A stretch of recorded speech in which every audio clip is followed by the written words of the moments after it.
participants and interested parties to the June 25th, 2024 meeting of the Cohasset Conservation Commission. Commission is now in session on a Zoom platform. I'm Tom Bell, Chair of the Cohasset Conservation Commission, who will be running tonight's meeting as we implement the Massachusetts and Cohasset's Wetlands Protection Acts and the Cohasset Stormwater Management Regulations. If anyone in the audience has questions for the Commission, put them on the Q&A section at the bottom of the page, and when called, please limit your discussion to 3 minutes. You must include your name and address to be recognized.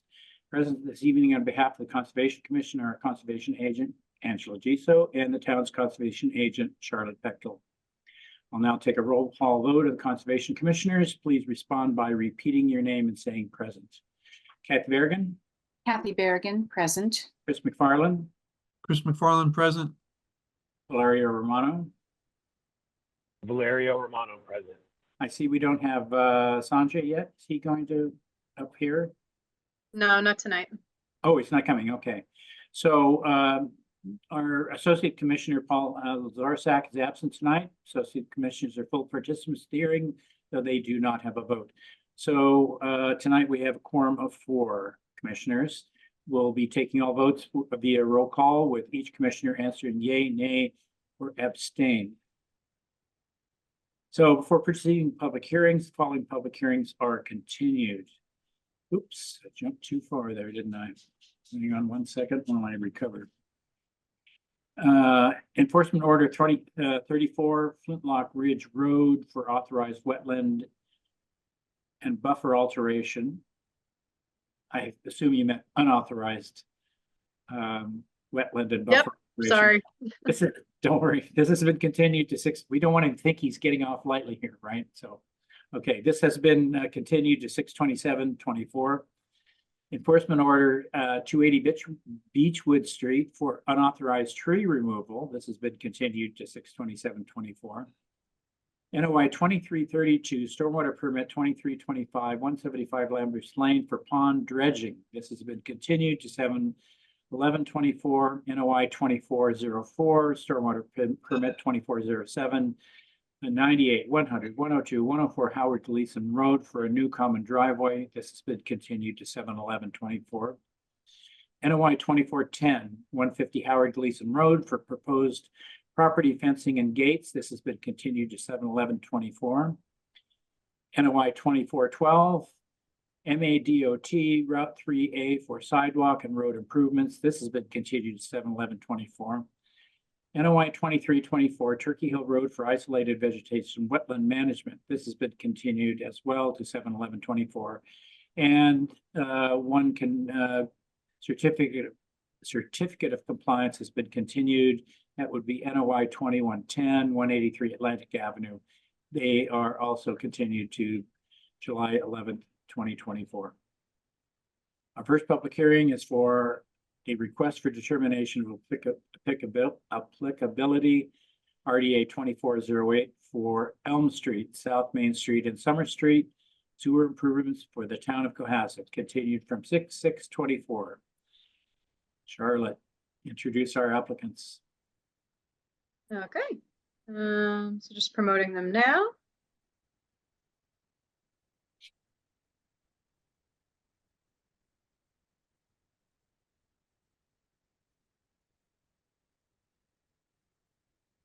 Hi, Dan. Hi, Mark. Can you please state your names and affiliations again for the record? Mark Manganello with LEC Environmental Consultants. Dan Scott, Woodard and Kern.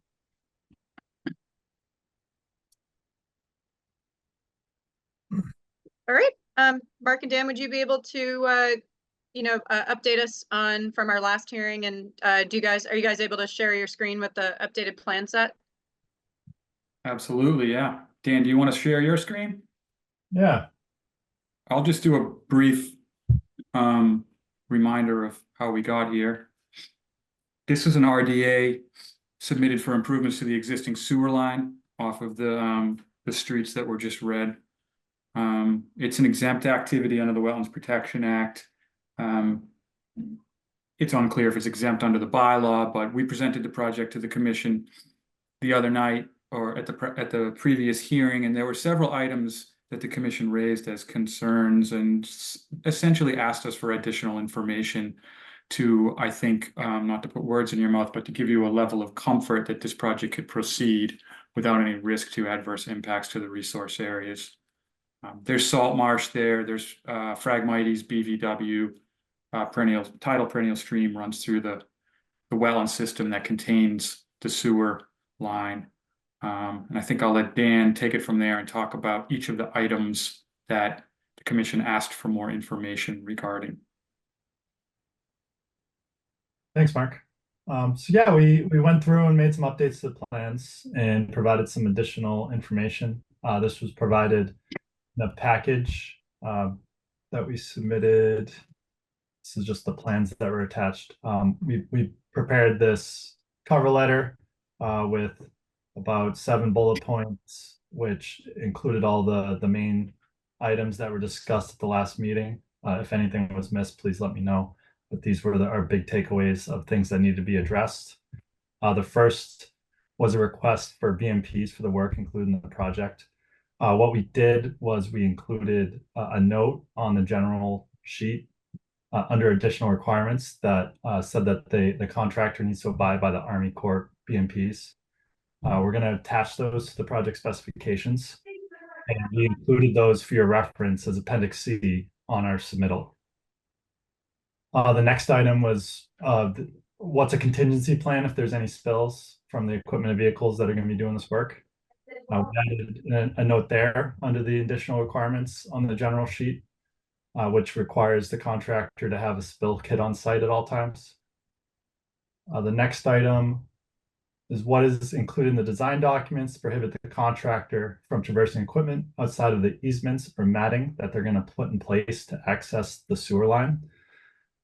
We also put a general additional requirement note on the general sheet requiring the contractor to stay within the easements and timber matting that are shown, that there's easements that are shown on the drawings and limits for timber matting. So that was included. Then it was asked, what is the wetland restoration requirements for the project? What happens if the wetlands are permanently disturbed? We addressed this on the same sheet under additional requirements with a note that says to restore any permanently disturbed wetlands. And then we have a wetland restoration specification section included in our specification set. This will require the contractor to hire an independent wetland scientist as part of their work and provide restoration requirements and seed mixes if necessary. The next item was, will vehicles exit each day or remain in the easements within the wetland? And our response to that is that they're going to demobilize their equipment daily, is likely, and what we'll discuss with them as a requirement. They're going to be stored offsite. I don't think the contractors are going to want to store their equipment in that salty and marine environment.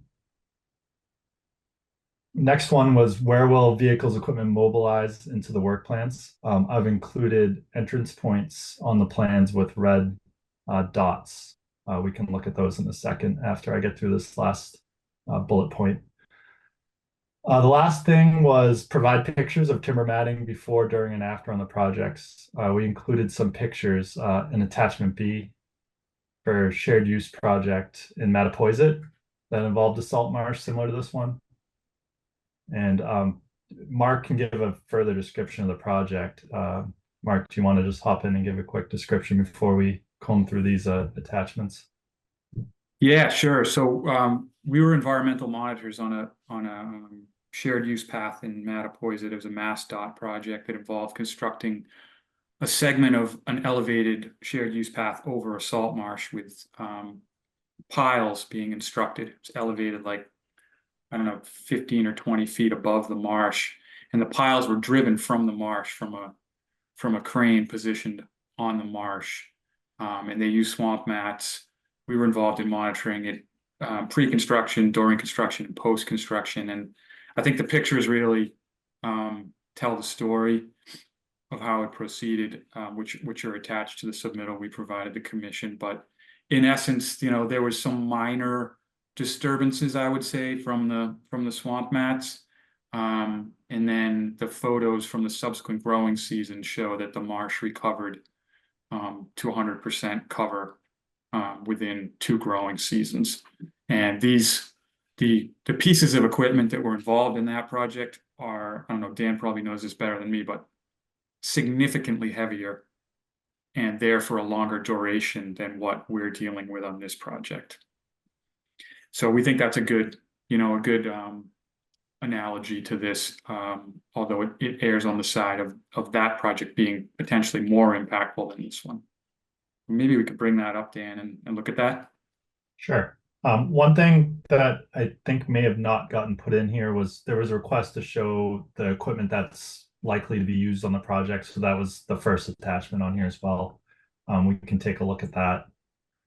Let's just step through these. If anyone has any questions, feel free to jump in here. Otherwise, I'll step through these attachments and keep going.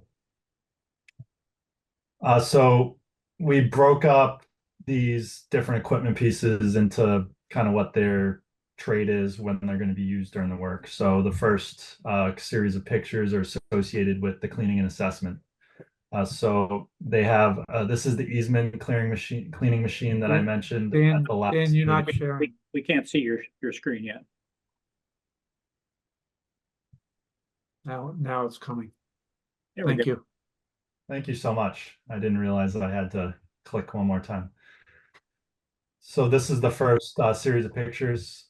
This is the pipeline cleaning and assessment equipment. So this is the Eastman cleaning machine. So it's just a small track mounted, it's kind of like a snowblower to a degree, with a reel on it with a hose. They mobilize that out to the site to where they're working, and they run the hose through the pipe and clean the pipe. And then they lead it down to this jet vac truck. You'll probably see these in the town periodically when they're cleaning the sewer. In this situation, they're likely not going to be mobilizing these out into the easement, but they would find a point that's closest to an access point to pull this debris down to, and then suck it up with the vac truck.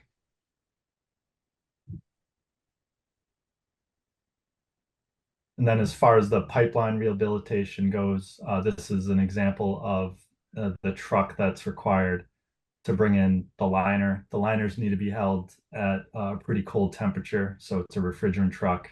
They bring it in, it gets impregnated with the liner with a epoxy, and then they lower it down into the pipe, and it gets inverted like a sock through the pipe. So is this a fabric pipe then that the epoxy impregnates? It's a felt tube. Yep. Okay. And so then do you heat it after that to cure the epoxy? Yeah, they can use either steam or they can use hot water. Okay. Most of the time on this size pipe, they'll use steam. So it gets sent through the pipe, like inverted through, and then they introduce steam and they leave it there for a couple hours. It cooks for a couple hours. And then at the end of it, they just have to hop in the manhole and cut it out with a saw, and it's complete. So the whole thing takes a few hours on this size pipe. If we're talking about 36-inch pipe, like 3 times this, it's going to take you 8 to 12 hours probably.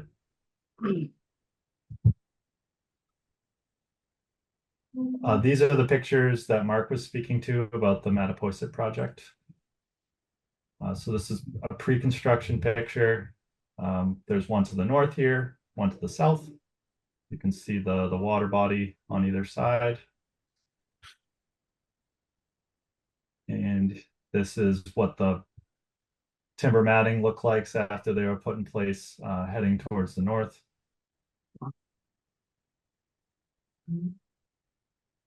And this is the same area after they were removed. And then this is looking the opposite direction after they've been removed. And here's the restored marsh. Mark, how long after were these photos taken? That was 2 growing seasons later. Okay. And there were a few supplemental plantings added. There were like, isolated spots where vegetation wasn't coming back as fast, so the contractor put some salt marsh plugs in place, which is similar to the restoration spec that Dan described for this one.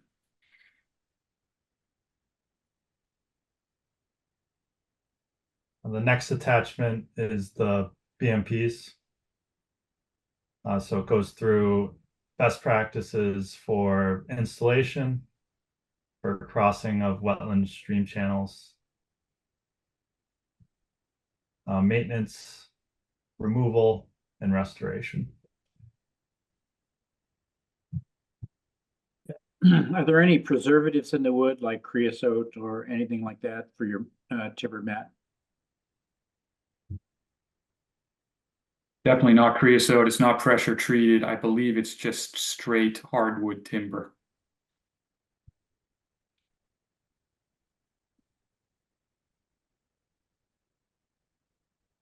Then there's just a few figures showing some section views with extreme crossings, just a typical example mat diagram.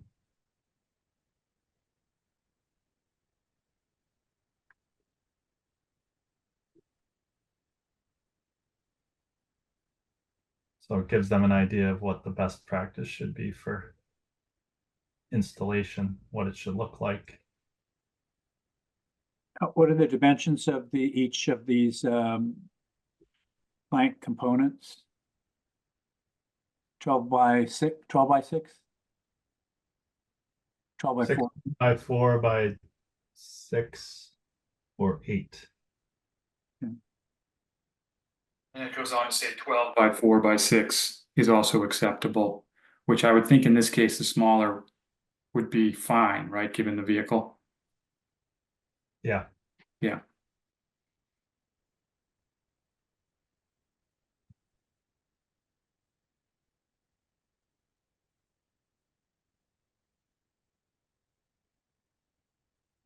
There's a wetland crossing.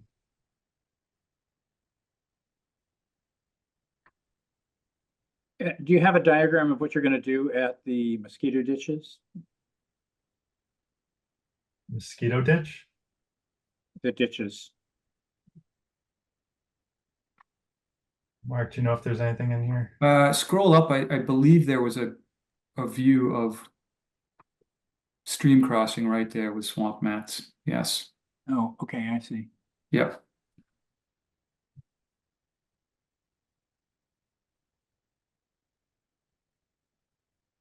Thank you, Mark. Then our last attachment, if anyone doesn't have any other questions, it's the updates to design drawings. So this is where we added some notes in the additional requirements that I spoke to at the beginning of our discussion. And then we've called out the access points to the south, the west, center, and then a couple on the east. We did take a look at this area that the commission did bring up as a concern. There's potential they might have to create access through this other easement here at this home here. Because the reality is, I think there's, talking with Brian Joyce, DPW director, it sounded like there's about 10 feet of clearance based on the existing or the building that's under construction.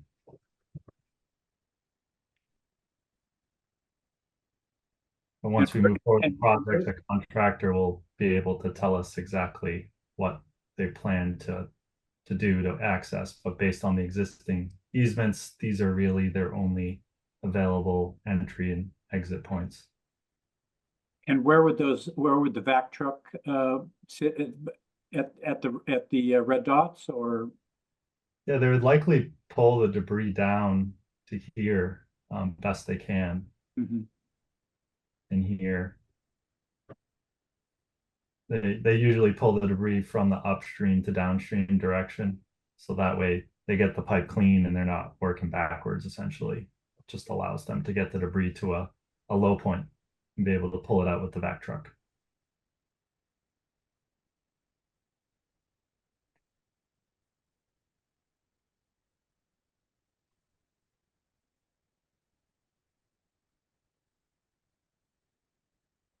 Mr. Chair, we're at the 15-minute mark.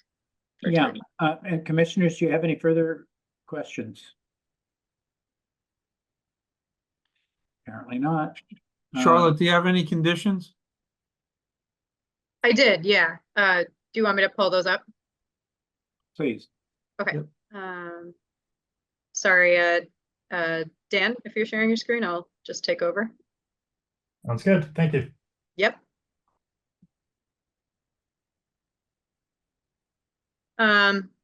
So pretty self-explanatory. It's kind of reiterating the conditions as Mark and Dan have spelled out for us. The construction BMPs and spill contingency plan as specified in the plans and RDA submission shall be followed as part of this determination.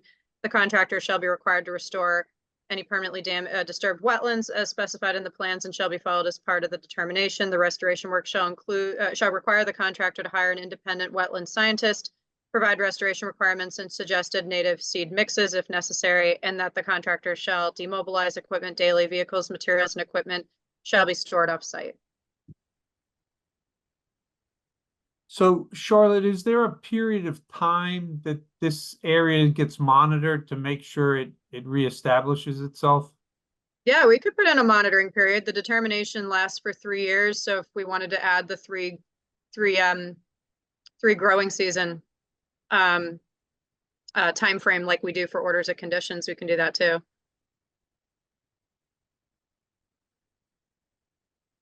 Yeah, I think that we should add that 3 years. Okay.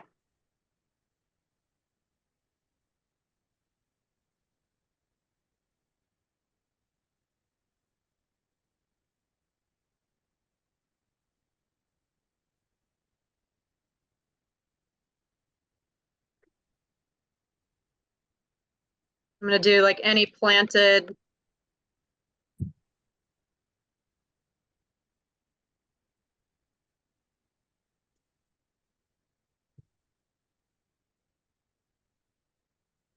Does that sound okay? Yeah. Pretty much mirroring our other condition that the wetland area or areas within the limit of work shall be monitored for at least 3 full growing seasons, and any planted vegetation that does not survive within that time frame shall be replaced as part of this determination. Looks good, Charlotte. So with these conditions, this would be a -3 determination, is that correct? I think it would be -2, -3, and -6, because -2 is the work in the resource area, -3 would be the work in the buffers with the conditions. And then -6 would be under the bylaw. Chris, you want to go ahead and make that motion? Sure, I'll make a motion to issue a -2, a -3, and -6 determination with the conditions as specified on the screen at this time. Second. Roll call vote. Kathy Berrigan, Kathy Berrigan, I. Chris McFarland, Chris McFarland, aye. Valeria Romano, Valerio Romano, aye. Tom Bell, aye. That motion passes 4-0-0. Charlotte, does that determination, does that take care of the variance? I think you should do the variance separately, like you would do with an order. Okay, I'm gonna make a motion then to issue a variance for work within the resource area And the 50-foot buffer salt marsh. and the 50-foot buffer. Second. Roll call vote. Kathy Berrigan, Kathy Berrigan, I. Chris McFarland, Chris McFarland, aye. Valeria Romano, Valerio Romano, aye. Tom Bell, aye. Vote passes 4-0-0. The public hearing for RDA 24-8, Elm Street, South Main Street, and Summer Street is now closed. Thank you all. Guys, You're Thank welcome. you very much. Thanks, guys. Okay. Next public hearing is for RDA 2410 for 77 Jerusalem Road to remove a damaged tree. In accordance with Massachusetts General Laws, Chapter 131, Section 40, Cohasset Wetlands Bylaw, and the Cohasset Stormwater Bylaw, Cohasset Conservation Commission hold a public hearing on Thursday, June 25th, 2024 at 6:30 p.m. via remote participation on a Zoom platform for RDA 2410 for David and Catherine Wise. That's 77 Jerusalem Road to remove a damaged oak tree within the 50-foot buffer zone. Please note that the June 20th, 2024 meeting was rescheduled tonight, June 25th, 2024. Charlotte, will you introduce our applicants? Hi, David. Yep, so we have David Wise, who's the applicant. And David, do you have anybody else joining, or is it just you tonight? No, it's just me tonight, Charlotte. Thank you. Okay, so I can pull up your plan, and David, would you like to walk us through your proposal? Sure. You guys see that okay? Yeah.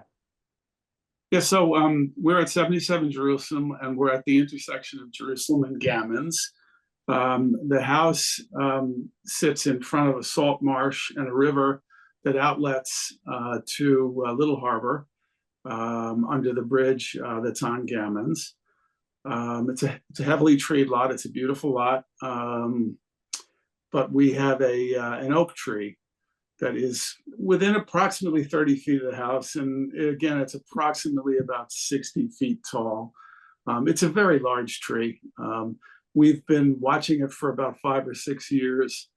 We had Davy Tree out probably 4 or 5 years ago, and they did some trimming of some dead wood to try to keep the thing going for us. And over the last, again, 3 or 4 years, we've kind of been watching parts of it die off. During storms, we've been losing some wood, so I've been picking up some pretty sizable branches recently, last few years. But this spring, the tree didn't bud. There were no leaves on it, so it's completely dead. It sits, like I said, about 30 plus or minus feet from the edge of our home. It's about 60 feet tall. It's on a hillside. The heaviest part of the wood is facing the home. I talked to Andrew Spalt from Total Tree, and he was quite concerned that if the tree was to fall, or if a branch was to break off, the tree was to have itself, that it would likely hit certainly the patio, the deck, or the house. So much as we've loved the tree and the shade that it provides, heading into the storm season, hurricanes and all, we just felt like it would be important for us to remove that tree and the risk that it is to us. Charlotte, did you get out and see this one? No, but I do have a picture. So David was kind enough to provide a picture of the tree. So this one right in the middle here. Oh, yeah. Yeah, that's a picture from the side patio of the house. To the left of that patio is the outer wall of the home. And that's what we have. And that is within the 50-foot buffer. Is that correct? Correct. Yes. On the plans, it shows it's also within riverfront. I'm not 100% sure if this is riverfront, because the property right next door, we deemed it to be, it was more of a tributary that wasn't part of the perennial river. So I don't know if it's riverfront, but it's definitely in the 50-foot buffer to the marsh. Yeah, so ordinarily, we do allow for safety removal of trees, or at least taking them down. We don't really allow for removing the wood from that 50-foot buffer. So in other words, the tree would come down and be allowed to decay in the 50-foot buffer. Yeah, it's like I said, it's about 60 feet top to bottom, and it must be half of that width-wise. Oh, yeah. I mean, it would be a tremendous amount of very heavy wood that would be dumped somewhere on the bottom of the property. We do a really nice job in keeping the place clean and neat, and this would be a pretty detrimental image, I think, to have sitting at the base of the property. Are there any places that you can, we have allowed in the past wood to be scattered around so that, or at least on parts of properties that were, you don't have to leave it right there in your. Well, I mean, people do? Do you have any spots where you can put some of this, retain some of it in the buffer, at least some of it? Well, probably the biggest issue I would have with that is that it's an oak tree. And like I said, at the base, it's at least 70 something inches in circumference. Yeah, The weight of even a small piece of that oak is going to be tremendous. I mean, I think it would add a lot of cost and difficulty to an already kind of, expensive project. So I'd really like to get the wood out of here. does look like you have woods to your south. We do. There's an area of woods between our house and the house next door. Yeah. And it's rough. There's already a lot of stuff down in there.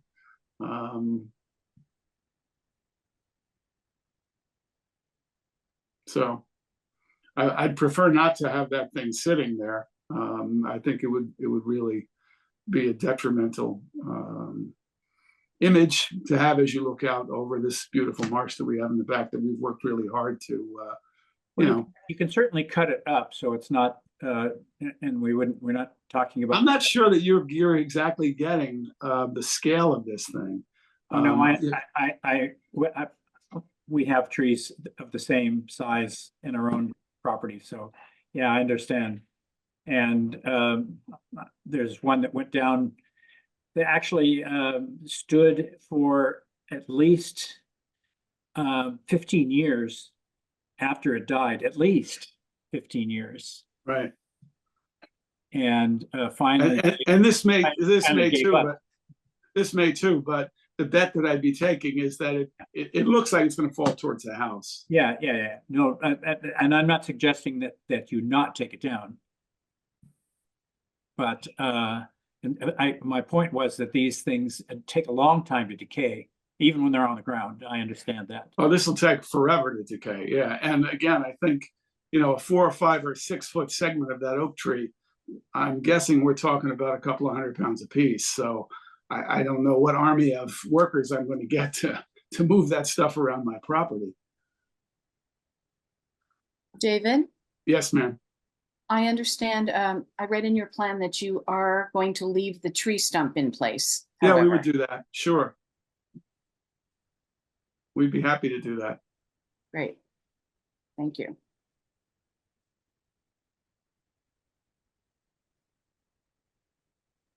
Commissioners, any comments?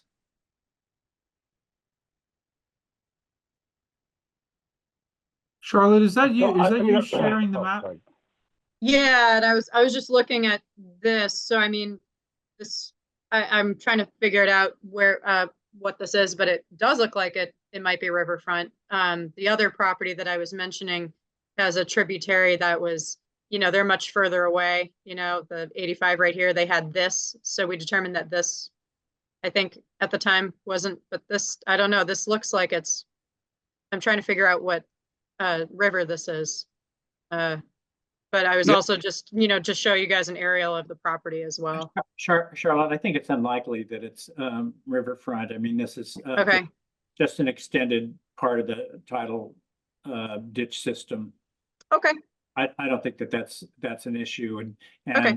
Remember, our definition is it needs to have a mile of watershed, which this probably does not have, and needs to be, or it needs to be on the USGS topographic map as a perennial. So yeah, sorry, I did not have time to look that up, but mostly to show you guys the aerials of Yeah. what so the property looks like. I don't think that's an issue, but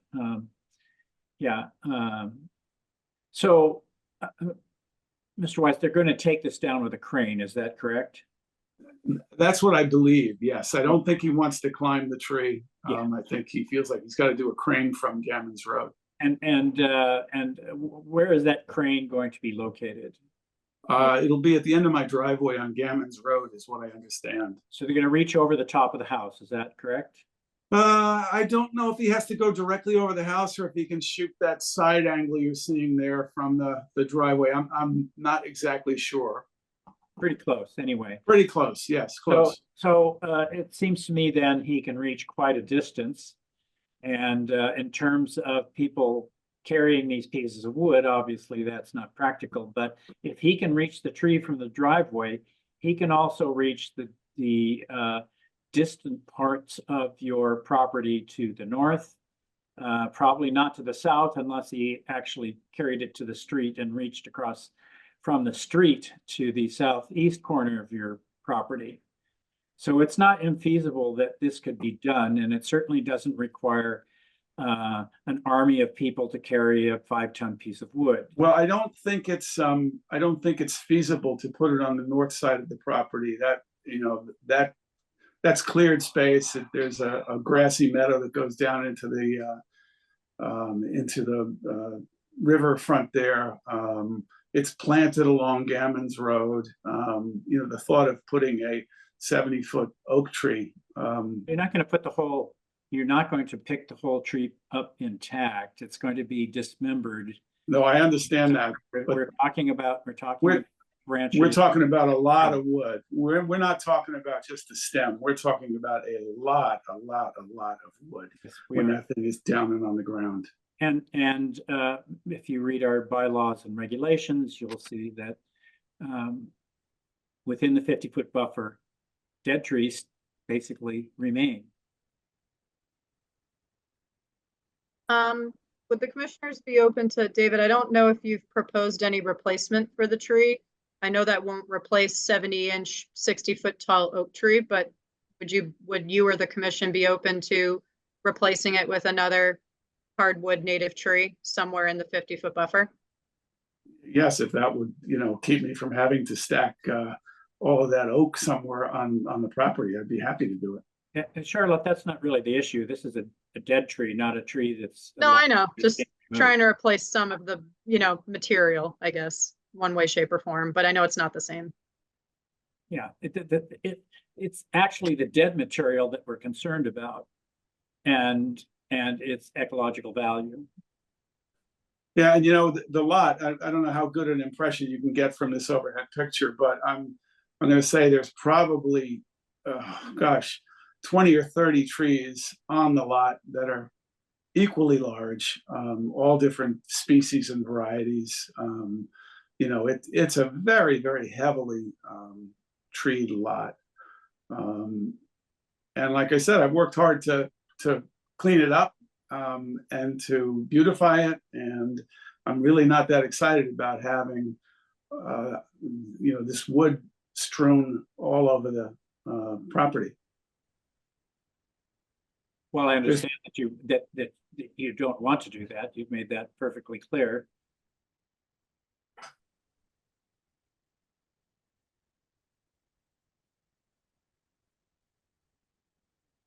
You couldn't lay it out sort of as a wooden wall between you and your southern neighbor in that wooded area. I mean, it wouldn't be a wall, but, you know, delineation right on your side of the property line. I'm just trying to think of what to do with it because. Well, if you were to look at my southern, the property of my southern neighbor's lot is strewn with very large trees that I don't think fell naturally. And it's unsightly. And I'd prefer not to add to that mess that's there adjacent to me. Excuse me. But if you were to come to the lot and look at it and look to the south, you'd see exactly what I'm saying. And I don't love the idea of having one more large hulk of a tree sitting, you know, in the adjacent area there.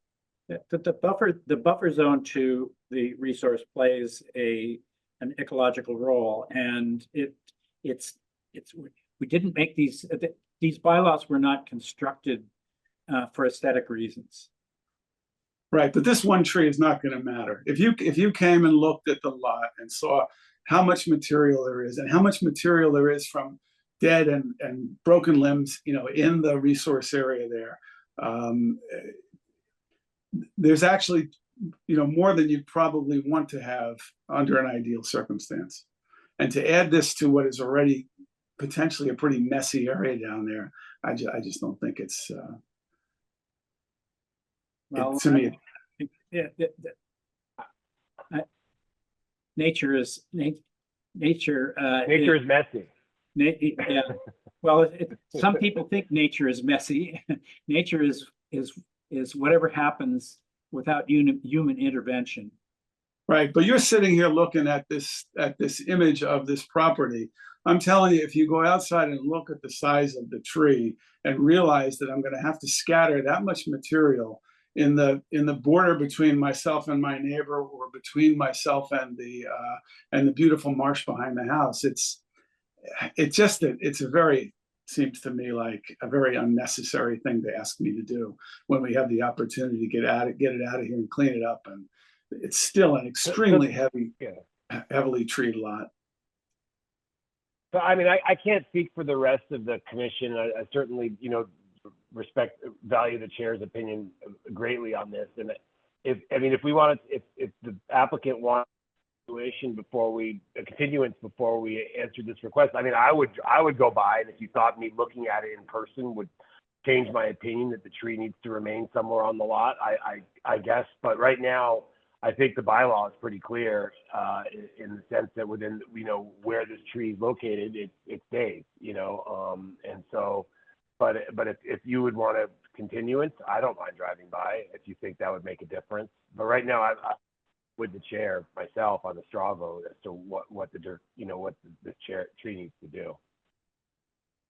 So I don't think that this really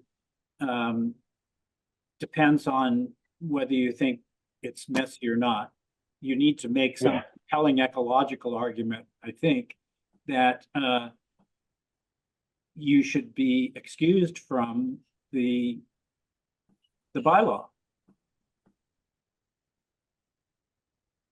If you're excused from the bylaw, who's to say your neighbor wouldn't request the same thing? Or anybody else in town, which essentially then means the bylaw means nothing. Okay. So No, I'm not asking for. I think you need to come up with a rationale that is simply, I don't like it. That's not a good enough reason for us to ignore the bylaw. Mr. Chair, we're almost at the 15-minute mark, but one of the thoughts that I had is for a property on Gammons, we came to a negotiation of where the wood could go, and it wasn't for all the trees, it was for some of the trees. So do you think that's something that could potentially be looked at if the applicant agrees to a continuance, maybe to look at, the property and where some of the wood could go, if any, and come back with that information? We worked for the property further down on Gammons, we worked with a wetland scientist, but that was for more a notice of intent because multiple trees were coming out. But for this one, I don't know if that sounds feasible at all to, We were talking about a dozen trees there, weren't we? Yeah, it was a dozen, and I think like 4 of the trees, like the wood was kind of put on like an area that wasn't used for wildlife habitat. So I don't know if the applicant wants to continue and work with someone to maybe figure out a plan of where to put it. Let me just say, Mr. Wise, that you've heard, you've been made aware of the bylaw. You've heard what precedents, at least one precedent that's been set, and I would recommend that you come back to us with a compromise that we can live with. No, not looking to do that. I'll take whatever condition you assign for the good of the ecological health of the marsh, and we'll work with that. I'm not looking to make this thing into a multi-part series. I'd like to get the tree down before the storm season hits. There's a sense of urgency that I have that I guess you guys don't have. I'm not looking to continue it. So I'll figure out what to do with the wood. Well, I would say that we don't have the same sense of urgency because it's not our property, but we are concerned about your property, and we certainly don't want a tree to fall on your house. We're not insensitive to that.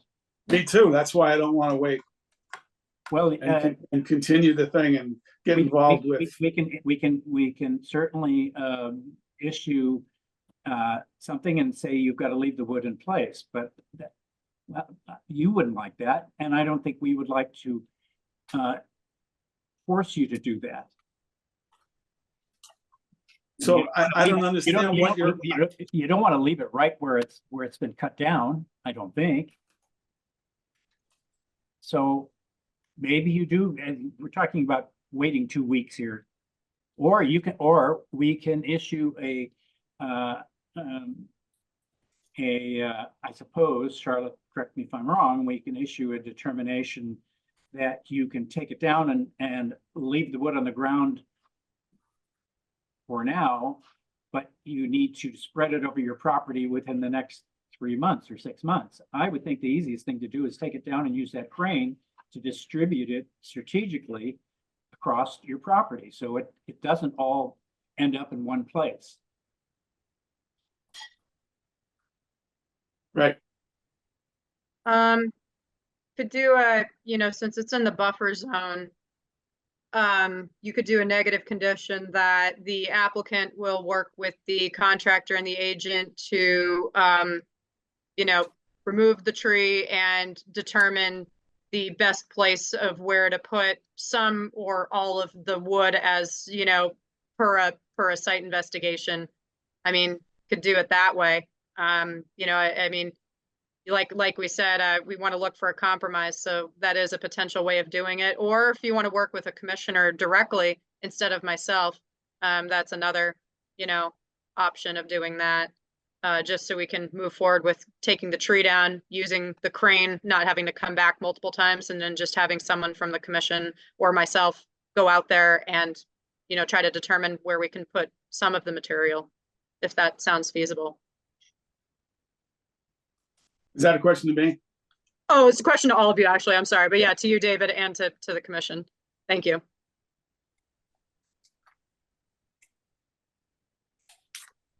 I can't speak for the other commissioners, but I think that's probably a good solution, Charlotte.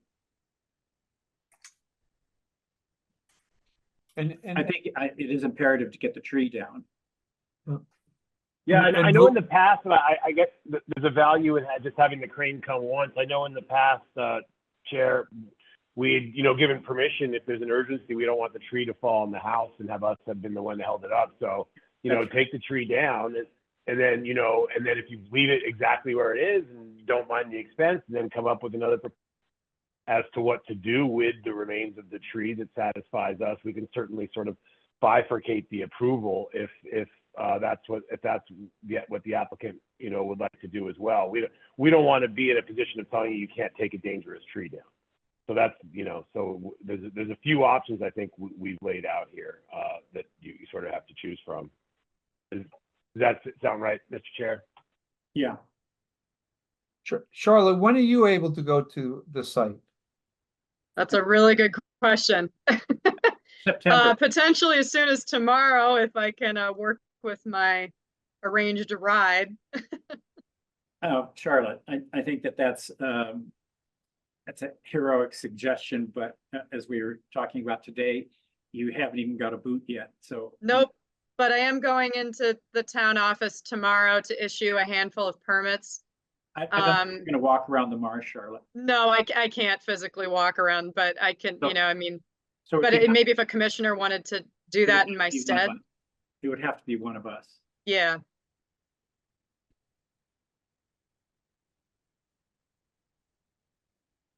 So we can craft some conditions here for you to remove the tree immediately and leave it in place. Leave the all the slash and the trunk in place. And within, say, 90 days, come up with a plan to dispose of it on your property. Or Right. the other alternative, David, is to have a commissioner attend when you're cutting the tree down and figure it out on site. Yeah, Yeah, my impression of what you told me about the requirement was that it had to stay within the 50-foot yes. buffer zone. So what I would say is I'll take the tree down and I'll find space to put the wood within the 50-foot buffer zone on our property. Per your earlier suggestion, Mr. Bell, about, strategically placing the material around the Yeah, the property. So I don't really want to get in a situation where I've got people coming over and telling me where to put the material. it would be up, if, where you put it would be pretty much up to you. I mean, we're not going to necessarily, if you're putting it in a 50-foot buffer and not in the salt marsh or something like that, it's really up to you where you put it in that 50-foot buffer. Right, that's what we'll do. What we don't want to see is a chipper out there. And what we want to see is more or less the major parts of the tree distributed anywhere you like within the 50-foot buffer. And I would think that looks like you've got enough, you've got enough space here, so you can probably find a place for everything. Yeah, and you can say that, and that may be true for you, but it may not be true for me. But you're really boxing me in. I don't have any other alternatives except to do what you're asking me to do. So that is what I will do. But I do resent you saying that it looks to you like I have enough space to handle take that things back. in a way that's satisfactory to you, because it's not to me. But I really don't have any choice. I apologize for that. You don't have to apologize. But I would say that the bylaw states that this is what you have to do. I've heard that. I understand it. Okay, that's the bottom line, really. Yep.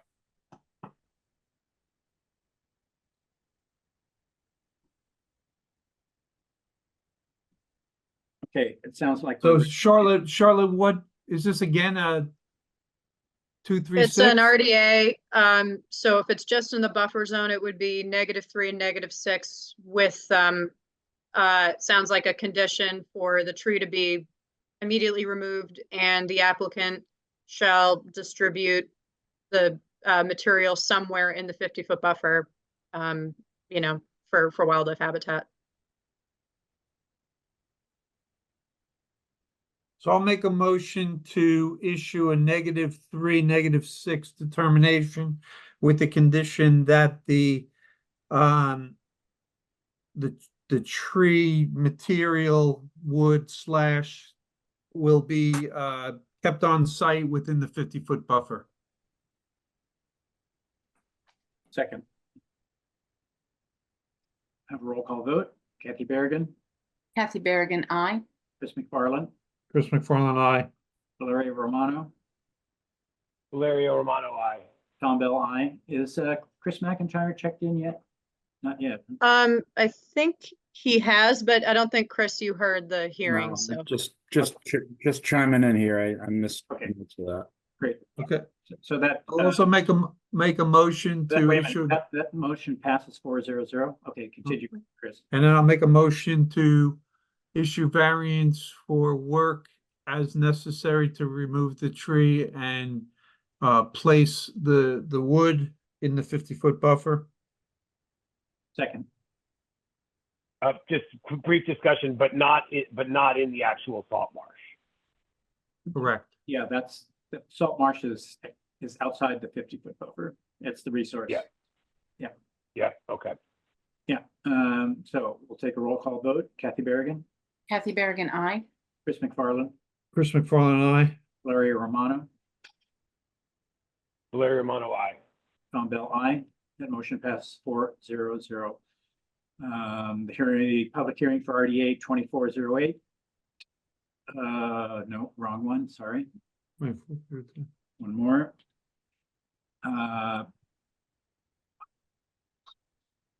The public hearing for RDA 2410 77 Jerusalem Road is now closed. Thank you. Thank you. Thank you, Mr. Weiss. Thank you. Okay, next is a public hearing for a 1-year extension request for NOI 2113 at 68 Whitehead Road. See if I can- One second. I gotta read it in. Oh, sorry. In accordance with Massachusetts General Laws, Chapter 131, Section 40, Cohasset Wetlands Bylaw, and the Cohasset Stormwater Bylaw, Cohasset Conservation Commission will hold a public hearing on Thursday, June 25th, 2024 at 6:30 PM via remote participation on a Zoom platform to extend the order of conditions for 1 year on notice of intent 2113 for Sarah and Ross Fairbanks to finish off landscaping at 68 Whitehead Road by June 20th. Ah, Yeah, this one's hard because we by had to when? reschedule the hearing. yeah, but even if it said June 25th, they would have had to finish it off by today. So when are they? Yeah, so the tough part with this is they were filing for, I don't see the applicants in the audience, by the way, so I'll just summarize their request. So they were working on filing a COC because they thought they finished the work. Upon evaluation of the formation of the as-built, it was shown that a small portion of the work had accidentally crossed the 50-foot buffer. I Yeah. don't know what happened. So long story short, they're asking for permission to fix it. I told them that I recommended that their best course of action would be to file for an extension, get extra time to finish what they need to do, move the work outside of the 50-foot buffer. They may or may not need to plant additional trees that may or may not have been taken down. So get the work out of the 50, restore the 50, and have more time to do that. But unfortunately, our hearing was scheduled for June 20th, and it's I'm now sorry. June 25th. Charlotte, I misread it. It's June 20th, 2025. Yes. Okay, so it should be June 25th, 2025. So let me reread the sentence. Technically, no, the hearing was for June 20th, so we weren't able to have it, so we had to reschedule it to today. Yeah, no, I understand that. We're Okay. talking about the termination of this extension, Yes, yeah, which would be June 25th, 2025. sure. Yes. All right. So, I mean, it's up to you guys. I mean, the other option is to go through a show cause hearing and require that they fix it through enforcement measures. But this one was at least, what we thought was the quickest way to do it, just to give them extra time in their permit to finish the work. And they do intend to restore the 50-foot buffer. That wasn't their intention to encroach. So if there are any trees that were taken down, I told them they'd have to replace them. So they're just working with their landscaper on that too. But I think it was really, I can pull up the plans if you guys want to see it, but I think it was really a portion of the, let me pull up the plans to show you. So it was this hot tub. So the hot tub, I think, was moved over here instead. So it's now on this side of the house, and they do intend to put it in the, in the buffer zone. So they may not put it right here, but they might put it like here, but stay with the original intended limit of work. So it was just placed. It wasn't like dug or anything. It was more like just placed with a little bit of the backdrop that kind of encroached into the 50. I think a tree may have been removed. So they do intend to replace that tree and move the hot tub back out and stay within the approved limit of work. Yeah, Well, if it's within the 50, wouldn't it be a 2-to-1? It's up to you guys. I mean, we can require that as part of the COC if we wanted to do that. I think for the as-built, I can relay that message to them to, if they did take out the tree, or if the tree did come out, to replace it with 2. yeah. And what are they, what kind of tree came out and what kind of tree? I trees? believe these were all oaks. It's been a while since I visited the site, but I believe they were large oak trees. They were 12, 12, 12, or 8 over here. But I think it was this one. How? Oh, okay. So that you only removed one, but it was, I think, but potentially 2. I haven't been to the site yet, but if they did replace 2 trees, they'll have to plant 4. yeah, and it was a large oak?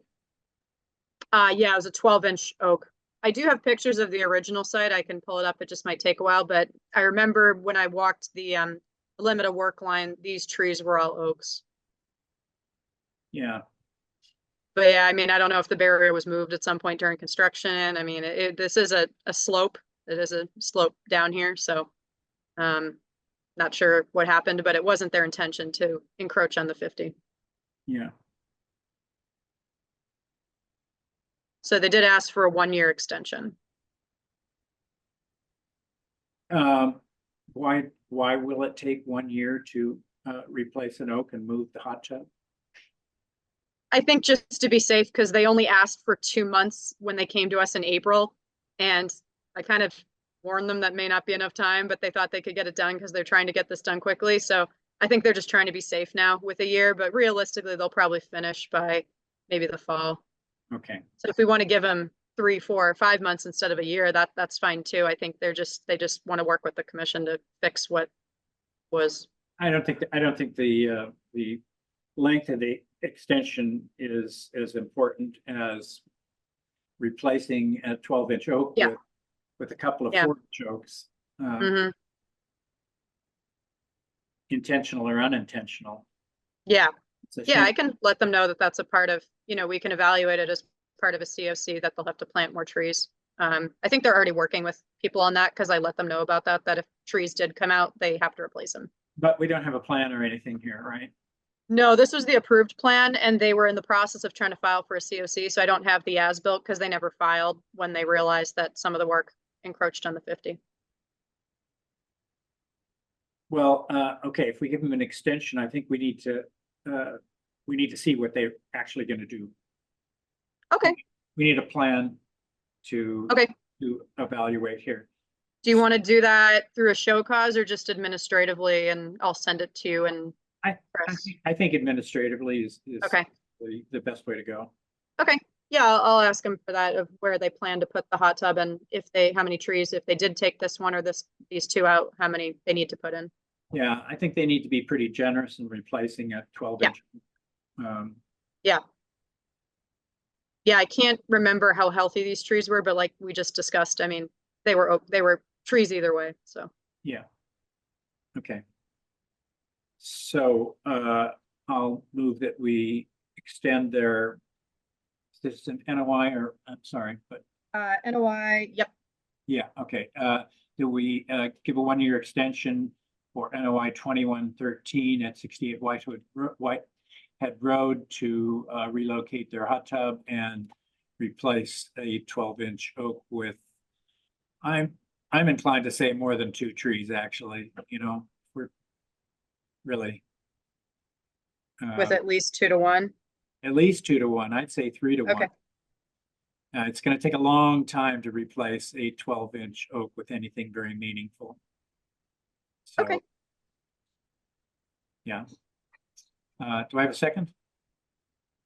Second, Okay, we can have a roll call vote. Kathy Berrigan, Kathy Berrigan, I. Chris McFarland, Chris McFarland, aye. Chris McIntyre, Chris McIntyre, aye. Valeria Romano, Valerio Romano, I. Tom Bell, aye. That motion passes 5-0-0. Do we need to, they don't have a So, yeah, they were never variance given to work in the variance. 50. Yeah, the project didn't require a variance, so I Oh. mean, we could grant them a variance. I don't know how I can put that on the form, but I could just let them know that they've been given permission to restore the 50-foot buffer. Okay, so I move to issue a variance for work within the 50-foot buffer with our usual conditions, which really comes down to no mechanized equipment, no pesticides, herbicides, or fertilizers to be used in the 50-foot buffer. And the only activity would be for hand planting 3 to 4-inch caliber oak trees of the same variety that they've cut, whether it's a black or a white or whatever. Chris McFarland, does that sound Yep, about right to you? yes. Okay, great. So do I have a second? Second, Okay, roll call vote. Kathy Berrigan, Kathy Berrigan, I. Chris McFarland, Chris McFarland, aye. Chris McIntyre, Chris McIntyre, aye. Valeria Romano, Valerio Romano, I. Tom Bell, aye. That motion passes 5-0-0. Okay. Oh,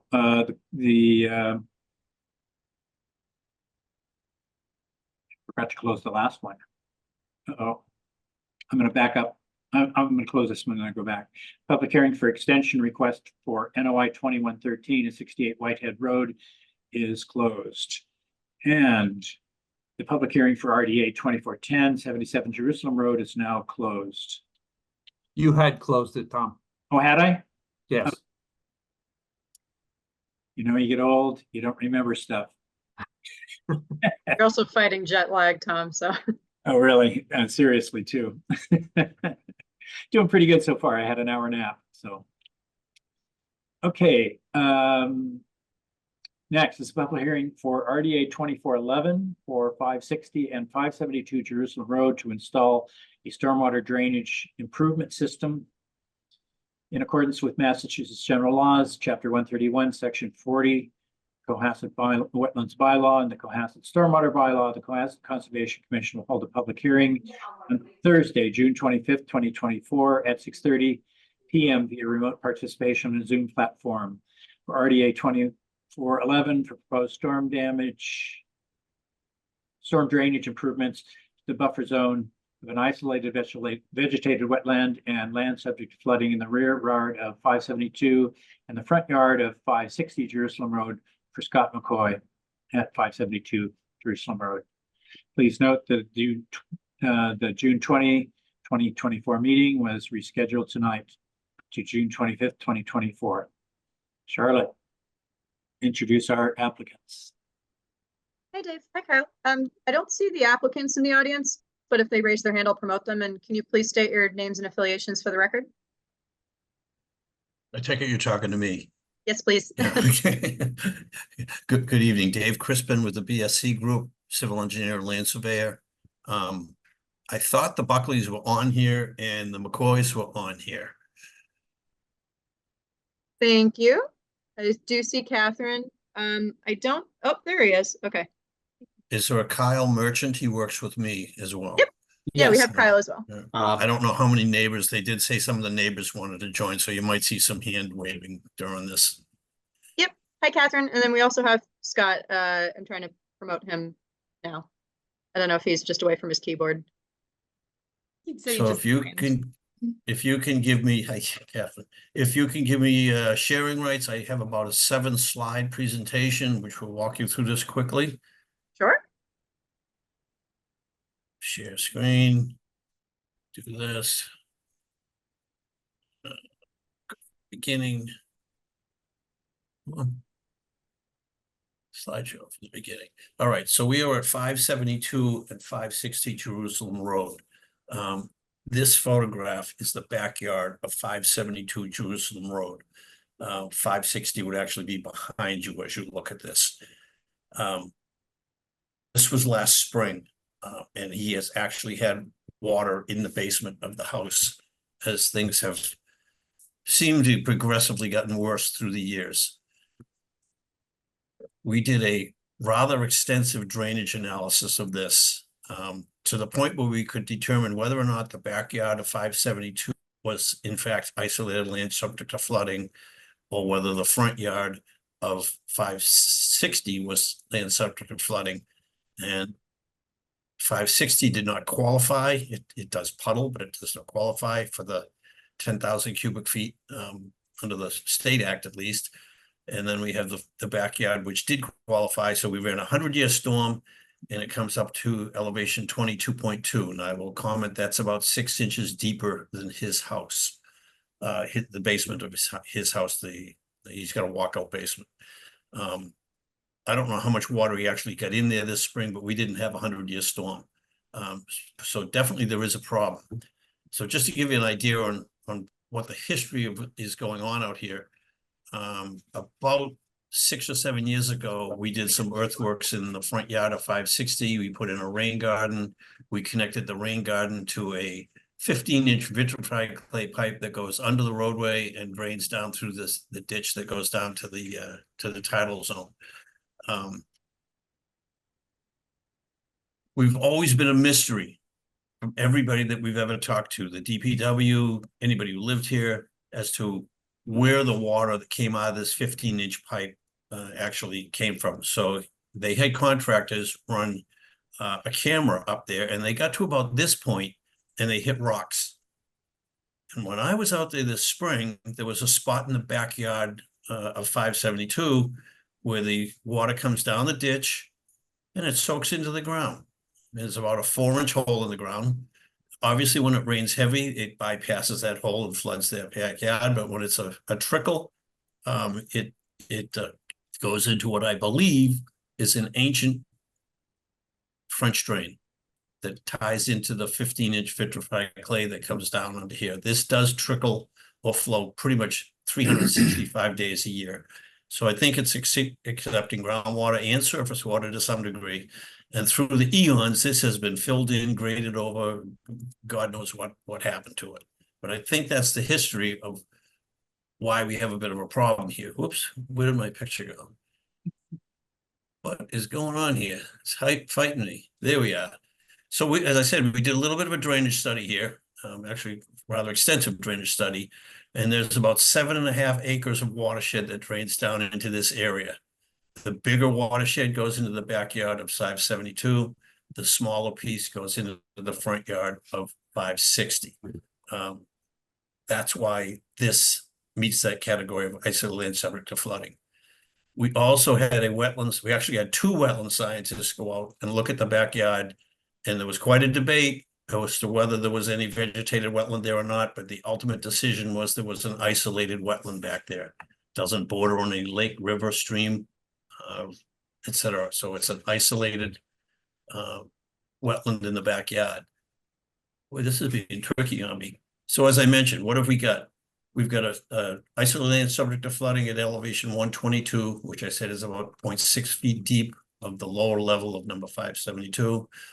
Somewhere this 15-inch clay pipe under Jerusalem Road connects to an old French drain. We believe we have evidence to that effect.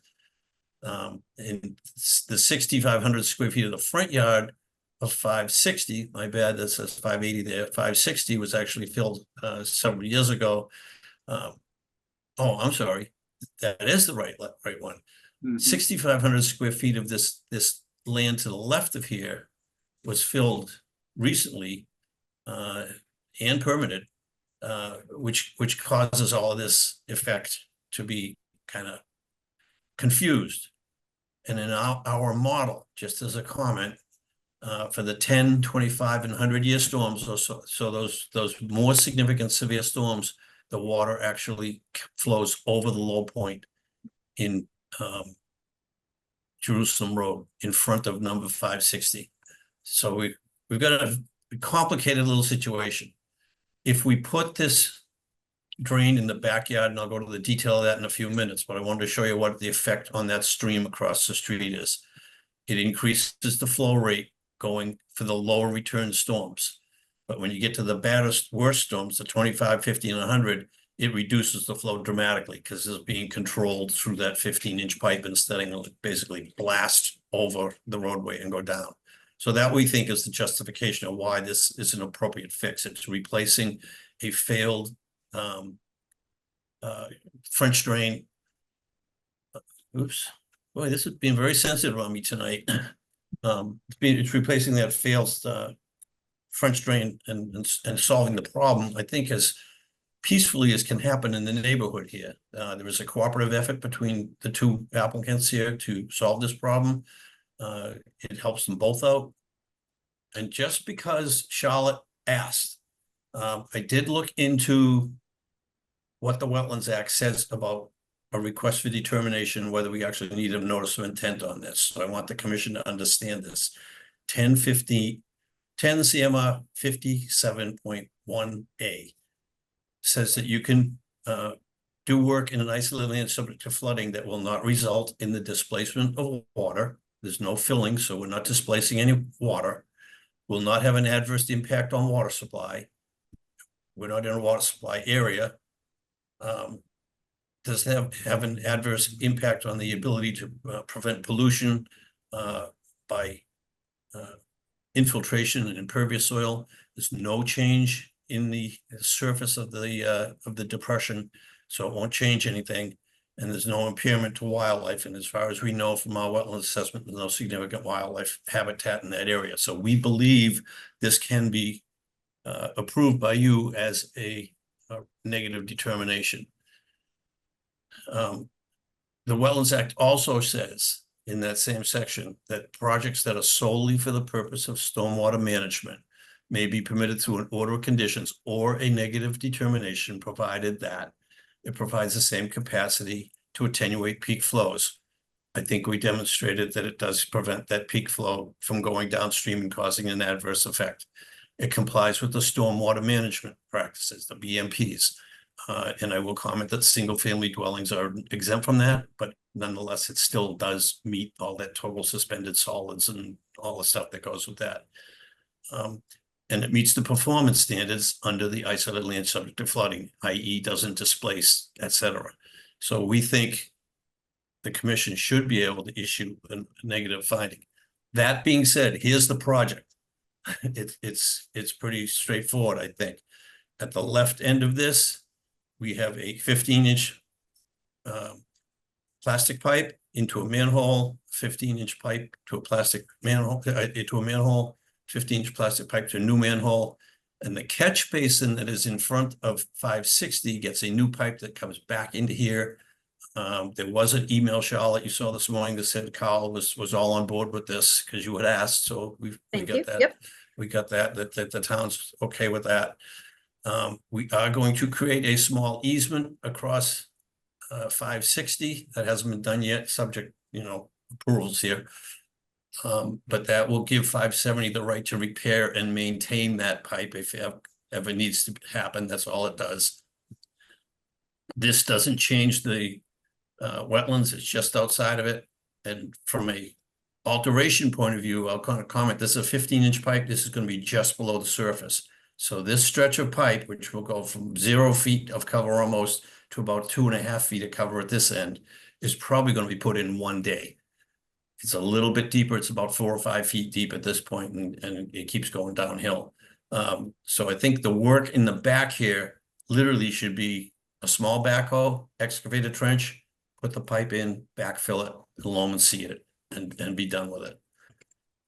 So that's kind of where we're at. We're hoping this can go smoothly and quickly so that they can build this summer when the weather is good. The contractor we did talk to said it was best done in the dead of summer, and that's coming rapidly.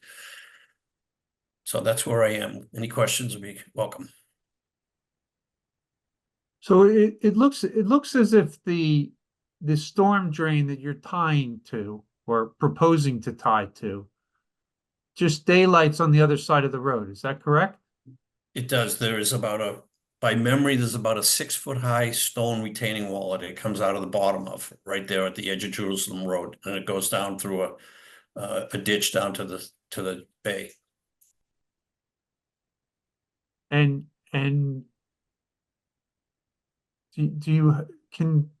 does your plan go that far? It doesn't, no. There are Charlotte, plans on your file that show that ditch where it goes. It goes down about another 75 feet towards the marsh and into the pond, which is tidal. You mean across Jerusalem Road at 573? On the other side of Jerusalem Road, right?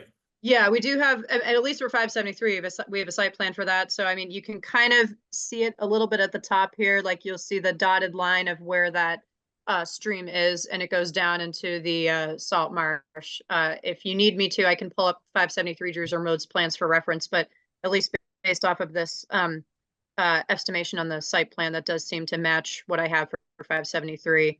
But 573's plan doesn't show all the road layout, drainage, and all that other stuff. It just shows the location of that pipe that pops out on the other side of Jerusalem Road. Which has been a huge mystery from my involvement for the last 7 years or so here. Now we think we have a better handle on it. So is the cyan colored line road, is that the 50-foot? This one down here is the 25-foot buffer, and the cyan, I guess, is the bluish one. Yeah, that's the 50-foot. Hundreds way back up in here. So those actually aren't necessary. We only have a 25-foot buffer around the resource. So they're irrelevant. That's fine. I'll take that. Yeah, I'm so sorry, around I'm sorry, ILSF Tom. and the IVW, it's only 25 feet, but the wetland areas across the street have a 50 and 100-foot buffer. Yes, they do. So do you know the diameter of the pipe from the town storm drain that goes underneath Jerusalem Road and discharges It's a well. 15-inch vitrified clay. 15 And, inch. and- So, and by our design, we decided to stick with that same pipe size. okay, so you've got a 15-inch pipe that terminates, your pipe is 15-inch, that terminates and feeds a system that has another 15-inch pipe, which is actually collecting water from more than just your pipe. So why did you size yours at 15? And do you think you need a larger diameter pipe that the town actually owns, the clay pipe that goes under Jerusalem Road? Is it going to be overwhelmed by the addition from 370 to as it collects water from other points along Jerusalem Road? I can tell you there's nothing else tying into that 15-inch line. In fact, the catch basin that's in front of number 560 is actually a fieldstone dry well. It's not even tied into this pipe. Which was It shows a pipe there though from that the catch basin's right there. Yeah. It is a fieldstone dry well with a catch basin cover on it. The DPW has cleaned it out. They've uncovered that there's no pipe in there. They've actually wired the line and done some radio transmission so we know where it is. And that's why they agreed that it's a good idea to open the back edge of this catch basin and tie this pipe in so we get the water off the street drainage and into the system instead of dumping into 560's front yard, which is where it goes. For the record, every time it rains, that catch basin, that storm drain catch basin fills up and comes directly into our yard, but then siphons into the drain that we've created. But as far as the sizing of the pipe is concerned, you're aware that the Wetlands Act is changing the 100-year storm from 7 inches to, I think, 8.15 inches. Yeah. We wanted to make sure that when this thing's sized, that we don't get water in his basement and have my name on it. So this pipe is as big as it can be to connect to the capacity of the existing pipe and have a free-flowing system all through here. Great. So I think it's a complicated story I've told, but it's a simple solution to solve the neighborhood problem here.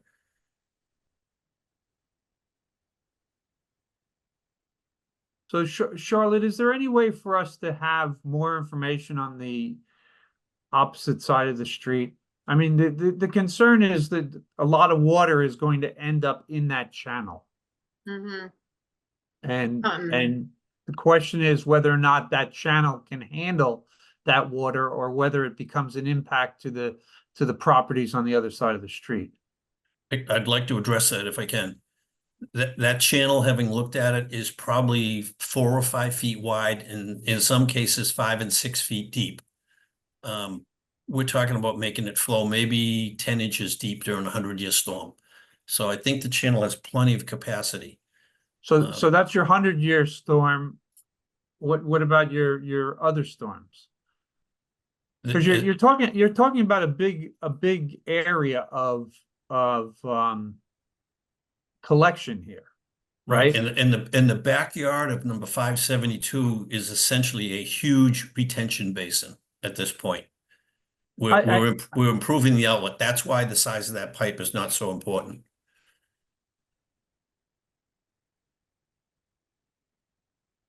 You can put 20 acres into a retention basin and control it with a 12-inch outlet pipe. We've got about 7.5 acres coming into the backyard of 572, which is going to flood. It's going to continue to flood.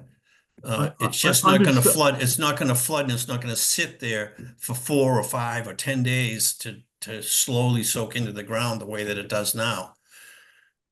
Understood, but my concern is still the homes across the street. Okay, so I mean, I hear what you're saying, that there's a channel that's got some capacity to it, but I think we need some kind of calculations that actually guarantee that we're not going to get overflow onto those properties.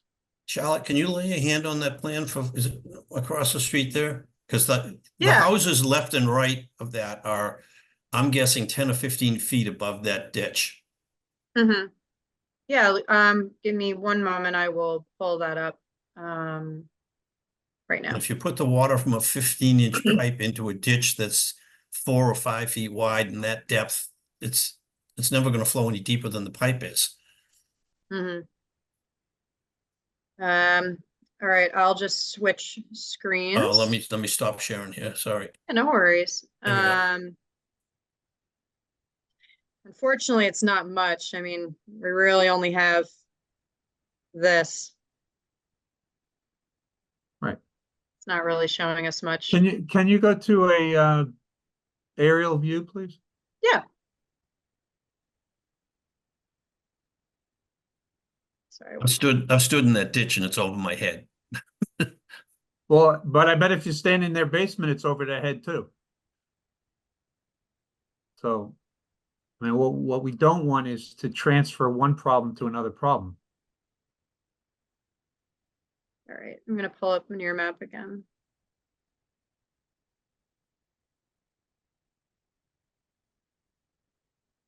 Oop, too far. There we go. It's a little blurry, but it's coming to view, but that's the best. There it is. Yeah. It's pretty much a stone line ditch, goes all the way down there. Chris, That's if a you pretty new recall- photograph. That's got the new roof going on. Chris, if you recall, we recently issued a permit for this construction that you see right here. Yeah. And I believe we saw some profiles here. And I walk past this frequently. It's a pretty deep ravine there. So it's hard to imagine that. And that slope from the right side of the house down to the channel itself is pretty steep. I can pull up a site photo too. I think I did take a picture of the, at least the pipe. Cause we didn't know where it went when several months ago.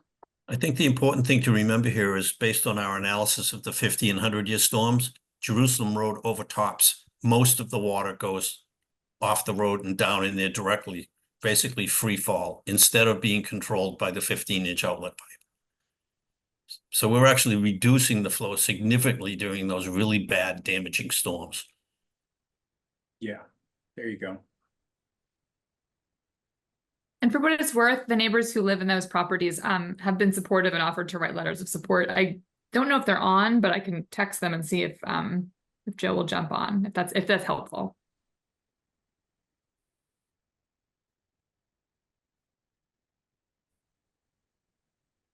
Sorry, I lagged a bit. I'm trying to see if Joe's in the audience, but I don't see him, but yeah, at least from the photo, I mean, it's you can definitely see the size of the pipe. But that's all I got for the site plan. The site plan didn't really show much, but you can see it on the aerials, it looks like. The Can you go gradient. back to the aerial, please? The gradient from the pipe down to the pond is fairly steep. So it's going to drain fast, and it's hard to imagine how that could raise to any significant level. They're certainly not much above the riprap alongside the stream. Well, Tom, we also have to concern ourselves with the with sediment erosion along that area. So Yeah, can you? those are pretty big rocks. I don't think the flow that's. Yeah, but the rocks, the rocks only last for the first 10, 12 feet, and then it starts to break apart. So that's, that's where you're going to run into problems. Yeah. Can you zoom out a little, Charlotte, please? Little more, I'd like to see the backyards. For these two properties, No, for the ones across the street, please. ones across the street. Yep. Sorry, there's a little bit of a lag. Do we have a contour map for that, Charlotte, by any chance? I can pull up Mass Mapper that has a 1 foot contour data layer that's pretty recent. Yeah, let's. That. Sorry, this is lagging, but does this, can you guys see this, the backyards? Yeah. Okay. Is that good, Chris, or do you want me to move it? So this No, is the- that's fine. Okay. Mr. Crispin, do you know the invert elevation on the north side of Jerusalem Road there? Hold on a second. Um,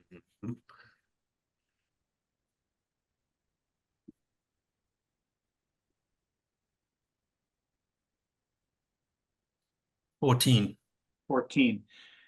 And it's really not very far to sea level from there, a couple hundred feet. No, the slope of that ditch has got to be 5 to 10%. Yeah. Oh, yeah. As I said a minute ago, we're reducing the peak flows for the 25, 50, and 100-year storms to that ditch dramatically. Yeah. By funneling this through the 15-inch pipe. So Yeah. I don't see how we're going to Contour increase lines are erosion very to close that. together there. It's steep. I mean, I've observed it. I've walked down there when we inspected that property. The slope is very steep there. Doesn't flatten out till you hit the Phragmites, which is well below the house. Correct. I agree.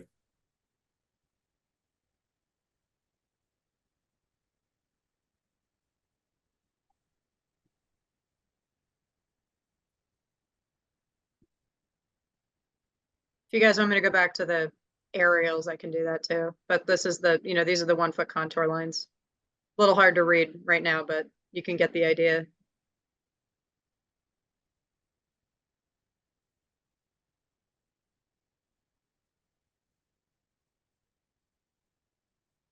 And it may be ledge under there. You know what the area is. It's a Mhm. rocky area.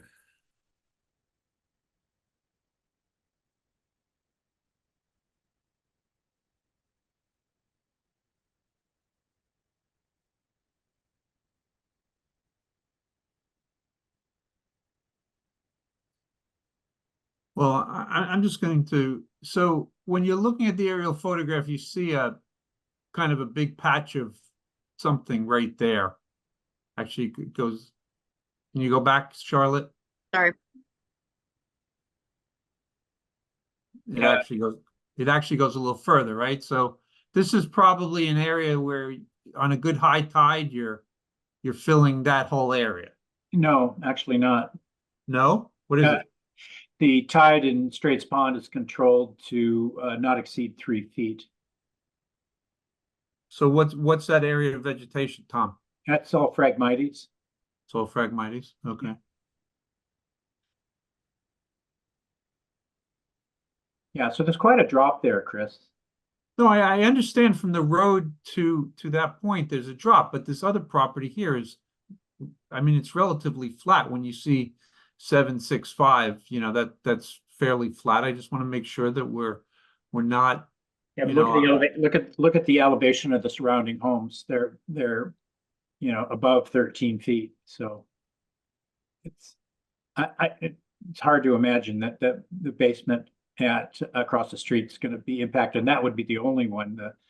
The house on the right is at 30 feet above sea level, and 575 is at basically between 60 roughly 20 feet. So I just don't think it's going to be a problem. Are the catch basins proposed intended to help diminish any nutrients or sedimentation, or are they just basically your typical catch basins that will fill and some sedimentation will sink, but could you speak to that? They are a standard catch basin. Now, because this is not a driveway, parking lot, or other whatnot, they are more overflow structures for what I would consider to be a natural rain garden in the backyard of number 572. We're not touching that.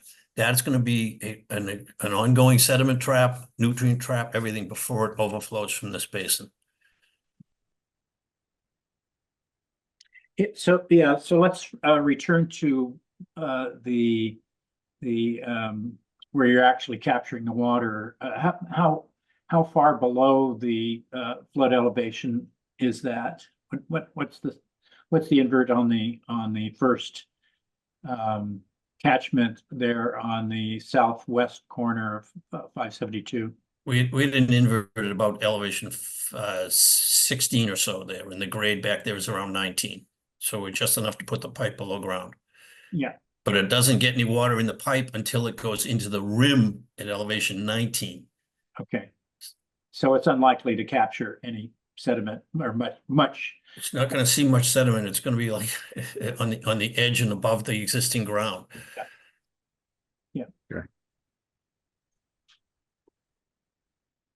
So you shouldn't have to worry about cleaning those out frequently.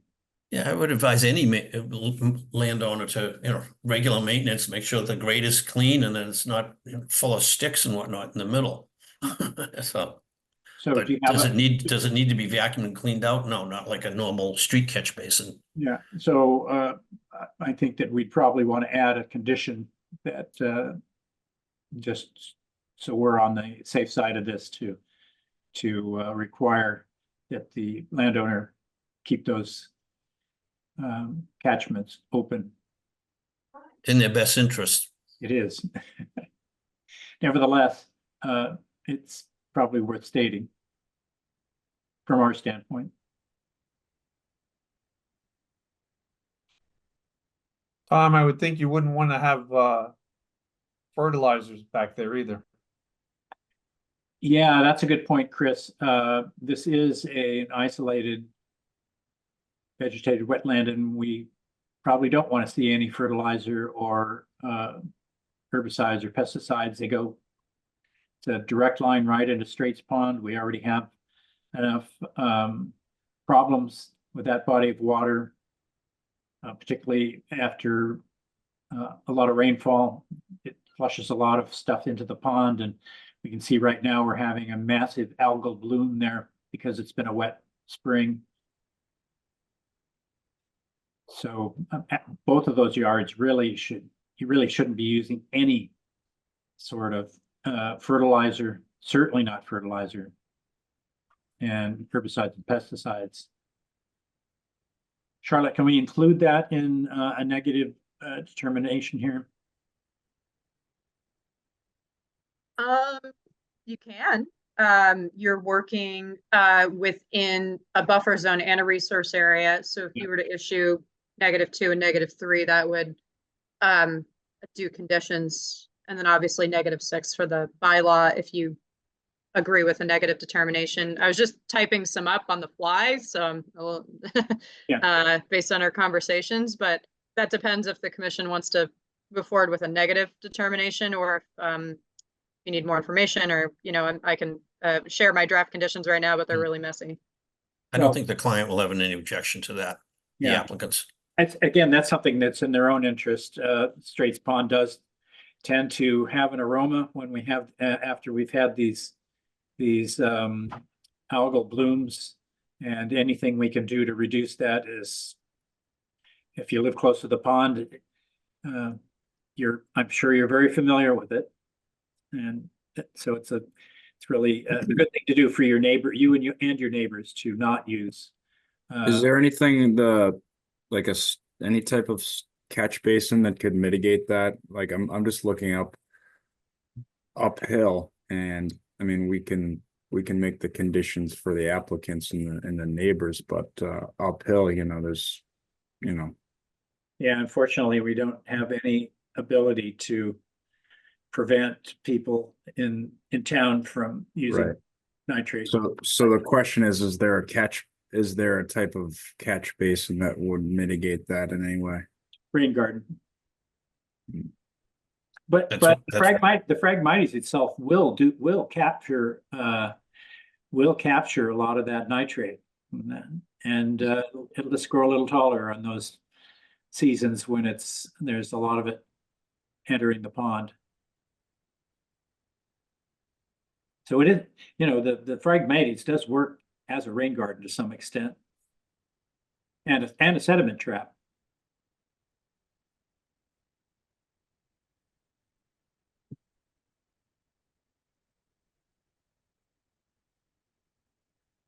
Any further questions or comments? This is what I have so far.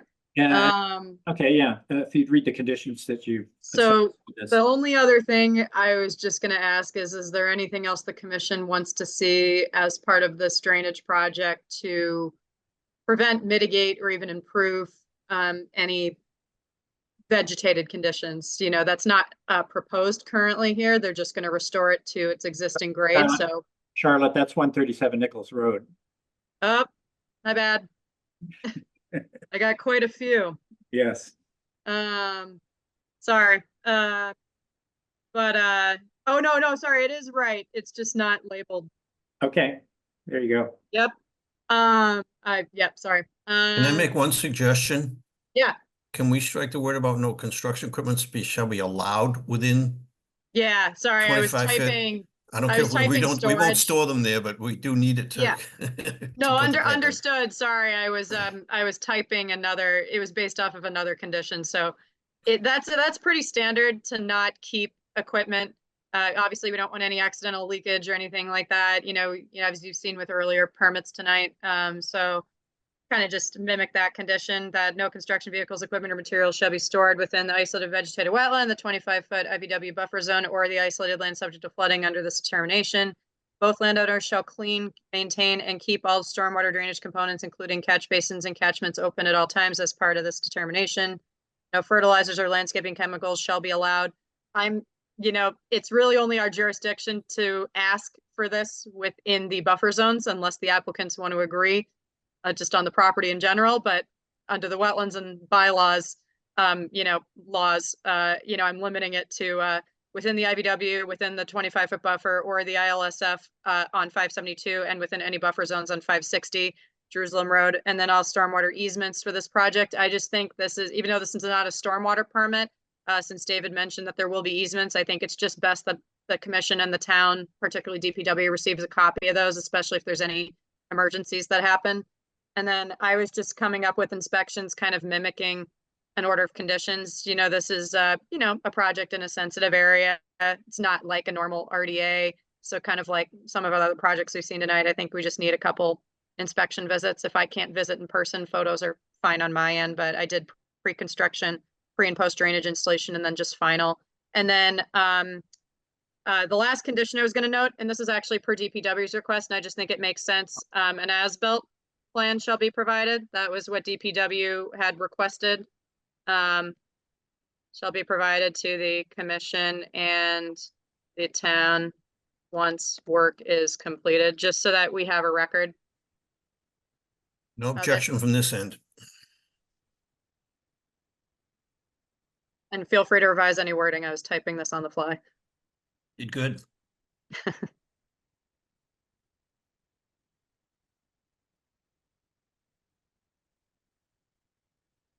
So, should we move towards a motion? Does anyone wish to make one?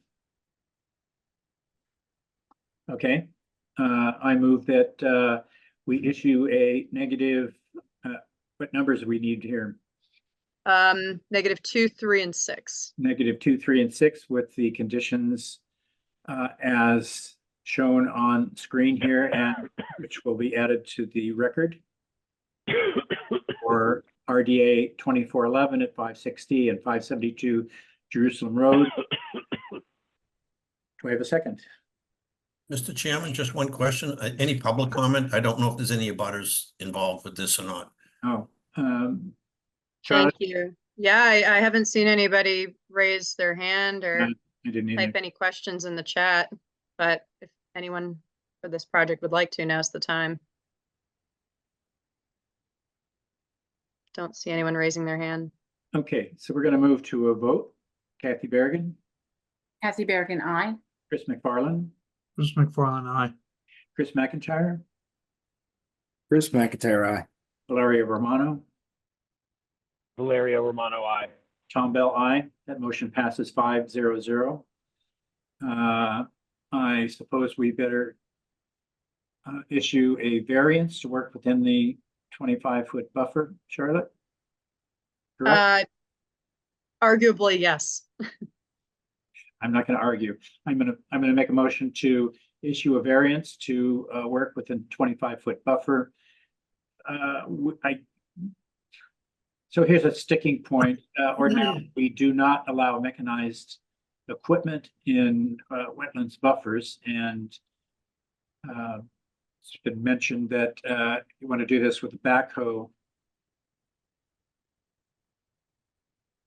which I suppose you actually need. That's a nice long pipe, and you've got some inverts to put in. So I think it makes sense to allow that in this instance. For use of a backhoe. Yeah, Okay. I presume this is going to be a rubber tired backhoe and not a large excavator. Is that correct? I don't anticipate anything large out there at all. Yeah. Yeah. So I move that we issue a variance for work within 25-foot buffer with the waive the condition of mechanized machinery within the 25-foot buffer. And aside from that, the only other thing we would say is, of course, that you store your materials outside that 25-foot buffer and restore it to its original condition. Do I have a second? Second. For the roll call vote, Kathy Berrigan, Kathy Berrigan, aye. Chris McFarland, Chris McFarland, aye. Chris McIntyre, Chris McIntyre, aye. Valeria Romano, Valerio Romano, aye. Tom Bell, and motion passes 5-0-0. Public hearing for RDA 2411, 560 and 572 Jerusalem Road is now closed.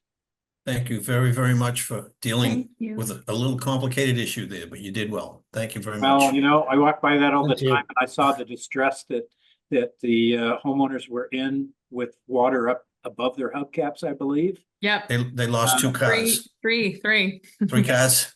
Yeah, so happy to help. No, we appreciate it. We have plans to toast dry yards with dry champagne in the fall. So thank you very much. We appreciate your help. Thank you, guys. everyone. Thank you. Thank you. All right, next is a public hearing for NOI 2417 and stormwater permit 2416 for 195 Sawyer Street, which was formerly 193 Sawyer Street, to construct a single-family dwelling. In accordance with Massachusetts General Laws, Chapter 131, Section 40, the Cohasset Wetlands Bylaw, the Cohasset Stormwater Bylaw, the Cohasset Conservation Commission will hold a public hearing on Thursday, June 25th. Oh, that one's really out, Charlotte. 2024 at 6:30 p.m. via remote participation on a Zoom platform. The notice of intent 2417 stormwater permit 2416 to construct a single-family dwelling with a new approval not required in our lot and within the 100-foot buffer zone to a bordering vegetated wetland. BVW at 193, now 195 Sawyer Street for Jonathan Desmond. Okay, Charlotte, will you introduce our applicants? Hi, David. I don't see John in the audience, but is there anybody else who might be assisting you with presenting tonight? I don't see Will either. I don't think I Will's able don't to think make it. anybody's coming tonight. Oh, wait, I think I do see Will. I might, hold on. He- Will, they- if that's, Will S, if that's you. Yeah, I talked to them earlier and they said they might be able to watch, but they didn't Okay. plan on participating. And if Okay. we need them, maybe we give them a call. And Will Huh. is here. I think he declined, but I think he's here in the audience if we need him. But David, could you please list your name and affiliation for the record? Great. Good evening, Mr. Chairman, members of the Conservation Commission, and any concerned parties in the audience. My name is David Mackwell with Kelly Engineering Group. We prepared the site plans, notice of intent, and stormwater management application and report that is on file with the Conservation Commission. We are requesting a order of conditions under the State Wetlands Protection Act, the local bylaw, and its associated regulations, and a stormwater management permit consistent with the stormwater management bylaw and the associated regulations. David, excuse me 1 minute, David. Mr. Chairman, I need to recuse myself from this hearing. Okay, Thank you.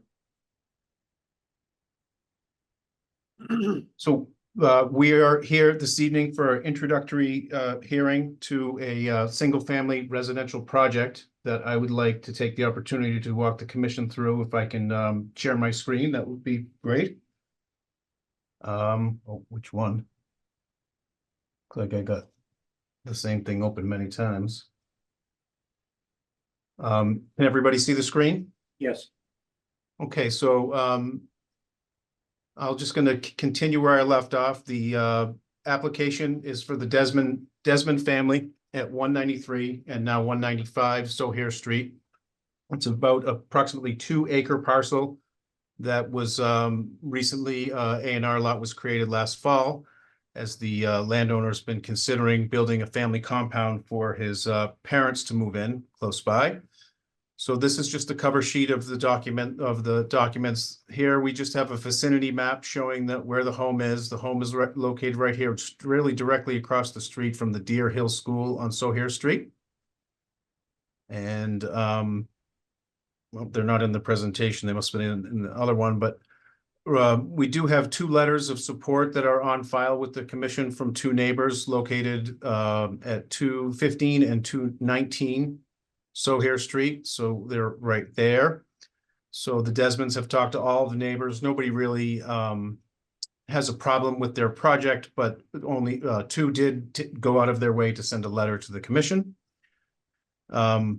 This plan set starts off with existing conditions plan, topography, wetlands is down at the back of the property. Sohair Street's up here. The property line comes down the middle and lot A and lot B. Lot B is the subject of the new home. Lot A is the home to remain, but we'll also have some work done on it. The next sheet I have here is a kind of a colored rendering showing the associated lot lines, proposed new home, and associated buffer zones. Blue line furthest to the back is bordering vegetations to a shallow marsh. And 50-foot no disturb or 50-foot buffer zone is here. 100-foot buffer zone is out in this area. We did file in May, and Charlotte had a chance to review the plans and gave us an email to get us off on a little bit better foot for our first meeting and working with the commission toward an approval. And we were able to incorporate our buffer zone chart that you'll see here to describe in better. Usually I put those, I always calculate these anyways, but I didn't put them in the report. The amounts of buffer zone and the amount of disturbance. As you can see here, lot A is the existing home lot. Lot B is the proposed lot. And then that's the total really for the project. So the project has about 33,000 square feet of buffer zone on the property. We're proposing to temporarily disturb about 4,700 square feet. And there will be permanent hardscaping on about 1,500 square feet. And the buffer zone just clips one little piece of the proposed home. Next slide I have here is just really more architectural. It's the vision for the home. When the homeowner started working with an architect, Mr. Will Soffren, who's been working very hard to get them the desired home for the family compound that they want. And the next slide is really just more of a colored version of our site plan that shows Sohair Street, a new driveway coming down into the property, a little turnout area with garage access, a hardscape to get in the front door. It's also a small 8-foot wide driveway to get down in the back onto the hardscape, because there's going to be in the basement here is full doors. Mr. Desmond's father is a antique car collector, also a boatsmith, I guess, and we'll be using the basement to store possibly and maintain some antique cars and possibly work on some sailboats. So those are the colors we have here. It's the same buffer zones here. In the pink, what we have colored is a small drainage area that brings all of the water back to a subsurface recharge and detention system that will fully mitigate the any runoff created by the new driveway and the new home. We did complete a comprehensive stormwater management permit request. And we put the full charts in. There's no increase in peak at any of the storms, and we have balanced the volume as well for the property. Oh, I did have those letters. There they are. These are the neighborly support letters here. And then this was the map showing just really, these were the two support letters that they got. The Desmonds have talked to all the neighbors. And I included a couple of photographs that are really tough to see here. But working with Charlotte, and before she was out there, when we did some other work, we had our surveyor stake out the entire 100-foot buffer zone, the entire 50-foot buffer zone, and the proposed home on the property. So those stakes are all there. A couple might be taken. I think they had one of the kids' birthday parties out there not too long ago. So status of other boards, I'm just going to go back to this slide. Status of other boards. The Desmonds have gone to the planning board for large plan review or large home review. They've received a permit for that from the planning board, and that permit is on file in the commission's office. We do need to construct 2 new on-site sewage disposal systems, one to relocate for the existing home and one for the new home. Those have been filed with the Board of Health. And we would request that we update any plans here to be consistent with those plans. We haven't got an approval from the Board of Health yet, but we would like to get one. So tonight we're here to take in any comments from the commission, its staff, or any concerned parties in the audience as we work toward final approval. The one thing that we would note is we have engaged a landscape architect to help us with tree replication and enhancement of the property for the use of the owners. We did survey some of the specimen trees that we found, and I think we really only counted that we have to chop one down, but they may have only located some really large ones when we did some of these test holes. There might be some trees in this area outside the buffer zone. So we've hired a landscape architect and everything is staked. So there'll be a more comprehensive list of trees that have to be removed, in addition to a comprehensive list of replication trees that will serve to mitigate any trees lost and also enhance the property for the use of the applicants. So I think I touched on most everything that I wanted to touch out. We're here for 3 permits, I guess. I don't know how you issue them, but one under the State Wetlands Protection Act, one under the local bylaw for work in the buffer zone, and one under the stormwater management bylaw. And with that, and through the chair, I will end my presentation and turn it over to the chairman and the commissioners and the audience. Okay. Commissioners, do you have any comments or questions? I have a question, please. I read in the plan that you have the 2 lots, 195 and 193B. Mm-hmm. And the existing septic on 195 needs to be relocated. And then it says 2 systems will need to go in for each lot. Is that what you just said? 2 systems for each lot, or did I No. misunderstand? 2 systems, 1 for each lot. Okay. Thank you. No problem. Would you zoom in to the plan you're showing right now, please? You want to zoom in a little bit? Yeah. Sure.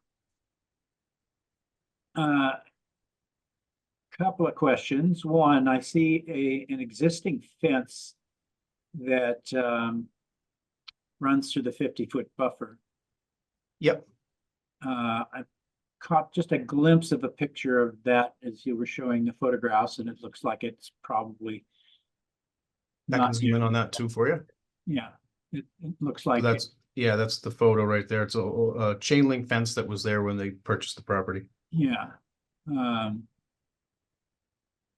Can that be removed?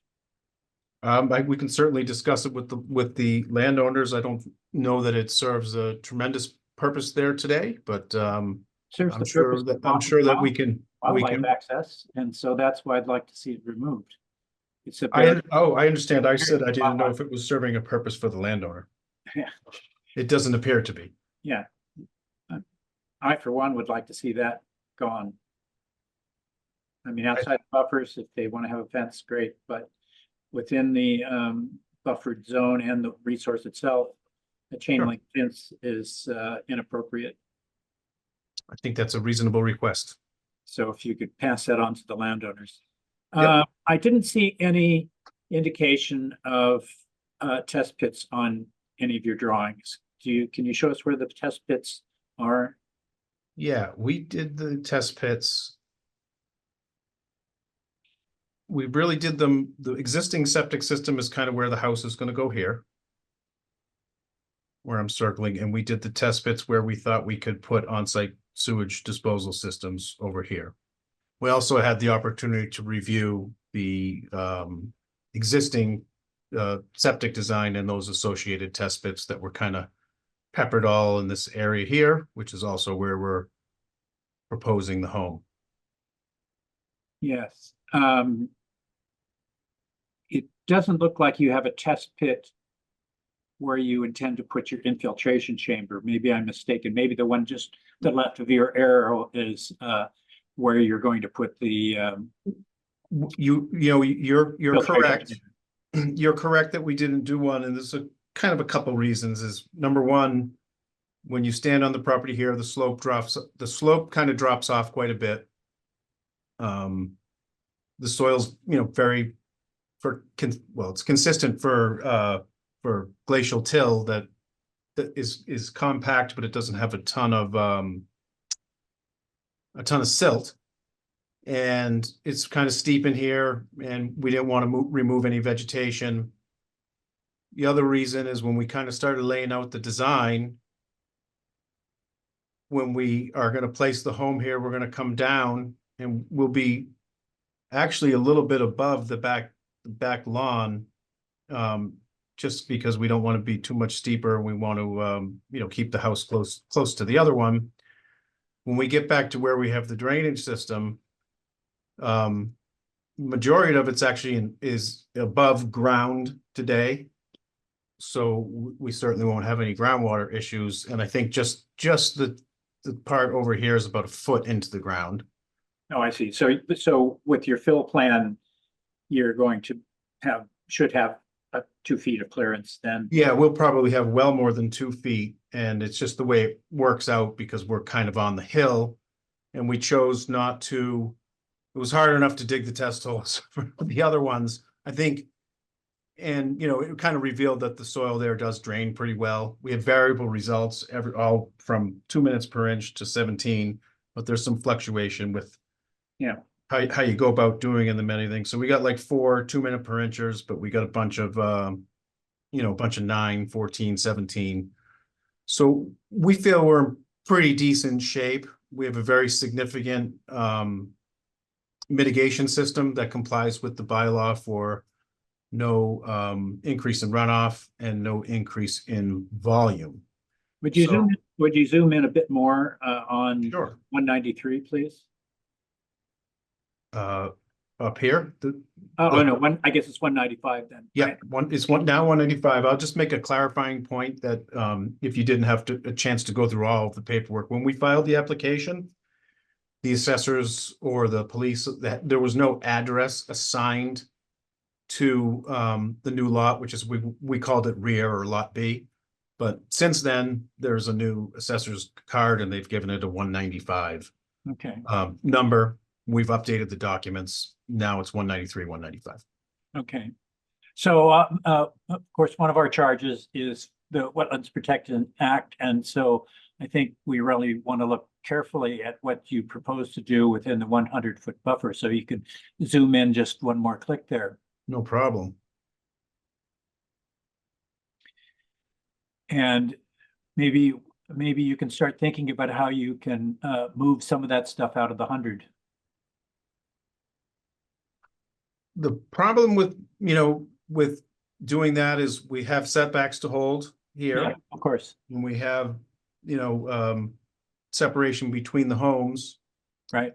And the way that the land works out, these are the most reasonable areas to place these features. They'll have a nice walkout. We have a nice, well, we will have a retaining wall here to define the level area outside of the basement landing and hardscaping. And that will really define the permanent living level. And so we don't see any need to go beyond that for any other construction work. And we did have a good look at the zoning, well, the zoning bylaw and the regulations. And we felt that we can respect the 50-foot no disturb fully and work with the commissioners and anybody else on how to approve 130 square feet of the home and 1,500 square feet of hardscape within the buffer zone. As Yeah. we move to And the that- right or anywhere else, we run into zoning and height issues and other things. That's what we're doing. We're working on what you can do in the 100. Right. Yeah. So, what do you mean by middle court? So what they're called, this a middle court, is they're gonna build like a level lawn area. You could come out the side door, around down some steps, and he's just calling it a middle court because it's slightly above and there'll be a covered, like a farmer's porch on this side of the house. So the house is actually inside, this is a farmer's porch, and you'd be about 4 feet above this middle court, but in the back, you're almost 10 feet, you're 10 feet above. So you have a steps up, and it's just a grass landscaped area that's level on the side of the home. So, you've got one central infiltration chamber. Mm-hmm. Is it feasible to put a smaller one in your middle court outside the 100 and a smaller one on the, like I said, would be the north side of the covered room, the covered porch there outside of the 100? I think those are both feasible. Good. So how do we roll back some of the pavement here? Or is it pavement? There's What's going the to be only- over the top of the infiltration chamber? Turf?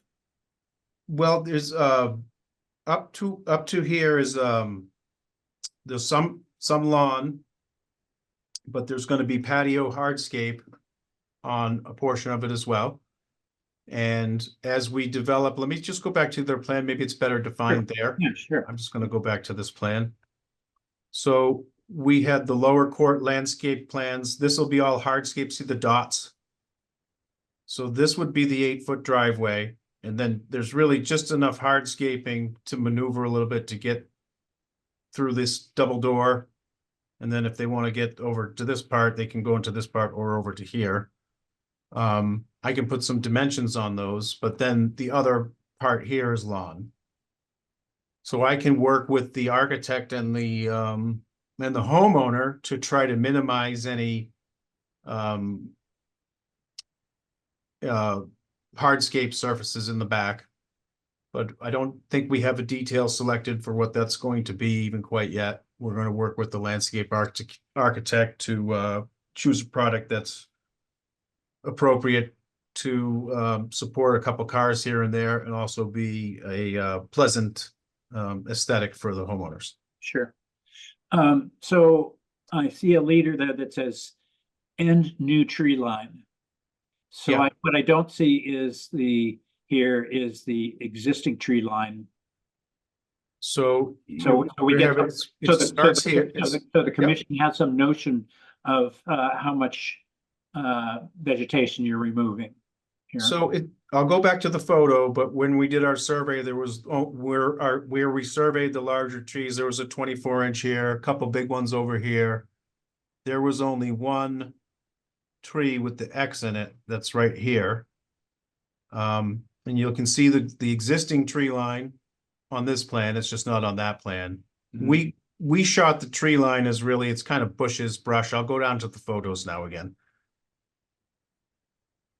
Let's see, I'll probably zoom in on this one because I think that's the tree we're talking about. So we called all this the tree line here, some shrubs and things.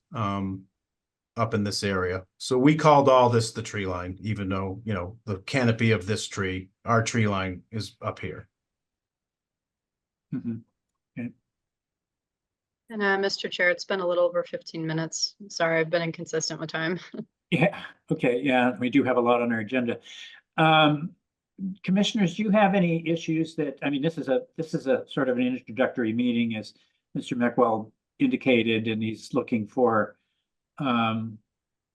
issues we might be concerned about, and I think I've outlined a couple. The primary one is that we'd like to see as a bit of a reduction in the disturbance to the 100-foot. Right. And Yeah, I second that. I'd be looking for alternatives to minimize. I yeah, mean, we do have the no disturb 50, but the 50 to 100 is also buffer zone. So when we're looking at an initial design, this one, you know, I would look for alternatives to minimize. But I was looking at satellite imagery. I'm curious what's going on in the back here. The near map. I don't know if it's trails, but it looks like between October 2023 and I don't know if it's a motocross trail, but it looks like there's a lot of wood piles up there. And has there been which would be most likely in the buffer zone. yeah, I see what No. you're talking about. What's going on in the back? I don't know. I did take a couple photos out in the back, but I can take the notes. I'm not familiar with what website were you talking about? All Trails? No, we routinely use a service called Nearmap, which allows us to examine through satellite imagery various plots, and we have about every 3 or 4 times a year we get refreshers. So Charlotte, can you put up Yeah, and David, I can send you some screenshots because I don't think it's not a free service. So I will try to take some screenshots before I forget, or please remind me, and I will send them to you. I think, Chris, is this what you were talking about? yeah, zoom in a little closer, Charlotte. Yeah, it's good right there. I'm not And sure then- what that and then- is. And then scroll back to the next unfoliated date, which is April 2nd, 2023. Oh, okay.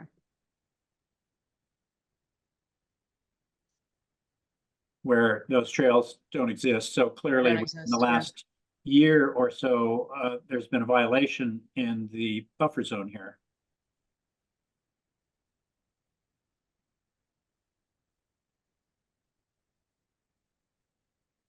So we'd like some clarification about that. Okay, Yeah, so at some point, at least, I mean, I can't see from the tree coverage, but at some point within the last year. Yeah. I'm not sure what happened back there, but okay, well, we'll ask. I do have, I mean, I guess I have the one photo back there that looks like, We can send you screenshots here of sure. yeah, I'll send these to you, David, just so that you have Okay. them. Charlotte, maybe highlight the features that Yeah. we're concerned about here. Mm-hmm. Okay. And yeah, the fence, we can clearly see the fence there too, I think, that linear feature. So, yeah, I mean, that probably is have been there a long time, but it really should be gone. It's an impediment to wildlife movement in the resource and to the buffer zone. So, Okay. That's all, this is all valuable input. uh, commissioners, any other things that you'd like to add to Mr. Mackwell's list of our concerns? I think it was addressed with the chair. There was a discussion about the tree line being removed, and I think there was a reference to see the landscaping plan. Did I miss the landscaping plan? I didn't see it. I've been sort of watching it, and I don't think I see it in the file. Is that something that was submitted? No, I'm just being blind, and I apologize. it has not been submitted yet. We just getting a landscape architect on board to help us with the new plantings. Okay. So it's gonna be, I'm sure- part I'm of sure it. we'll get And it sounds like the scope might get enhanced from my notes here. And just as a advice that we like to see, if you are working in the one of the buffer zones and we were to approve anything in that 100-foot buffer zone, we generally require a 1-to-1 or 2 or greater replacement and random plantings. We don't look favorably on curated landscape architecture within the buffer zones. Needs to look natural. The plants that are used must be off our list, taken from our list, and should mimic the existing forest. So if it's got a lot of hemlocks or cedars, for example, we'd like to see a lot of cedars. If it's mostly oaks, then oaks, right? But the species that are selected you should try to blend whatever you do back into the forest that exists on the property now. That's my only. So addition to planting, what's been said. plant flower beds and planting flower beds and stuff like that's not. Yep. favorable. We get it. That'll be only in the front. Yeah, once you're outside the 100-foot buffer, you can pretty much do whatever you want. But in these buffer zones, we want to see a replication of the natural conditions. Okay. Great. Any other So if anybody I'll recap the list just to make sure I have everything. Sure. Yeah, that's great. So I think we answered the test bits pretty well, and we're always welcome. Our plans always say within there that the engineer has to be present for the excavation of a recharge system. We actually watch them scrape the soil, make sure there's no contaminants, make sure it hasn't rained a bunch of silt or driven a tractor over it before they place the stone. That's our standard as we go watch them start placing the stone. So we're that'll be on our plan anyways, and we would be open to a condition that we dig a test hole underneath it as well.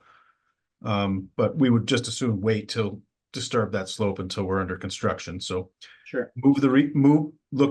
taking a look at relocating or distributing the recharge systems to some more locations. I think that's a good suggestion to help spread out the perk areas where we can feed the groundwater slowly. Then there was multiple comments about the historic aerial photographs and potential work that has been done since October or before October 23. And then some comments about best practices associated with landscaping and revegetating any of the buffer zones. And I'll just add, David, that, obviously we're waiting on a finalized landscaping plan. So obviously we'll I'm sure we'll work with you on that to submit that for this project. And then that includes a list of obviously the trees and vegetation that's being removed, and then replacing the trees with similar species that are found on site that are of course native. Removing the existing fence potentially that is existing within the 50-foot buffer. That would involve a variance. I know you didn't submit one yet, but you can put in a request for that and I can send you the form.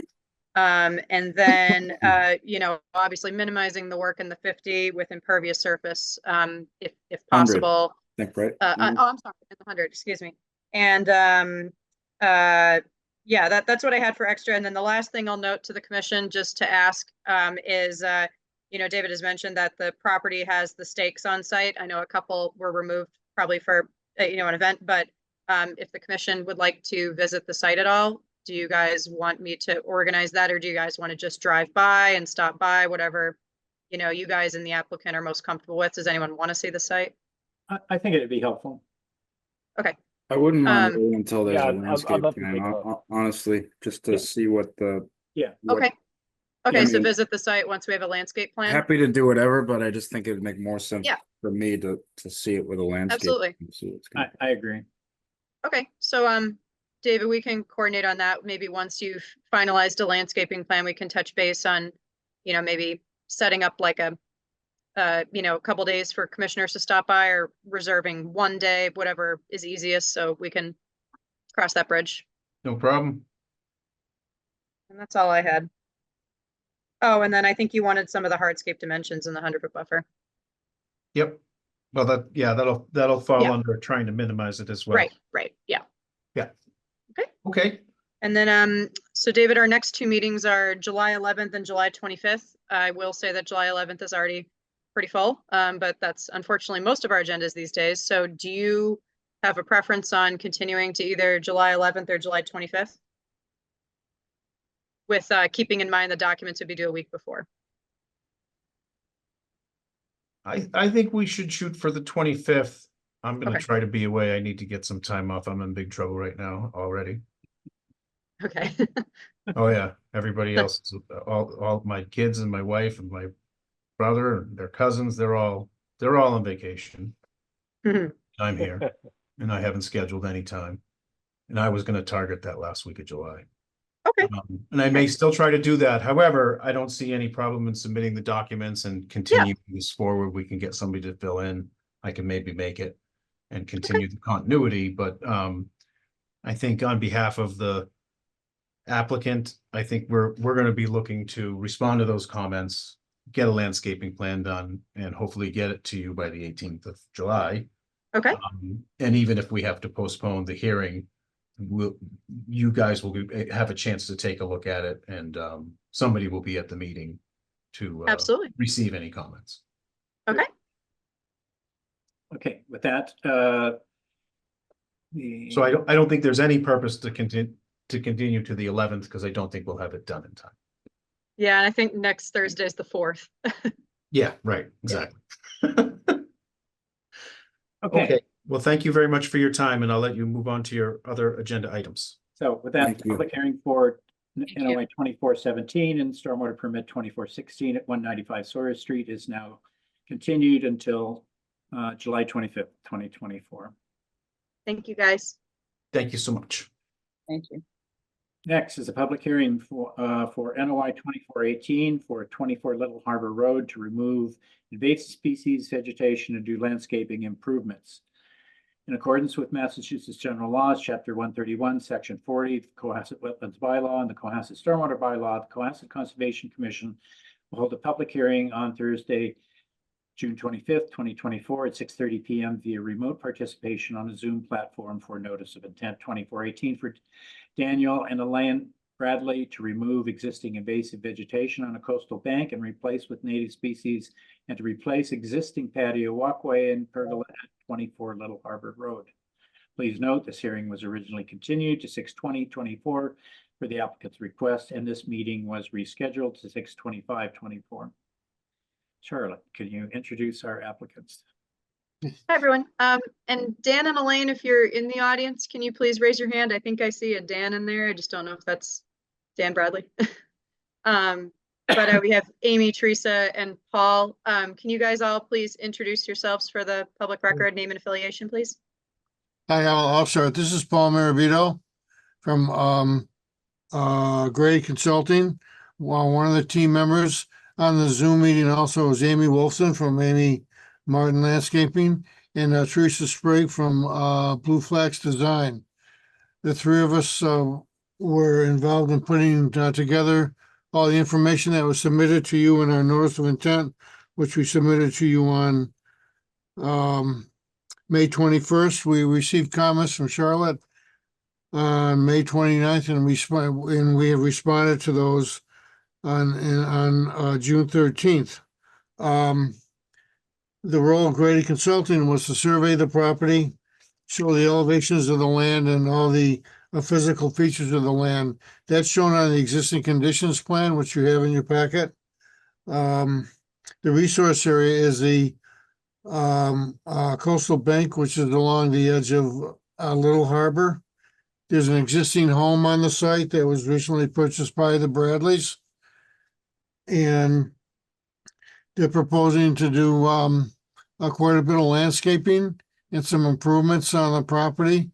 which Amy and Teresa will explain in more detail. The land slopes from Little Harbor Road toward the front of the house, and then behind the house it slopes down the coastal bank and into Little Harbor. For the commission's information, we did not provide any stormwater calculations as the land area, as the activities that are proposed do not constitute an alteration, as alteration is defined in your stormwater regulations. I think our plan is straightforward. What we do show on the plan is a detail for the sonotubes, which would be installed in certain locations, as well as the pervious material that would be placed below the areas where there's permeable pavers proposed. I think with that, I'll end and let Amy explain her scope of the work. She submitted a plan that's entitled Amy Martin Landscape Plan. And the other thing, before she does that, I'll also mention that we filed in the notice of intent, we filed a variance request application for doing work in the 50-foot buffer zone.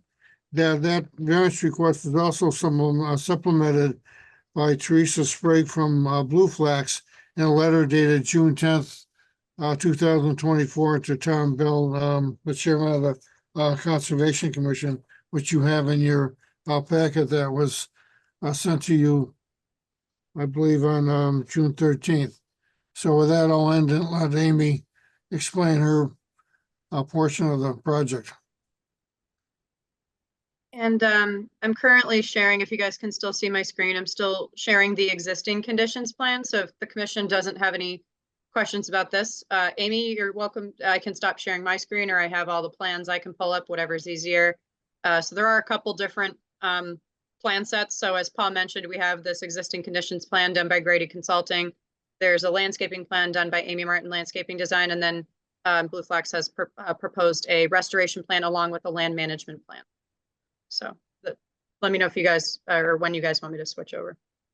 Charlotte, why don't you go ahead and switch over to the landscape plan from Amy Martin? Yep. Hi, my name's Amy Wolfson. I'm with Amy Martin Landscape Design, and we worked with Blue Flax Design and Grady Consulting to come up with a comprehensive plan for the Bradleys. So right now I'm going to talk about basically what we're proposing within the 100-foot buffer and the 50-foot buffer. And then Teresa Sprague from Blue Flax is going to take over and talk about what we're proposing, or they're proposing, for the coastal bank restoration portion of the project. So what we're proposing to do in the front of the house on the west side of the property is to remove the existing front walkway area and front patio at the front door and install a new walkway and new front patio using a permeable paver application. And then install a pergola over that area that would be attached to the house. There is a little stone wall along the driveway. We're proposing to remove a portion of the stone wall and rebuild it sort of, and the stone wall in a sort of cleaner way. And then create a little bit better access around the property on the north side where Charlotte's pointing out. So there is an existing sort of gravel walkway along the side of the property, but it is pretty steep in some areas. So we're proposing to have new pea stone brought in and steps to create safe access around the property in that area. And along that same side, we're proposing an outdoor shower and then a permeable paver landing that would match the pavers that we're proposing on the front side of the house. And then on the back side of the house, the side that's facing Little Harbor, we're proposing to remove the two existing decks and rebuild decks in a new configuration.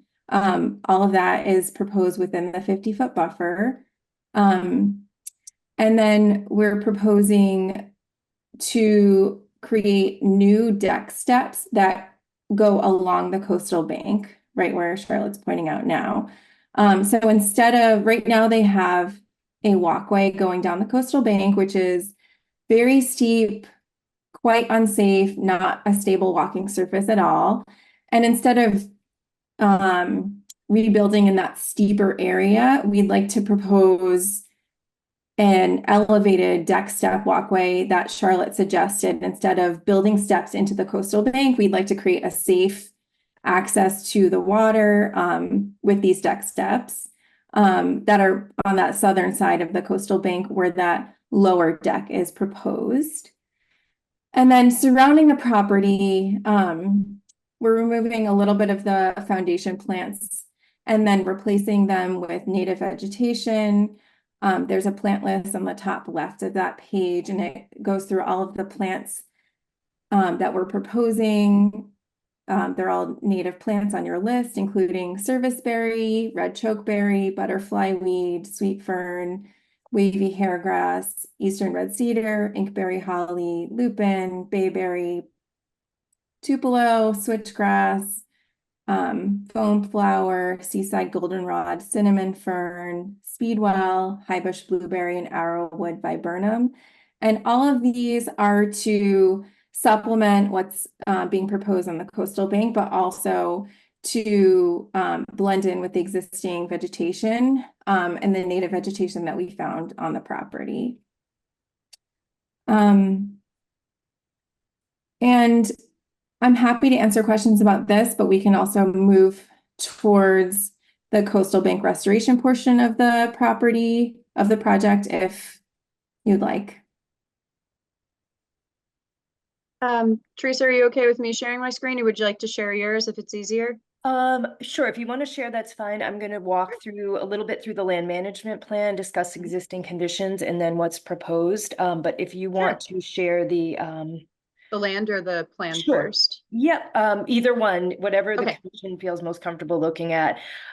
So good evening, everyone. Teresa Sprague with Blue Flax Design, and we have designed this land management plan and coastal bank restoration plan. Our desired project outcomes are to protect the existing soils on the coastal bank and within the buffer zone, to slow stormwater down, allow for better infiltration, improve stormwater filtration with the restoration of a diverse native plant community with a more complex root system than is currently existing with the invasive species on site. And I'll talk more about that in a moment. Which will then better filter pollutants and better protect water quality in Little Harbor. And of course, the final project outcome will be to improve wildlife habitat value in the resource area. So as Paul pointed out, resource areas here are coastal bank, along with land subject to coastal storm flowage, AE elevation 10. The lot is developed with a single family home, sits pretty much right at the top of coastal bank. I think one of the most important things for us when we were creating this land management plan was to really look at the existing soil profile. So Natural Resource Conservation Services has listed these soils as Hollis Rock Outcrop, Charlton Complex, which is characterized by thin black fine sandy loam with bedrock adder near the surface. So this coastal bank is largely composed of these rock outcrops and with pockets of vegetated soils in between. The upper half of the bank, directly behind the house, has especially shallow soils and only herbaceous species are currently growing there, while some of the deeper soils in the pockets on the coastal bank are vegetated, mainly with invasive vegetation. This coastal bank is not a significant sediment source. It's acting as a vertical buffer to stormwater. The buffer zone is comprised mainly of lawn, except for areas along both the northern and southern property lines, which have a canopy layer of invasive Norway and sycamore maples, no shrub or ground cover layer. As Amy pointed out, there's an existing walkway with some unstable pavers behind the garage leading down to the toe of the bank on the north side. We also noticed and noted brush and grass clippings that had been previously dumped on the bank to the south of the house and that form a fairly thick pile about midway down. Invasive vegetation that we have observed on site includes Norway maple, sycamore maple, Asiatic bittersweet, shrub honeysuckle, border privet, multiflora rose, garlic mustard, and vine honeysuckle. Native trees and shrubs found on site include oaks, eastern red cedar, green ash, black cherry, along with the shrub layer of Arrowwood viburnum, and some native herbaceous species, including little blue stem, seaside goldenrod, and some geranium. So what we are proposing to do is to manage the invasive vegetation on site and restore a native plant community. We go through that in a little bit more detail, our restoration goals and objectives, and our methodology for managing that on page 5 of our land management plan. Our goals are to protect to provide an overall improvement to the ecological functions of the resource area, to restore increased habitat value, intercept stormwater, decrease its velocity, allowing for more infiltration, less erosion. We understand that the presence of invasive species leads to loss of native habitats, biodiversity, and that will be improving wildlife habitat by reducing and eliminating the invasive species and the competition that they provide on this site. We have included with our land management plan a vegetation and restoration process. So the project will begin with really hand removal. The mechanical removal that we're proposing will basically be a walk behind skid steer with a winch that will be used to winch up material as it's hand cut and removed from the bank. So there'll be no mechanical removal on the bank itself. Our goal here is to protect the thin layer of soils that's existing. So in the process of managing the invasive vegetation will be to cut the invasive vegetation, to hand apply an EPA approved herbicide. The 2 herbicides, that active ingredients that we use are glyphosate and triclopyr. Triclopyr mainly for Asiatic bittersweet, glyphosate for the other species on site. All herbicides are applied by licensed, insured, and certified professionals by Blue Flax Design. Those shrubs and trees will be cut, treated at the stump level, and then removed by hand and mechanically with the assistance of the winch on the walk behind skid steer.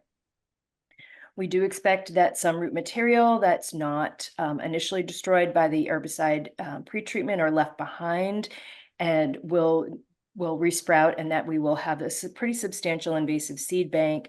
So we are proposing follow-ups beginning in late summer and following through fall through the next 3 to 5 growing seasons.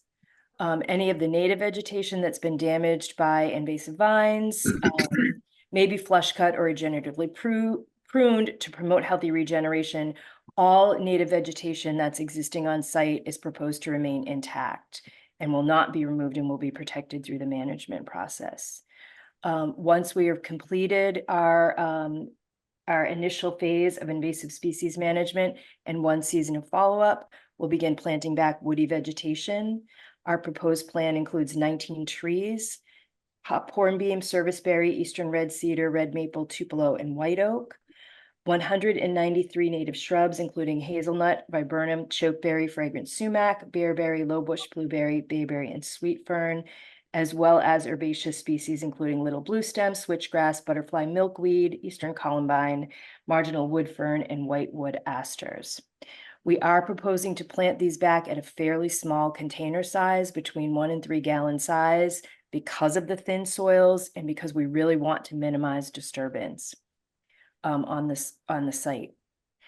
In our land management plan, or I'm sorry, in our variance request letter, we include our request for a variance from section 39 of the Cohasset Wetland Regulations for the use of systemic herbicides, glyphosate and triclopyr, for the management of invasive vegetation on the coastal bank. We explain in that letter that we're proposing to use these herbicides using a cut and wipe application method. So the plant will be cut, the herbicide will be applied directly to the cut stem, where it'll then be allowed to translocate into the root system, but does not translocate out into the soil. So we want to be sure that the commission understands that we are not proposing broad foliar spraying on this site. The application method allows us to minimize and eliminate soil disturbance. And while that's a key factor in any invasive plant management project in general, it's even more important on conditions like those at the site at 24 Little Harbor, where the soil is shallow and fine and disturbance could lead to loss of soil through either excavation or potential erosion where the existing root mass that holds soils in place is removed. So while we know that the existing invasive plant community does provide some ecological services, we believe that the proposed removal of invasives and restoration of native plant community will better provide important ecological functions, including long-term soil stabilization, stormwater infiltration and filtration, and improved wildlife habitat. While some of the existing invasive vegetation could be successfully removed mechanically, for instance, multiflora rose, shrub honeysuckle, and Norway maple, the potential loss of soil associated with mechanical removal, we believe, would be detrimental to the site and would not allow us to restore native plant community without bringing in a significant amount of foreign soil, which could then introduce other noxious weeds and potentially more invasive vegetation. So we prefer to work with the existing native soils on site when doing these kinds of restoration projects, when at all possible. Other species like Asiatic bittersweet that have extensive root systems would require an enormous amount of soil excavation and continued long-term soil disturbance to successfully manage. As I pointed out, all herbicide would be applied by trained, certified, licensed herbicide applicators at Blue Flax Design. We've been managing invasive vegetation for over 15 years using scientific guidance and best management practices as they've evolved over almost 2 decades. So I'm happy to answer. We also provided a glyphosate fact sheet, a triclopyr fact sheet, and an invasive plant fact sheet that I'd be happy to discuss in more detail. I'm sure you've had an opportunity to look those over, so I'm happy to answer any questions about that and about the proposed management. Thanks. Commissioners. The 29 maple trees, what are the sizes of those trees? So they vary in size from being 3 to 6 inch caliber to larger established Norway maples. One of the difficulties with Norway and sycamore maples is not only do they shade out, so they outcompete by shading, but they're also allelopathic, so they put a chemical into the soil that prevents other vegetation from establishing around them. So usually when we have a stand of Norway and sycamore maples like we see on this site, what you find growing around those sycamore and Norway maples is other invasive plant species. So by removing the invasive vegetation, the invasive Norway and sycamore maples, it really allows us to get a native ground cover layer established where none currently exists on the bank, as well as a native shrub layer established where none currently exists, where those Norway and sycamore maples are most heavily concentrated. So the proposal is to remove 29 trees, but you're only gonna replace 19. So in addition to the 19 trees, we're proposing to plant 193 shrubs. So there really is no shrub layer existing on the site right now. And the ground cover layer is sparse and mostly invasive. So by removing those trees, we're able to create vertical layers. So we are proposing to plant back 19 trees along with 193 shrubs, and a significant number of, we'll be seeding the entire area after the initial invasive species removal takes place. Blanketing steep slopes or area where we might be concerned about some soil erosion, we'll be blanketing that with 100% biodegradable coconut straw erosion control blanket, and then planting into that blanket after we've reached that 80% plus control of the invasive vegetation.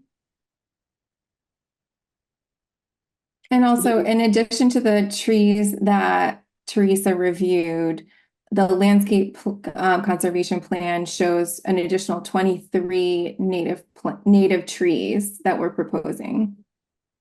Thanks, Amy. Mm-hmm.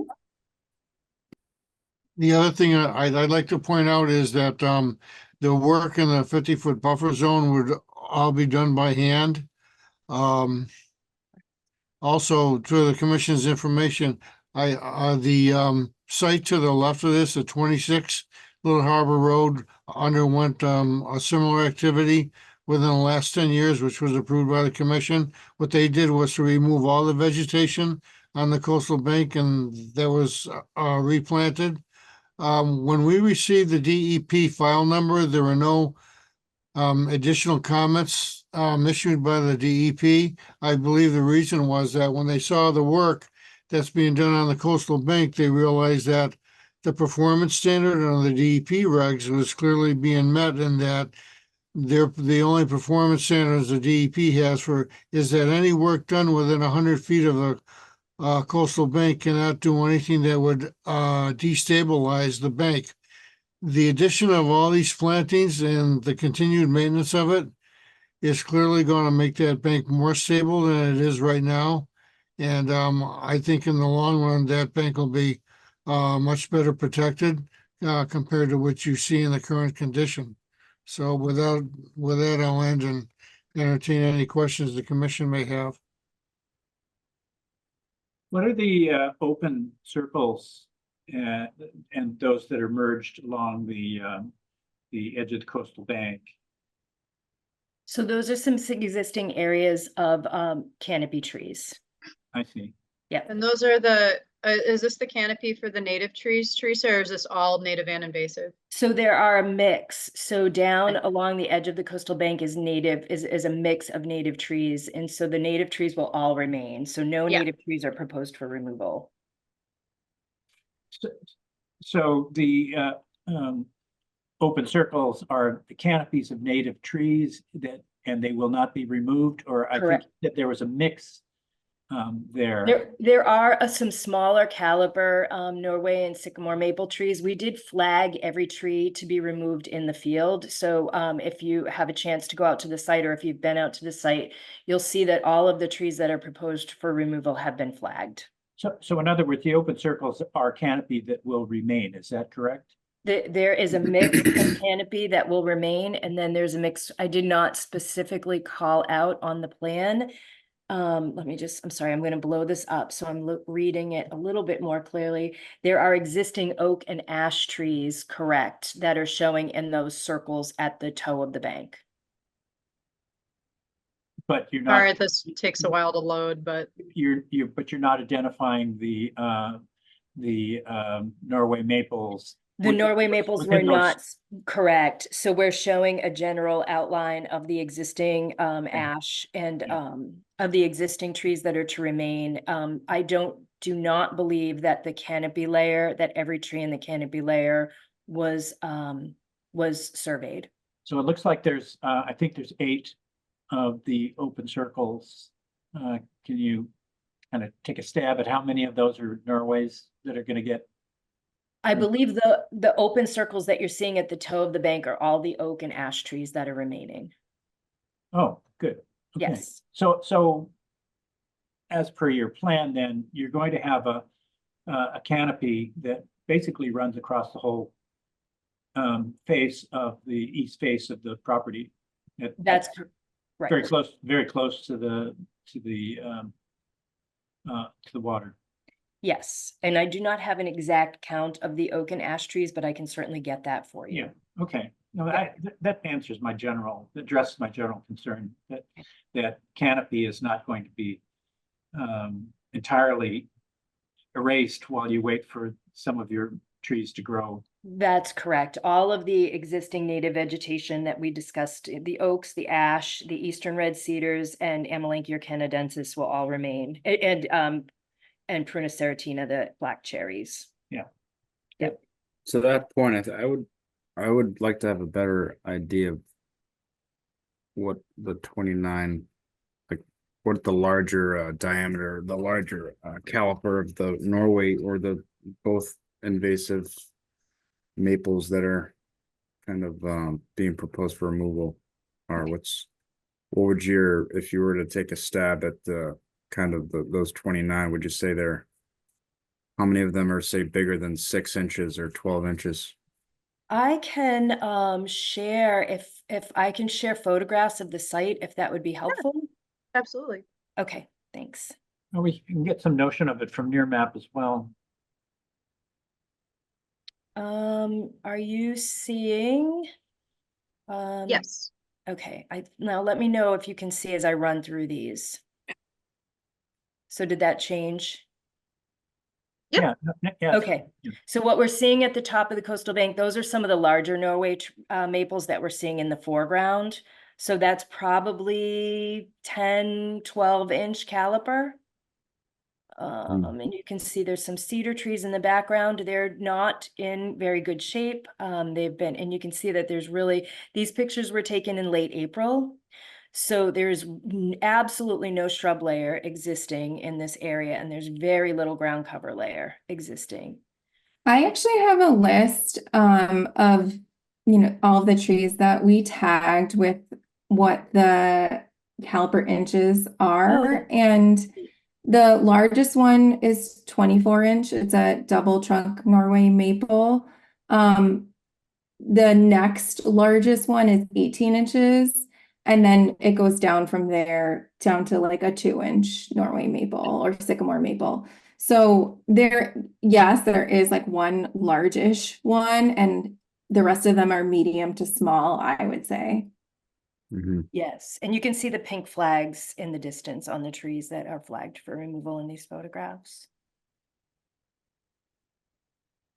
And Mr. Chair, I know this is a complicated project, but we are at the 20-minute mark. Yeah, and we have more ground to cover. Commissioners, do you have any other questions here? I'm just curious how, and maybe I missed this, but how are invasives being managed on an ongoing basis? So after the initial invasive species management, through the cut and wipe process, we'll be coming through and following up. So we'll be monitoring through the entire growing season. So we do the initial invasive species removal, the area seeded, any steep slopes or any soils that we're concerned about it being eroded will be blanketed with coconut straw, biodegradable erosion control blanket, in order to make sure that those soils are stable while we're getting that ground cover layer reestablished. Then through that next season, we will follow up with selective treatment. So if we see additional invasive vegetation resprouting, we'll do a cut and wipe treatment. So that will be followed up, and we'll monitor that over the course of 3 years. So we'll be doing the initial invasive plant management, seeding, stabilizing the coastal bank, following up with selective invasive species removal, and then we'll start planting woody vegetation back. And then after 3 years? And then after 3 years, we recommend ongoing monitoring. We do include in our land management plan some language regarding our recommendations for ongoing management. So we include on page, sorry, I'm flipping through this really quickly.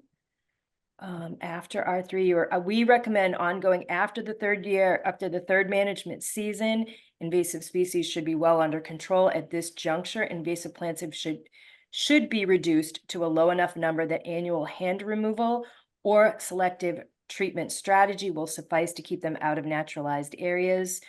Of course, this varies depending on actual carbohydrate stores in the root systems, environmental conditions, etc. But we note that invasive plants generally take a minimum of 3 to 5 years of active management to reach a level of successful control. We recommend annual monitoring and minimal maintenance for invasive plant management ongoing throughout the restoration area.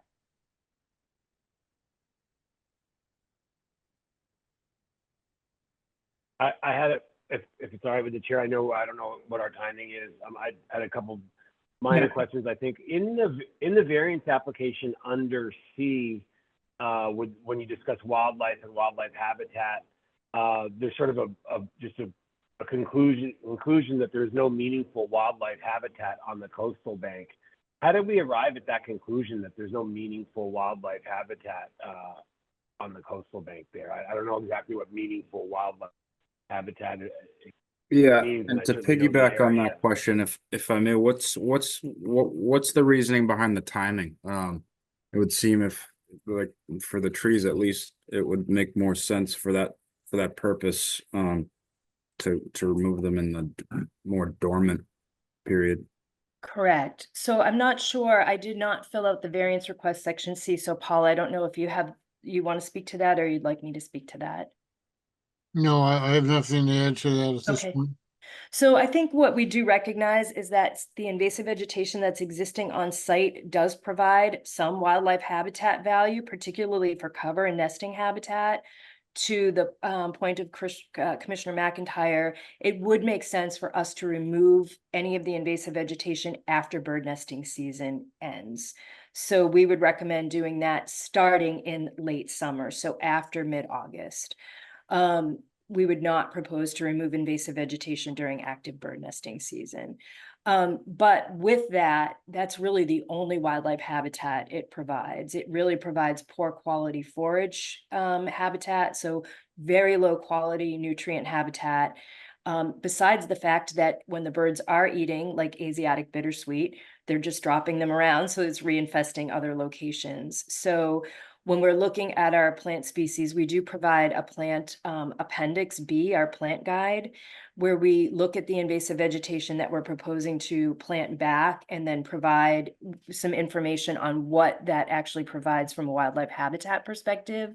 So most of it is provides important nutrients like arrowwood viburnum, bayberry, two of the most important fruiting species for migratory songbirds, lowbush blueberry, serviceberry, Amelanchier canadensis, black chokeberry, et cetera, all provide really important habitat value. Eastern red cedar, not only the berries, but also for cover and nesting habitat. And white oak, of course, we know is a keystone species, as all oak trees are in New England. So we're really looking at providing wildlife habitat from the insect level. So we know that, for instance, invasive plants provide absolutely or very little forage for our native insects. And one of the causes of loss of native insects, which then also leads to decline in native birds. So there, it starts at the lowest trophic level and works its way up to mammal species. So we're thinking about this from down to caterpillars, Lepidoptera, up to the typical suburban mammals.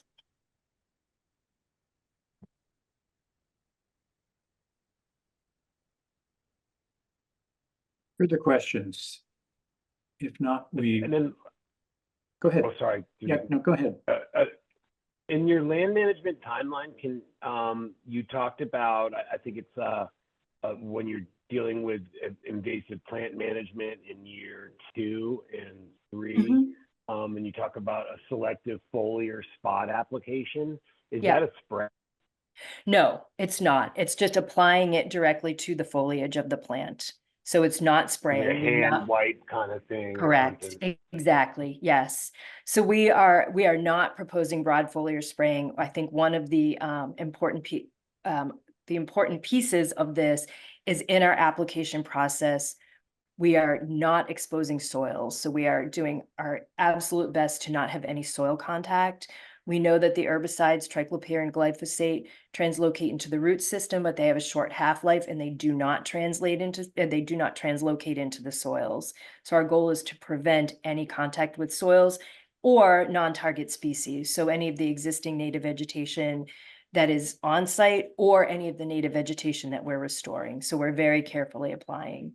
With no spray whatsoever, not just broad foliar spray or just correct. No spraying. There's no spraying. Yes. So I assume that the article that you provided clarifies that there's no transfer to the soil.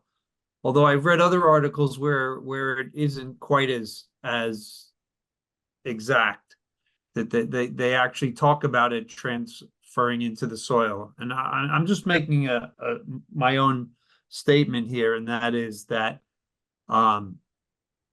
it's concerning to me, the use of herbicides so close to the water. I think that there's no guarantee for what's going to happen 3 years, 5 years from now. Well, maybe 3 years, because that's part of the process. But beyond that, there's no guarantee. So it's very concerning to me that the the information on glyphosate and other herbicides is so uncertain. We do know that glyphosate is a carcinogenic. And so the question that comes to my mind is, you know, what are we actually putting into the environment? And do we have a guarantee for something on a long term? And we don't.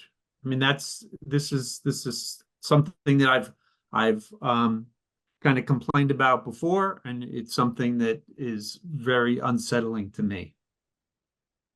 Yeah, and I understand your concerns entirely. I think one of the difficulties for us is that almost all of the studies that are done on herbicides like glyphosate are done in large industrial agricultural settings. So they are looking at broad foliar spraying where we're crop spraying, right? So there is no selective treatment. There's no concern for it to be applied to soils. Those are the studies that we're able to find, and those are most studies that are completed. I mean, whether or not glyphosate is a carcinogen, the science is out on that. We've got some evidence that says yes, some evidence that says no. We look at all of that evidence. We also look at the way we're applying it selectively with proper personal protection equipment, with applicators who are trained and certified by the state of Massachusetts, licensed by the state of Massachusetts to do this. So we're looking at it in invasive plant management and in ecological restoration, it's a tool. Certainly some of these species can be managed mechanically, like the honeysuckle, multiflora rose, et cetera. Our concern on this particular site is that to do that, we have a significant amount of soil disturbance. I include an example in my variance request letter of the fact that even though on this site we have no estimated or priority mapped habitat with natural heritage endangered species program, that when we are working in areas like that, we're required to use selective herbicide treatment versus soil disturbance for invasive species removal. For instance, we've worked in spadefoot toad habitat, eastern box turtle habitat, diamondback terrapin turtle habitat, and we're actually required to use selective herbicide treatment versus mechanical removal because of the destruction of the amount of disturbance that's required for the soil to manage the invasive vegetation. And NHESP recognizes that wildlife habitat is significantly improved with the management of invasive vegetation and restoration of native plant species. So it's one of those things that we're always weighing. The value or the disturbance, the damage that can be done by ongoing soil disturbance versus short-term. Now, regarding your question for water, we know that the active ingredient glyphosate and triclopyr do not have any effect on aquatic species. However, the surfactants that can be used in these with these herbicides can have a negative impact. So we only use a surfactant that's approved for use in wetland resource areas. We do not use a typical, I just lost what's the brand name of glyphosate? Roundup. Roundup, thank you. We do not use like a typical Roundup preparation. So we're using the active ingredient with a surfactant that's approved for use in wetland resource areas. I share And you supplied that concern. information in your submission? We did, yes, we did say, yes. So we can see the name, brand, and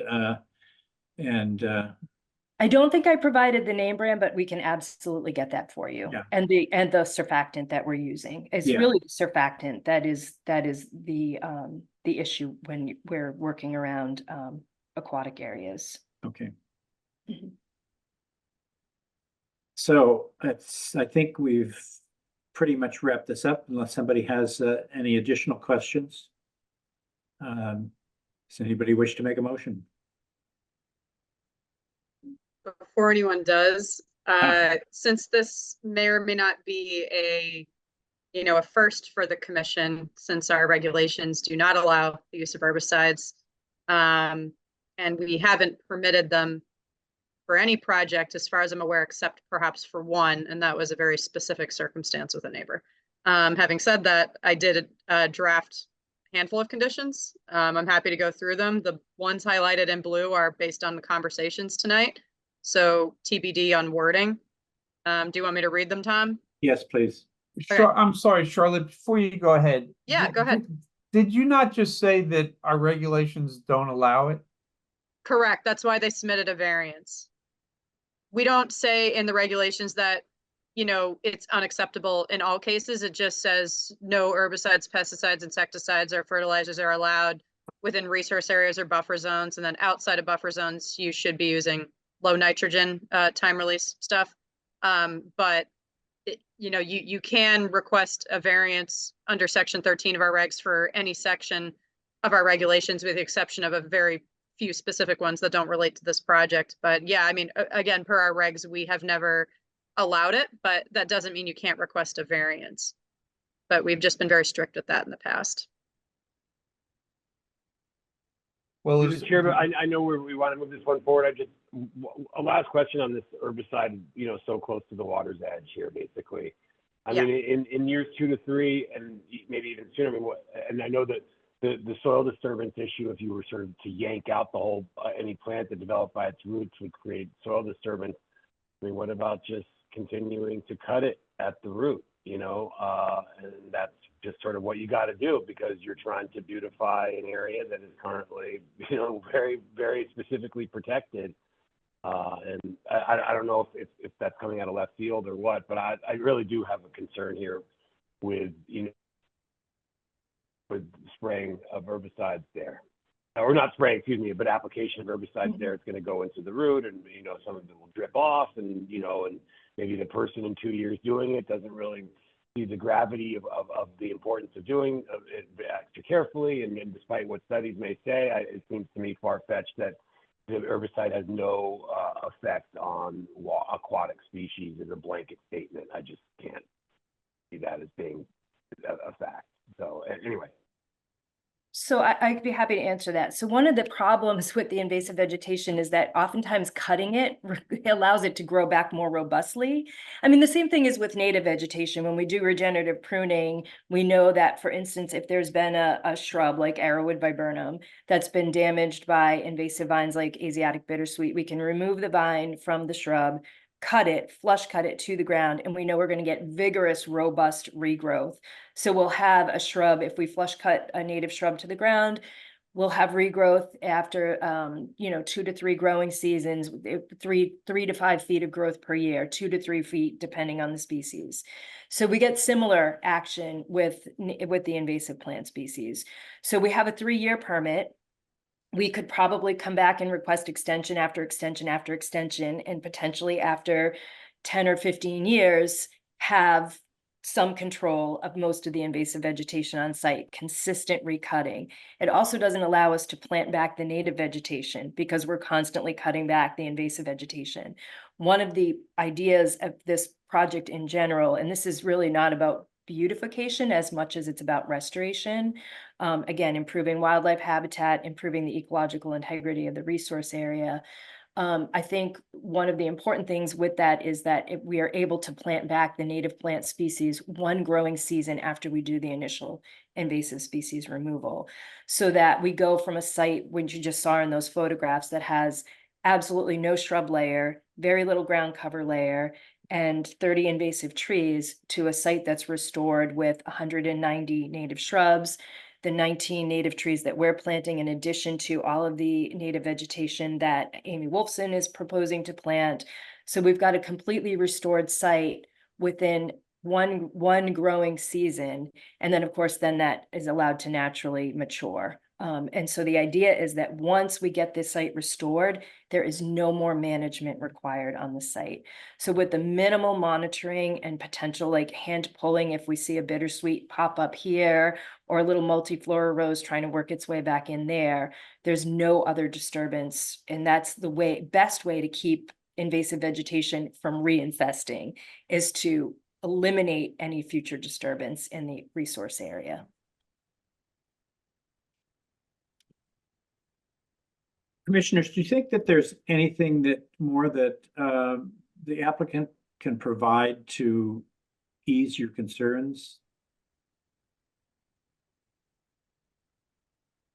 Commissioner McIntyre, were you satisfied with the description of the trees that are coming in and out, the size and the effort at replacing them?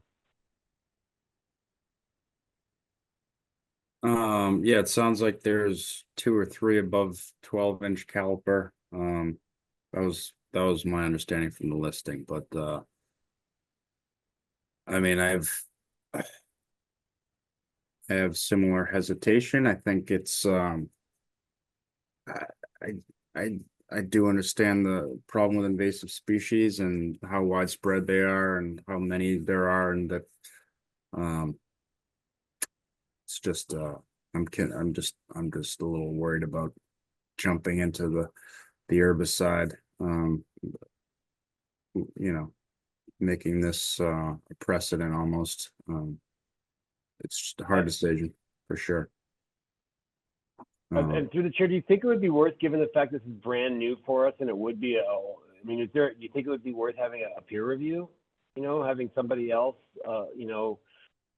take a look at this and really do some more of a, scientific analysis of what we're talking about here. I mean, I know it's not overly complicated, but this is brand new. We're talking about applying herbicides on the waterfront, at Little Harbor. I mean, so I don't know if anybody else if we would engage somebody else who's, has as much expertise as Ms. Sprague, and the rest of the applicant team, who obviously has done a very thorough and thoughtful job here.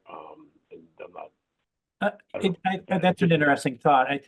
And yeah, I want to amplify that this is a new direction that we're talking about moving into, and all of us feel a sense of caution about this.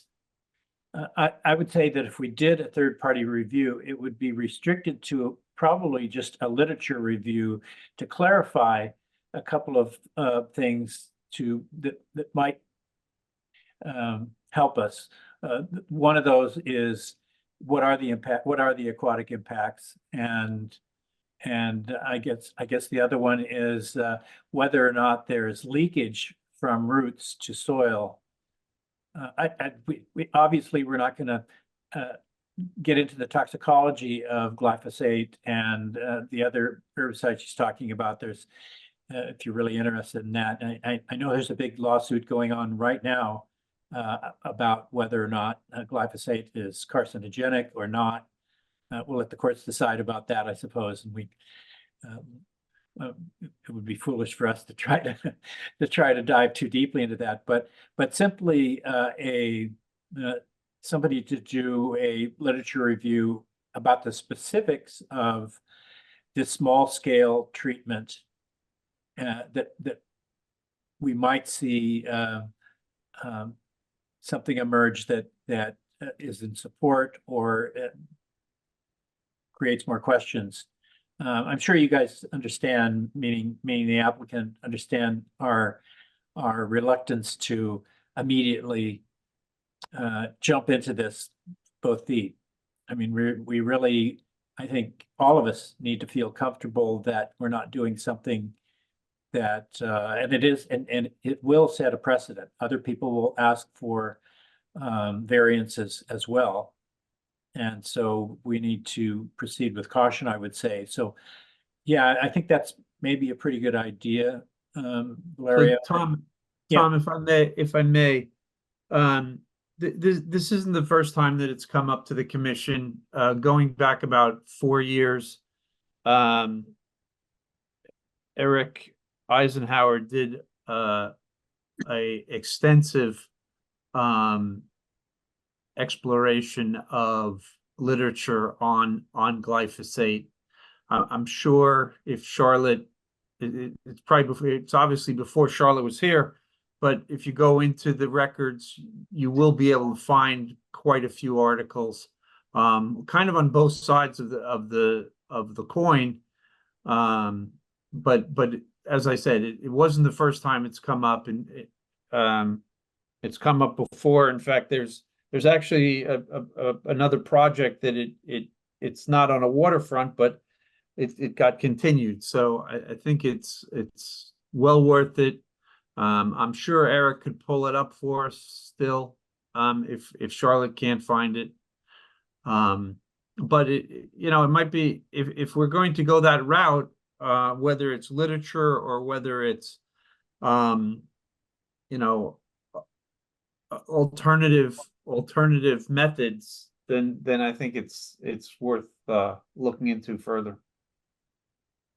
Well, and I would, with all due respect to Eric, he's not a biochemist or anything, so. Well, no, it was purely literature. It wasn't, he didn't write the articles. No, he I know just- that. Yeah, he But- supplied them. But I'm sure that the literature on this is vast. And Yes. the selection of what you choose to read and how you interpret it, how you present it, is critical to a fair hearing here. Yep. I would also suggest a peer review of the conclusory statement in the variance application that there's no meaningful wildlife on the habitat. I don't know exactly what that means, and Well, it just sounds. yeah, I don't know what. I don't know what to say about that. It sounded like Ms. Bragg's explanation literally went from invertebrates to birds and mammals. So, although she seemed to lump the birds with the mammals there, but I'm sure sure she meant warm-blooded creatures. So I'm less concerned about that than I am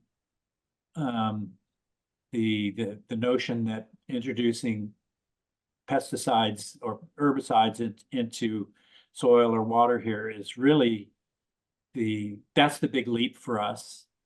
The other whether the relative habitat value that of any one of our projects we do look at carefully, and I think that I'm not sure that there's a lot to be gained there from a third-party review. But okay, I'll defer to you. Yep, of course. Yeah. But I agree that there may, I'd be surprised if there weren't a number of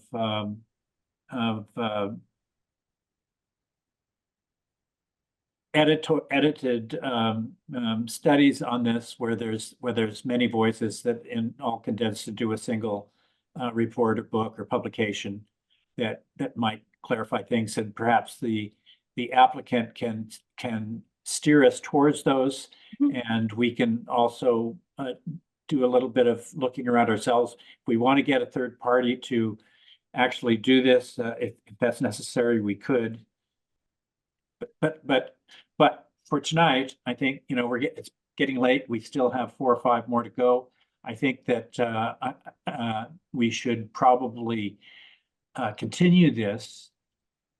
And before we do, we need to make sure that the applicant knows exactly what we require of them, and so I want to give them a chance to say that. And then I'm sure you guys this is your first meeting about this in front of us, so you probably couldn't have expected that we would suddenly just issue the order of conditions and variance right off the bat. So with that, Ms. Wilson, you've been raising your hand. Could you comment, please? I just have a small comment to make before turning it over to Teresa, but I understand the concern about setting a precedent with everyone will want to use herbicide when they have a little bit of bittersweet. But I do think that there could be a good precedent set here as well. And I don't think that we've given that enough attention. And I think that the Bradleys are proposing an incredibly positive project in whatever way this turns out, whether, doesn't necessarily even matter how this turns out, but they are proposing to restore the coastal bank with a tremendous amount of native vegetation, which they do not have to do. And I hope that this is a precedent that other people notice and decide to do something like this in the future as well. So I want to make sure that's also heard. And I know it's easy to focus on herbicide and how that can be harmful in some cases, but this is a really positive project. And I know we're going to find a good solution and figure out a way to move forward with this in some way. And I really am excited for other people to see this happen and for this to be the first of many projects. Yeah.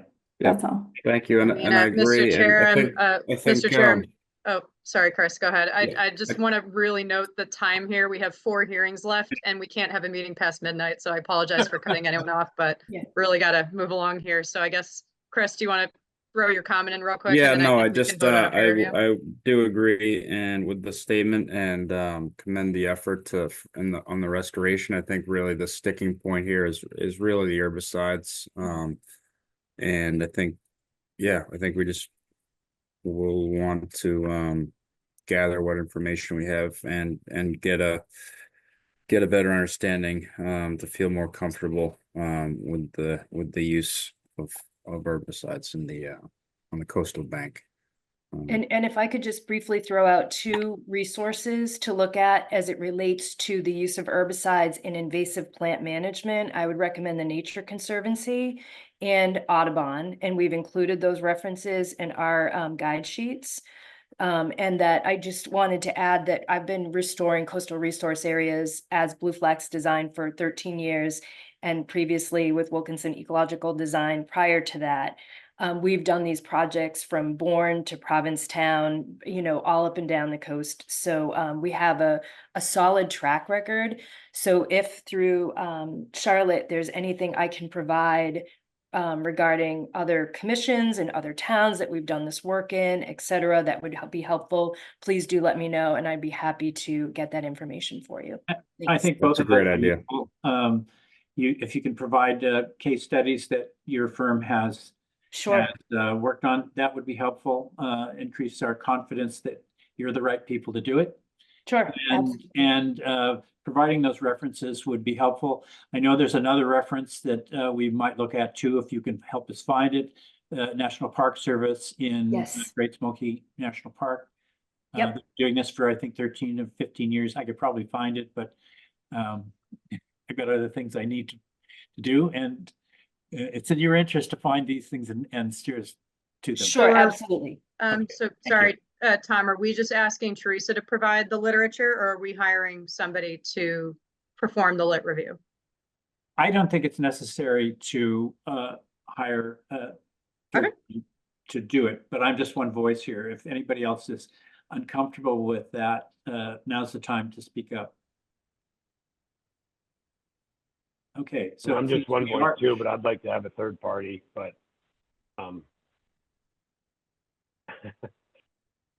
okay. Yeah. Does anybody else in that camp?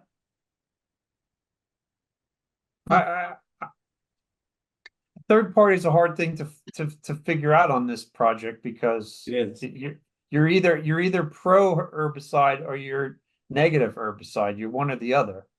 I think it's going to be very hard to find someone who's Well,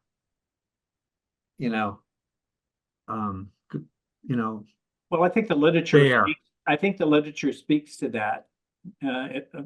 Hopefully, if science is working right, people that have produced something that is contrary to what other people believe, that you'll be able to find as many. You'll be able to find contrary views. The question is, maybe, or do we need somebody who's a neutral arbiter of what literature we are exposed to? So I guess to quickly rephrase, and I'm so sorry to be rude with timing, but yeah, kind of, yeah. So Teresa will provide case studies of the projects that her company has already done. And in addition to references from Nature Conservancy, Mass Audubon, and other scientifically peer-reviewed research sources, I can also do my own research on the back end. I can talk to licensed professionals, DEP, other resources as well. Teresa and I can provide all of this, give it to the commission a week before whatever scheduled hearing, and then the commission can do their own review. Hopefully, I know it would be a lot of paperwork, but do you guys think that works for you if we don't hire a peer reviewer to just look at the literature? That means we have to do our homework. Yeah.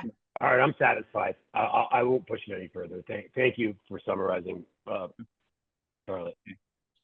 So, with that, then, I would like to see that tree list too. okay. Looks like that's being noted. So, you've probably heard that I think we have a very busy schedule coming up on the 11th, and I know that you would like to get going so that you don't end up trying to do this in the wrong season.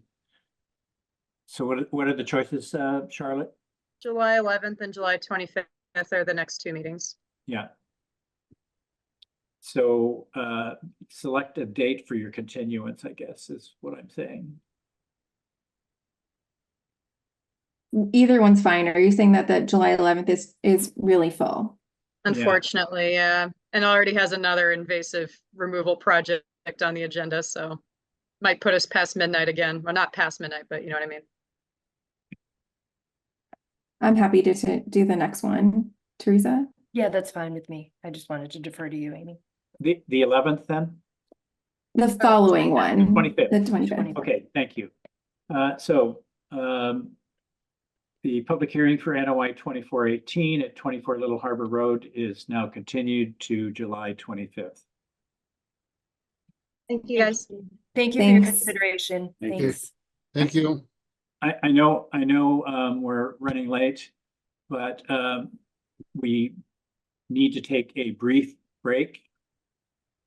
Like, how about 4 minutes? Okay, but I will be very strict with time moving forward because Yes. I don't think we have time to get to the COCs, but we're gonna have to be Well, tight here. yeah, the COCs can certainly be put off. Yeah, we'll see. Yeah, okay. 4 minutes. That looks like it will be 10:03. 10:03. Hey, Charlotte, Hello. is it possible the CSCs can be continued till the 27th? No, because I just posted the agenda. Oh, okay. All So I right, can't just add let it, anything okay, else. 4 minutes. Sorry. Good That's question, all though.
Can't believe I'm still awake. You're gonna go Salvador Dali on us? Oh, yeah.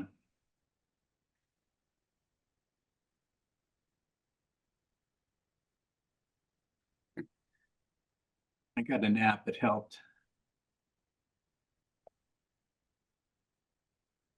All right. Kathy, Valerio, you guys good to go? Okay. I'm here. All right, Okay, go ahead, Tom. let's hit it.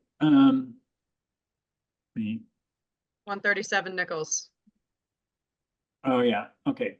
Next is a public hearing for NOI 2419 at 137 Nichols Road to expand the existing home footprint and perform landscaping improvements.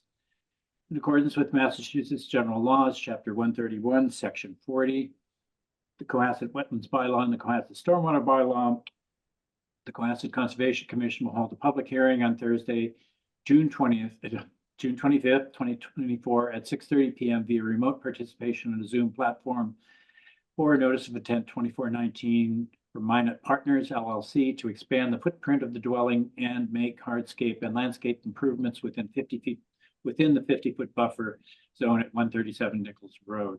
Please note the June 20th, 2024 meeting was rescheduled for tonight, June 25th, 2024. Charlotte, turn them loose. Okay, so in the interest of time, I will introduce the people I know. And then we do have Brian Crumley in the audience as well. So we have Sean Papish from Sean Papish Landscape Architecture, Adam Brodsky from DTM Law. Tyler Crumley, I assume you're assisting with representing the applicant. Please clarify if you aren't. And Caroline Reese from Merrill Engineers and Land Surveyors. So. Go ahead, guys. This is Adam Brodsky, and we together represent Minot Partners LLC and Brian and Tyler Crumley, who are the property owners. This is a proposal to renovate an existing single-family dwelling within buffer zone to several coastal wetland resource areas and land subject to coastal storm flowage. And based upon the agenda, it's clear that we did not do an adequate job of describing the project in our narrative. We are not proposing to expand the footprint of the existing house, which is going to be renovated. We are, however, proposing additional porches, decks, and hardscape, which Caroline will describe. These new elements are located in or above previously altered areas, and we've taken care to minimize those alterations of the buffer zone and to provide mitigation.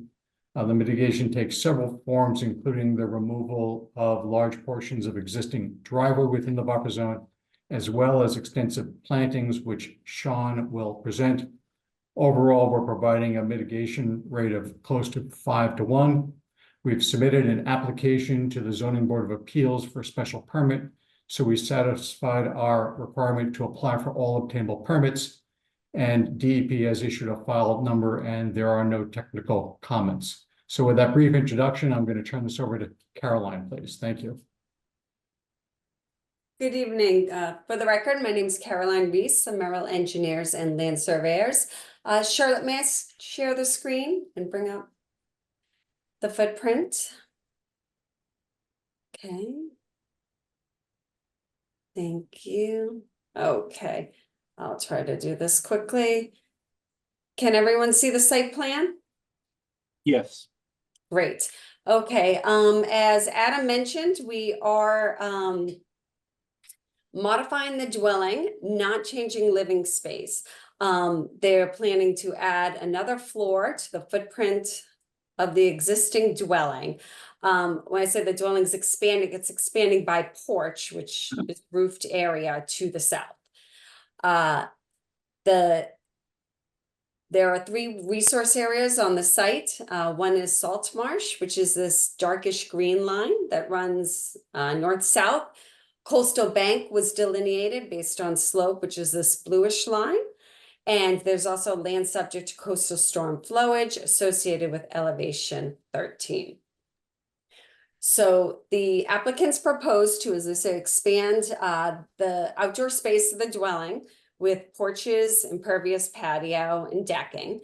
The The work will also include some modifications to the hardscaping around the dwelling. There's a pervious path on the south side. This existing brick will be removed and there'll be a smaller patio and shower on the east side. And the retaining walls on the east and western side will be reconfigured. This work results in an increase in impervious area of, I said, 19 square feet within the 50-foot buffer to coastal bank, which is here. However, I do want to clarify, although we go from a bird's eye view, this 19 square feet is primarily cantilever deck here. This deck or porch is extending off of this existing foundation wall. This foundation wall will be replaced. So the deck will cantilever over it. So the footprint on the ground's not changing. The roof is increasing by 19 square feet based on porch above, if I got that. Between the 50 and 100-foot buffer, we're increasing impervious area by 380 square feet. So a total increase of about 400 square feet within the buffer zones. As mitigation, there's a pretty robust planting plan I can share with you. Most of it's highlighted here in green hatching. A majority of the work is to replace existing gravel driveway with plantings, and that will create a pretty fortified buffer between the resource areas and the limit of structure, I'd say structural work. There's some mitigation plantings here. And with that, for the, I think, interest of time, I'll turn it back to either Sean or questions. Carolyn, before you move on, is there changing of grade? Very little. We have a grading line here. These are these dark lines here. This is the 12 line that's going to come around. The 13 line is here. This is. I'm sorry. Could you blow this up a little? Certainly. I'm sorry. Love your daughter's drawing her butt. I know. I gotta move that. Nice. And I got all these panels up. Stretch it maybe. But yeah, there we go. If you can see, there's the 12, there's grading here, elevation 12, all less than a foot, a little bit of grading over here. The lot is relatively flat in the developed portion, so this grading is, under a foot, really kind of smoothing out to existing grades. Thank you. Would you like to see the planning plan or just let me know? Carol, I'd suggest that Sean go through the planning plan quickly, if we could, please. I'll go real quickly. And of course, as soon as I get on to do this, the dog is barking at something outside, so I'm gonna have to figure out how I do this at this moment. So what you've got is the bulk of what our planting is to take out the driveway you saw illustrated in the previous plan, and from that point, fill it with several square feet of, several thousand square feet of mitigation plantings in the front of the house. And that's really the buffer between the main body of the house and all of it and the actual resource. Now, cutting back on the driveway such a tremendous amount, we really are pleased with the project, and that way really becomes a planting project. If you can give me 1 second, if you want to jump in for a second, Caroline, I've got something happening here I have to deal with. Certainly. I guess I can try to address any questions or comments at this point.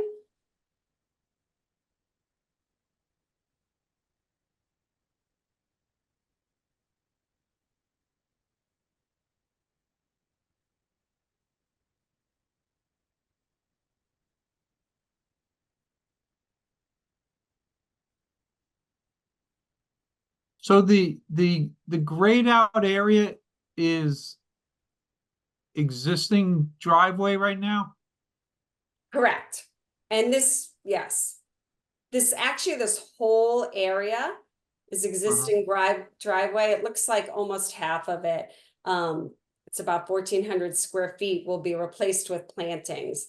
The existing garage entrance will be kept here. So they're removing, a third to a half of gravel, replacing it with native plantings. There is a circular area in the middle there that is planted currently. We were proposing that alone. There is a crushed stone area that's in the center of it. You can see we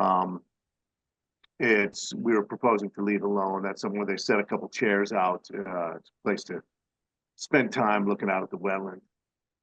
There is a fair amount of vegetation we're proposing as you're coming in the driveway. Over here. Proposing new trees and shrub plantings, multiple layers. There are existing trees along the north side of the property that are to remain.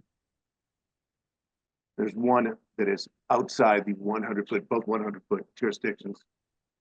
And that is already, that's when you see the red X. As you're getting in toward the rear part of the distant part of the 100-foot buffers there, we still have a pretty robust planting plan. We're also removing a bunch of stone in that area. Some of that's getting outside your jurisdiction, but it's a fair amount of all masonry there where the wall is. It's existing wall that we're rebuilding. And we're turning that into some amount of solid stone going into the house, but the rest of it is going to a crushed stone. So that's going to a permeable area that is outside your jurisdiction theory. So may not be as interesting. So it's heavily vegetated, removing driveway. We're also doing seed mix among the plant material, the woody plant material that we're proposing in the area of the existing driveway. So it's very densely planted. Walkway is being provided from the driveway to the steps, intended to be stone on a permeable base setting. The other areas that we describe as mown paths go to the dock. And those were intended to be with native seed mix also. And they will just be mown for access to get to the dock area. Otherwise, the rest of what's remaining there is the driveway is really the same edges that are there now, other than the large circle that's being taken out. That should cover it for the most part, and we're trying to be pretty quick about it.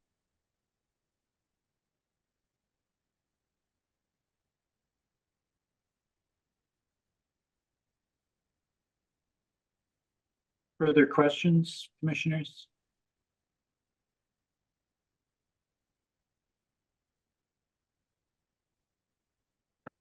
Are we ready to make a motion? Seems so. Do you guys want me to share any suggested conditions? Yes, please. Okay.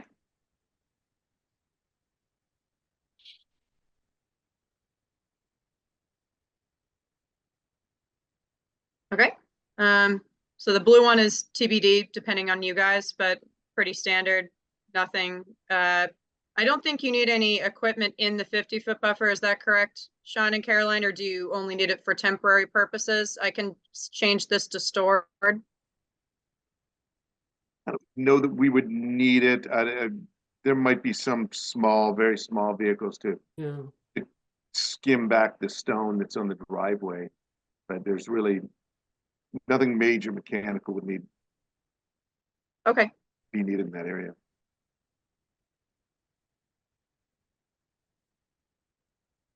It was to move some of the driveway material. Yes, please. Will we need some equipment for construction in the existing driveway area? There may need to be some staging equipment for the work on the house, I would imagine. A good Porch and the patio, correct. Right, that's really the only area that you can access the property and have equipment. Yeah, and it does exist. It does exist within the Okay, so Tom, do you want me to take this out or revise it? Change it to stored other than staging? I think you can just remove it. I mean, we're talking about an existing gravel driveway, it's pretty compacted, and removing at least part of it. So I think they're not going to get out there with picks and shovels. Yep. And then I think there's really only one tree, Sean, but I can take this out if there are no trees in the limit of work to be guarded during construction. I think there was really only that one that you're keeping and then only one that you're removing. Correct. So I can just keep this as a general note and. Sure. Okay. And then that was really it, honestly. Unless the commission has any other conditions. I don't. The limit of work and the buffer, I'm sorry, the limit of work, erosion barriers, they're all going to be inspected. So that's part of the pre-construction visit. Then just before landscaping and then a final inspection, unless we want additional inspections. I don't think so. Sorry, this is repetitive. So I'll just read it quickly. Tree protection barriers shall be installed within the limit of work per instruction of the conservation agent. The barriers will be inspected by the agent prior to construction. Following site inspections are required. Additional inspections may be required as appropriate. Pre-construction review, erosion control, staked limit of work, and tree protection barriers is needed with supervising contractor. Pre-landscaping, site inspection, review landscaping with appropriate contractor, and then final site inspection. Review as-built site conditions upon receipt of a certificate of compliance request with supervising contractor and the engineer as needed.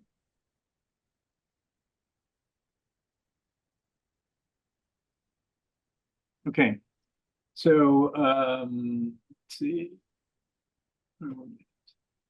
So I'll make a motion to issue an order of conditions for NOI 2419 at 137 Nichols Road with the conditions as shown on the screen and entered into the public record. Do I have a second? Second. Roll call vote, starting with Kathy Berrigan, Kathy Berrigan, aye. Chris McFarland, Chris McFarland, aye. Chris McIntyre, Chris McIntyre, aye. Larry Romano, Larry Romano, aye.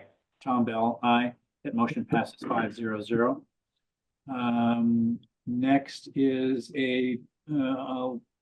I move that we issue a variance for work within the 50-foot buffer for 137 Nichols Road. Second. Second, okay. Start with Kathy Berrigan again. Kathy Berrigan, aye. Chris McFarland, Chris McFarland, aye. Chris McIntyre, Chris McIntyre, aye. Maria Romano, Larry Romano, aye. Tom Bell, aye. That motion passes 5-0-0. So the public hearing for NOI 2419 at 137 Nichols Road is now closed. Thank you very much. Good night. Thank you. You're welcome. Guys. Okay, we're getting down there. Hang on one second. So next is a resumption of the public hearing for NOI 24-1. Stormwater permit 2401 for 26, 28, 30, 32 Lambish Lane for 4 new single-family dwellings and riverfront restoration. This was continued from June 6th, 2024. Charlotte? Yep. A lot of people for this one. Give me one sec. Yeah.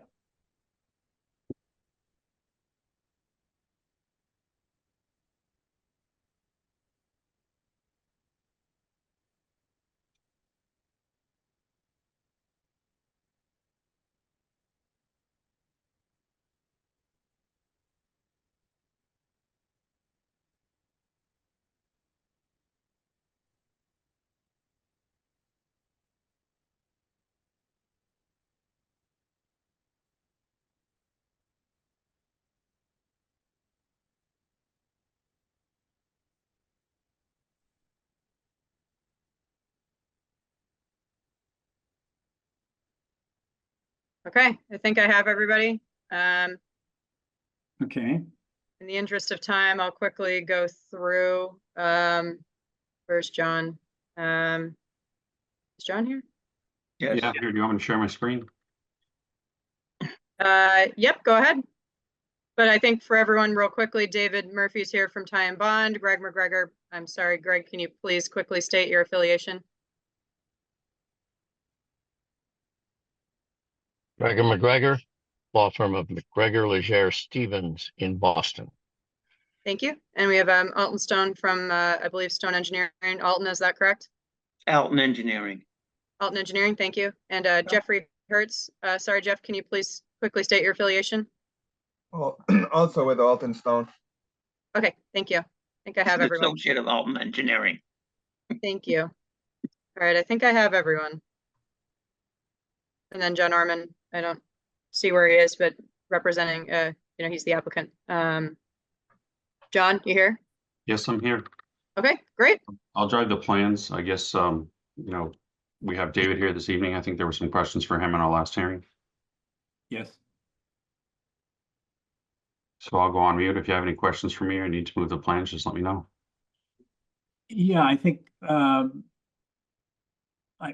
really my question still is I'm really quite concerned about the delineation of the extent of the dumping ground. And I guess I'd like to hear again the rationalization for expanding it beyond what was initially identified by Mr. Stone. How Mr. Murphy's evaluation has enlarged this area. I can take that, I guess. David Murphy, Time Bond, Waste Management Specialist. I was requested by the commission initially to go out and verify the initial designation by Alton Stone of a historic dumping ground, which I did, and verified that it met the definition in my professional opinion under the solid waste regulations. And then I was requested again by the commission to go out and verify the delineation that was performed by Mr. Stone. And during that second site visit, I went to each of the areas that were staked out and designated. And in the course of that site visit, noticed numerous locations that I documented in a memo dated May 20th that I believe has been titled the Supplemental Solid Waste Assessment that's been submitted to the commission. And in that memo, I state that the observation of ash, a burn ash, from what is apparently during the dumping, that there was likely oftentimes burning of that trash, that waste material.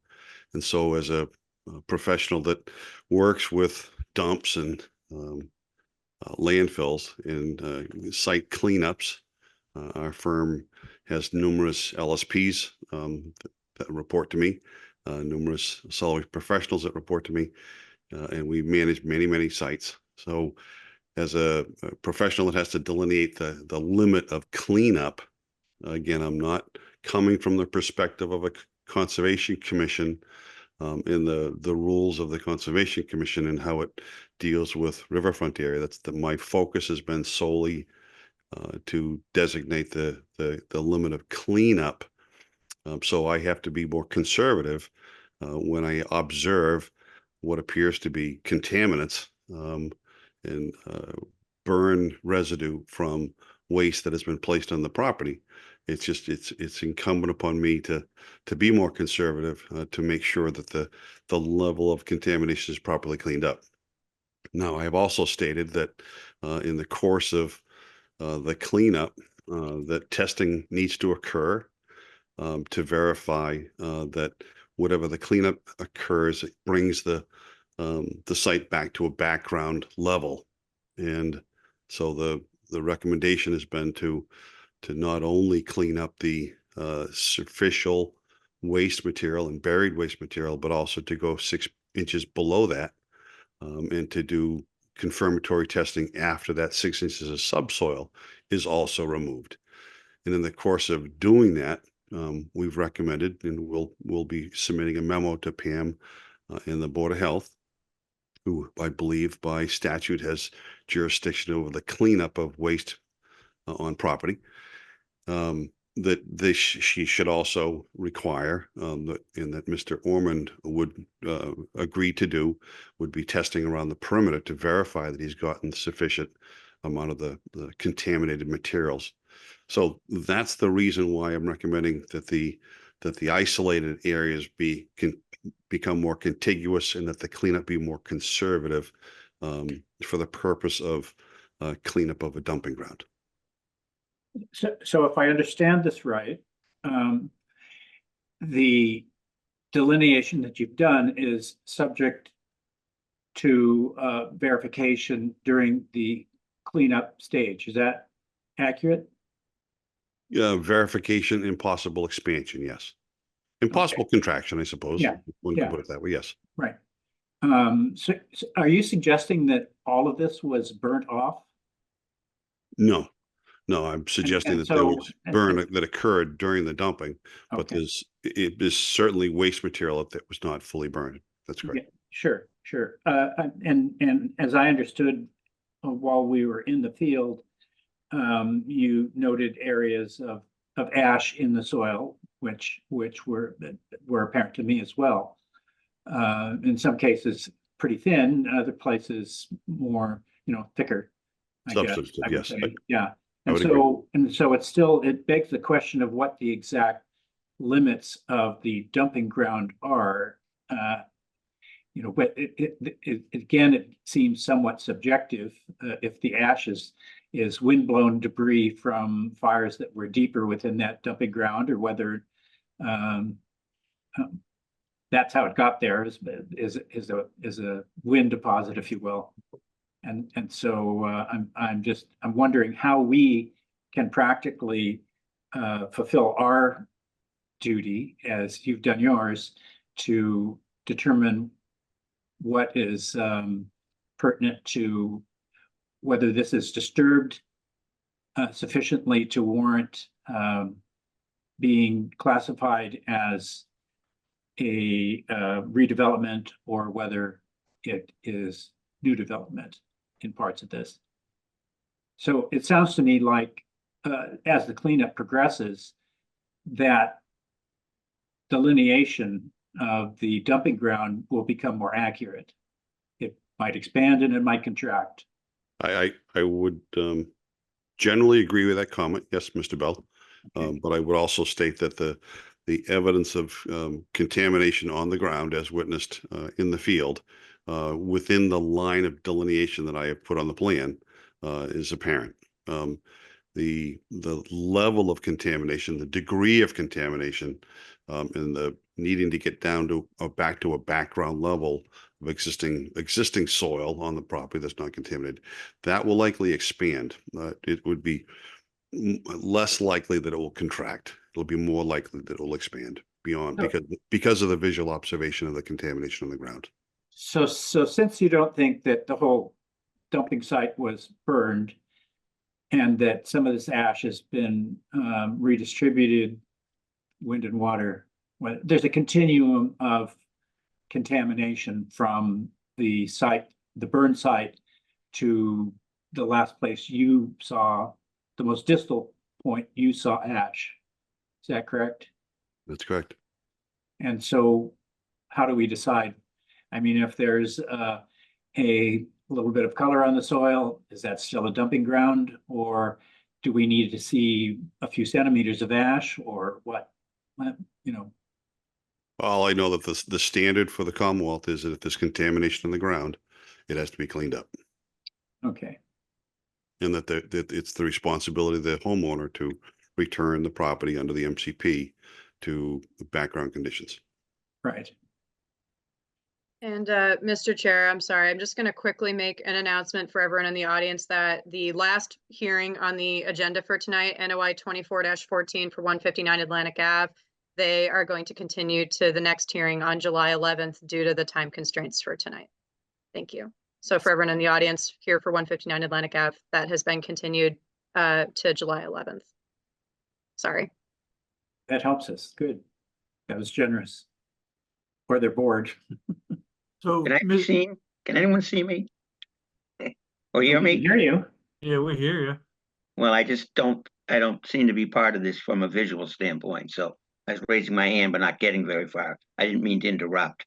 But I think it's important to keep, and David's been sort of working around this a little bit, that there's two types of contamination or cleanup that we're involved with. The first is the solid waste material, which could agree includes the ash and all the bottles and cans and other junk that's out on that piece of property, kitty litter and other materials. That needs to be cleaned up under the solid waste regulations and over to the Board of Health. There's also the possibility, because of the ash and other materials, and because of the materials that were dumped there, that we have oil or hazardous materials that bring us over into the 21E section of the world, which is now something different from solid waste. Although the two may shake hands on occasions, and that we have to comply with both here if we're going to sell these properties for residential use. In other words, we got to get all the trash off them to make them look usable and make them safe, so that someone isn't cutting themselves on a broken bottle. And then we have to get the cleanup of any oil and hazardous materials that are there to make them livable under state law, which is we have a whole series of risk characterization methodologies that can be used to show that there's not enough contamination in the soil to be a health problem. Or maybe there is enough, and then we have to dig it up and take it to another place. It's not the same as solid waste. It's a totally different animal out there, if you will. And the oil and hazardous materials, it can be a nightmare compared to a bit of solid waste, but we'll take it from there till we see what we have. And just to clarify what Alton has said, there's an intersection of the two programs, whereas the solid waste program, in the requiring of the, not the requiring, but the standard practice being to removing below to 6 inches below, they still have a chemical characterization procedure to make sure that it returns to background. So even though it's not under the MCP, it's still chasing contaminants in the soil as well. So, Mr. Murphy, if you dig down through waste material and you hit bedrock, do you remove 6 inches of bedrock? No, and under those circumstances, you'd clean the bedrock either with a vac truck or some form of a power wash system. Okay, thank you.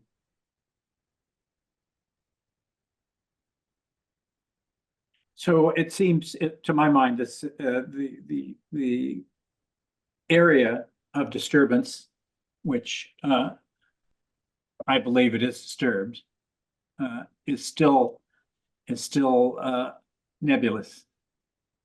We don't really, from your standpoint, Mr. Murphy, it seems clear. From ours, whether it's a disturbance of the riverfront area and where that stops is really what we're talking about tonight. And it seems to me that ash is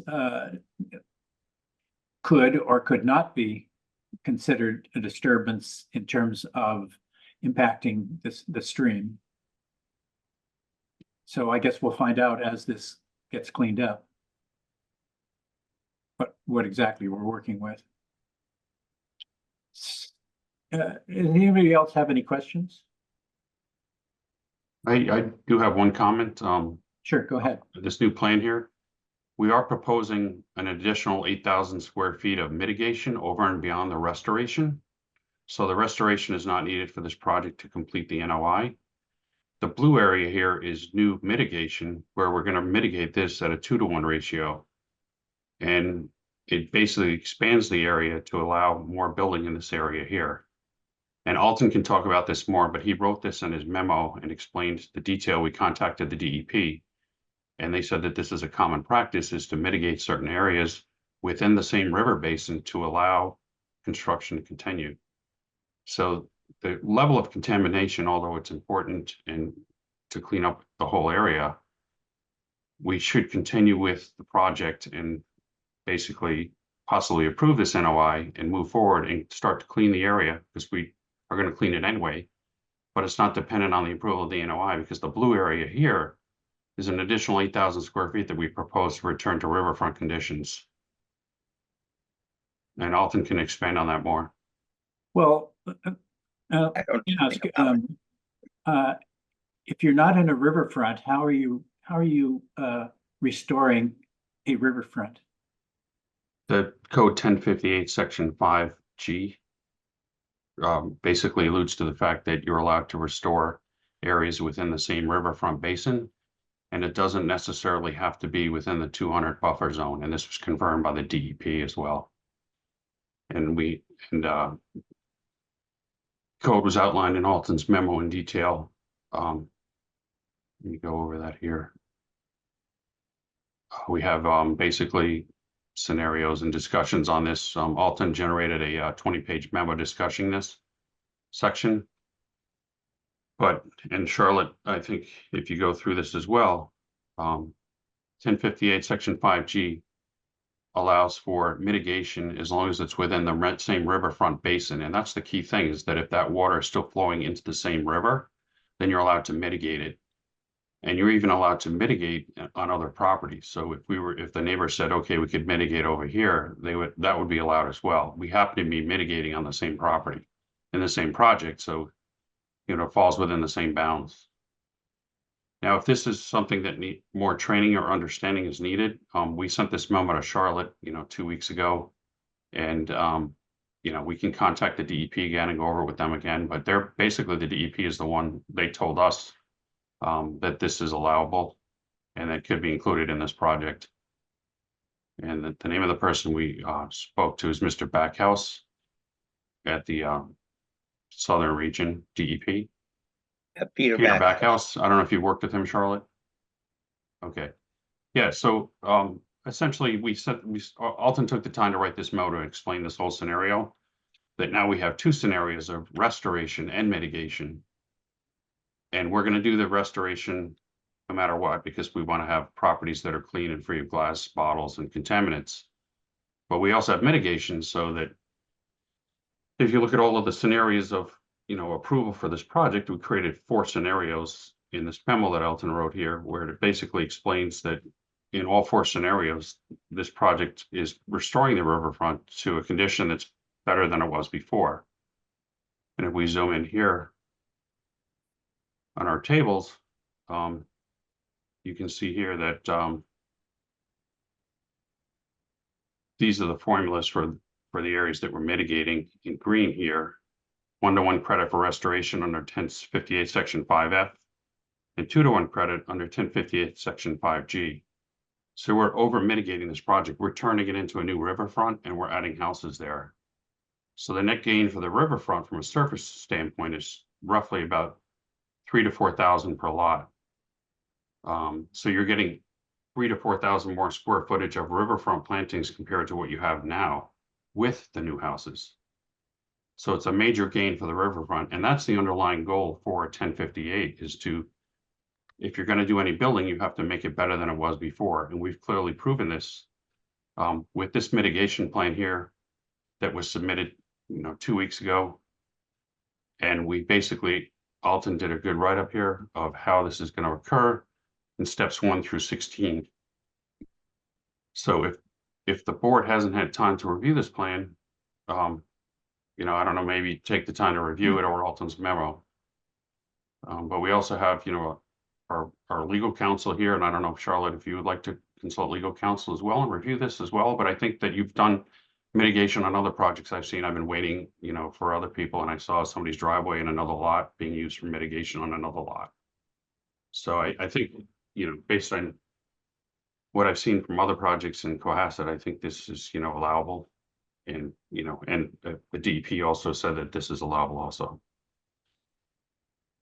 So, Mr. Mormon, here's what I find very difficult here. You've clear cut your lot. And now you're going to replant it and claim a credit. It was not clear cut. There were dead and diseased trees removed, and everything else was left the same. We've been through this. Yeah, we have, and I showed pictures. And we've looked at the satellite imagery. And you may be of a different opinion, but you haven't convinced me anyway that you haven't clear cut your lot. Oh. So this is what this has been a sticking point from day one. Basically, you created a disturbance in the riverfront, the entire riverfront, almost. 200-foot riverfront, and now you're going to restore it and make a claim of restoration. I would like to point out. It's a good strategy. 310, 1058, Fortunately, section nobody 6. else does it but you. In section 6 of 1058, on an existing lot that was established before 1996, you're allowed to maintain the existing property, where is if a tree fell or something's dead or diseased, you're allowed to cut it. And this includes clearing, landscaping, et cetera, in its existing condition. So that was applicable when I removed a few trees that had fallen from pretty fierce storms that were just laying there on the lot.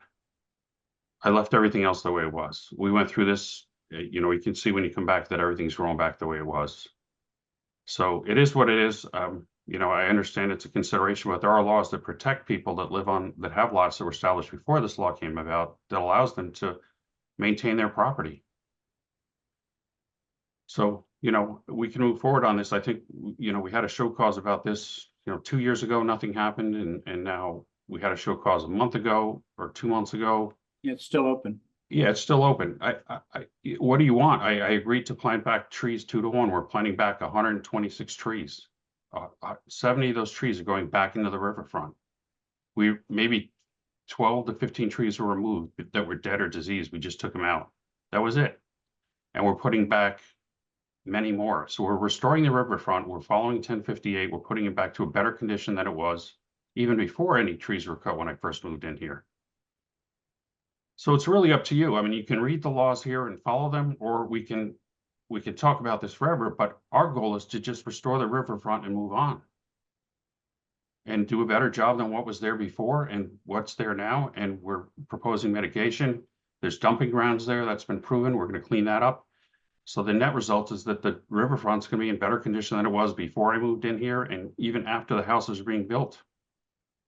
And that's the bottom line. That's what 1058 does. And that's what the code says that you're allowed to do. And that's all I'm doing. I'm an American citizen. I have rights under the Constitution. I'm following the laws that are set by MA Reg 1058, and I'm just trying to implement and build some houses here. I don't think your citizenship is okay relating to our conversation. Okay. So then how come I'm not allowed to cut down a few dead trees that are diseased trees under 1058 section 6? I'd like you to tell me that. Charlotte, would you like to read the conditions we've proposed? Conditions Wait, for Tom, I'm sorry. Before we do this, Tom, are you ready to make a motion? Yeah.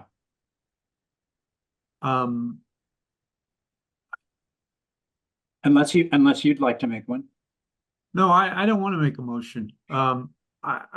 I'd like, can I see the grading plan, the planting plan one more time? Mm-hmm.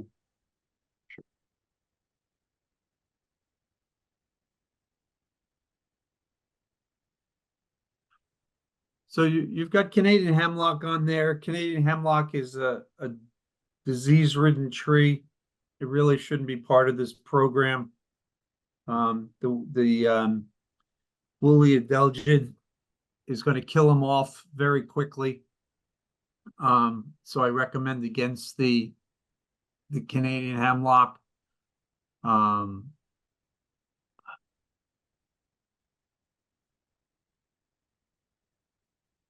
Yeah, we can take them out. We put them over on the other side of the property.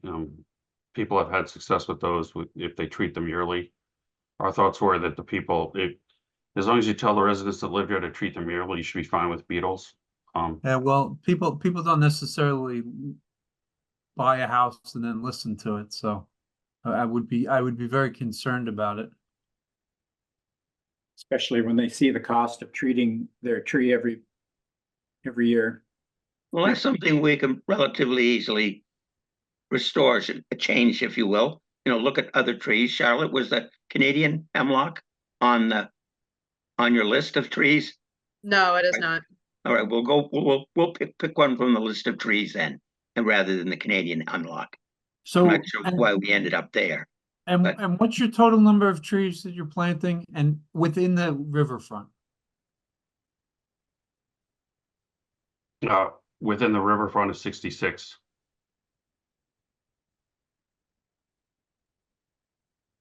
And none of those are hemlocks, but we could switch the hemlocks out for spruces or something else.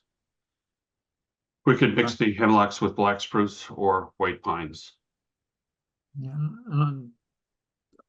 I don't have a comment on black spruce, not something I hear much about at this time, so I'd again refer to our planting list. Could I see the grading plan?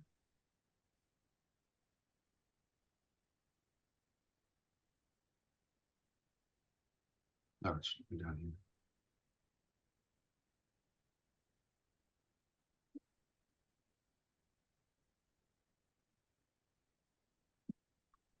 So we reduced the fill by 70% from their initial plan. We basically lower the houses 4 feet and reduce the need to fill as much. Well, could you zoom in a little bit? My concern is that you're going to hit, in the riverfront, you're going to hit bedrock. Oh, we left all the bedrock over here alone. We were filling over here to give a little more fill for plantings, but we just left it the way it is and put a little fill here to level it out a little bit. Yeah, but what about house? I don't know your number. What is that, number 4? Yes. The one closest. So what elevation are we at on that house? That's 51.5. It was 54.5. So the bottom of it is down. They're tall ceilings in the basement. They're 10-foot basements, so they're 41.5 at the basement.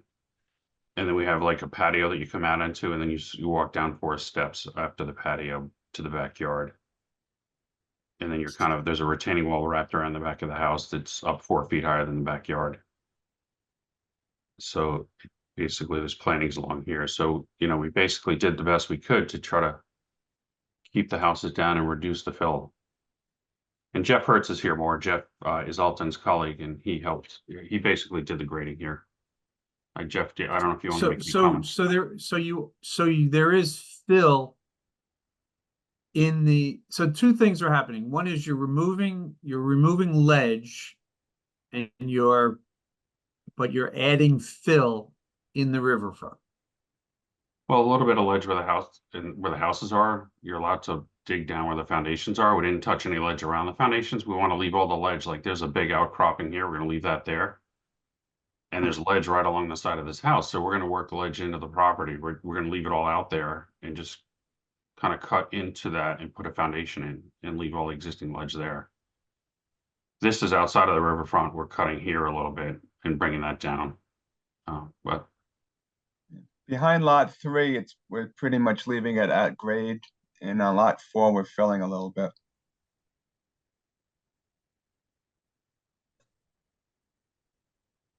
So it looks like that red line there in lot 4 just starts just a little bit below the where it says lot 4 51.5. That's the retaining wall. Is that correct? yes, it's a little retaining wall back here. You want to trace the length of the retaining wall with your cursor? Right here. And so what is that extension just where you've stopped, where the cross-section line 4 is? This is a little patio down here. They come out 2 steps down in the patio and then 4 steps down. Is that a retaining wall there? Yeah, a little retaining wall here, 4 foot. Okay, so what about, keep going, what about to the north there?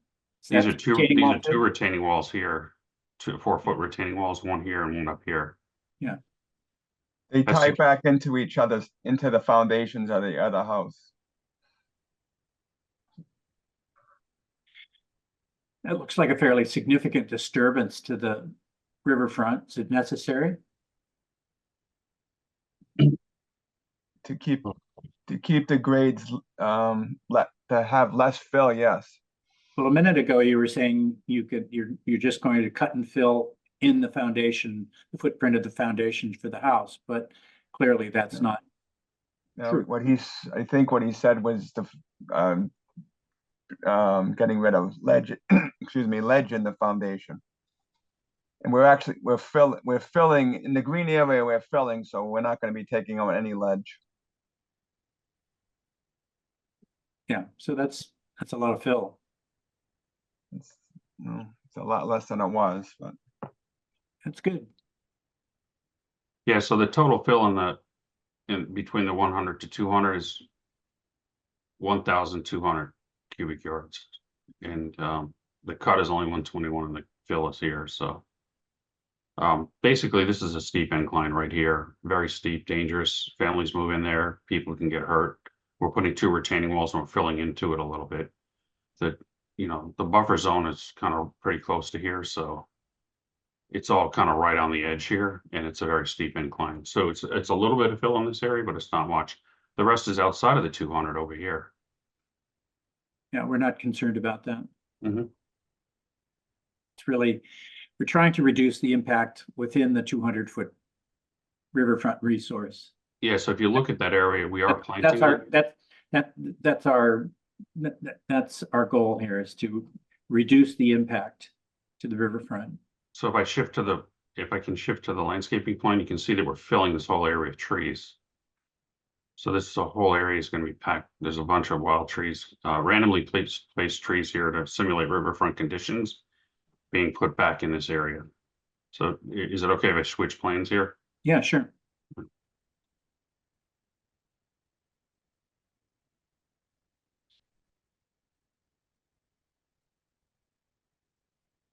So you can see we're filling this whole area with trees, right through here and right through here. So this right here is part of our restoration area. And these are going to be, riverfront shrubs and trees planted randomly and packed in there at 10-foot spacing for the trees and 15-foot spacing for the shrubs. So that'll be turned into, and it's going to be seeded with a wild native mixture. So this will turn right back into fully vegetated woods, kind of a riverfront area, this whole area here.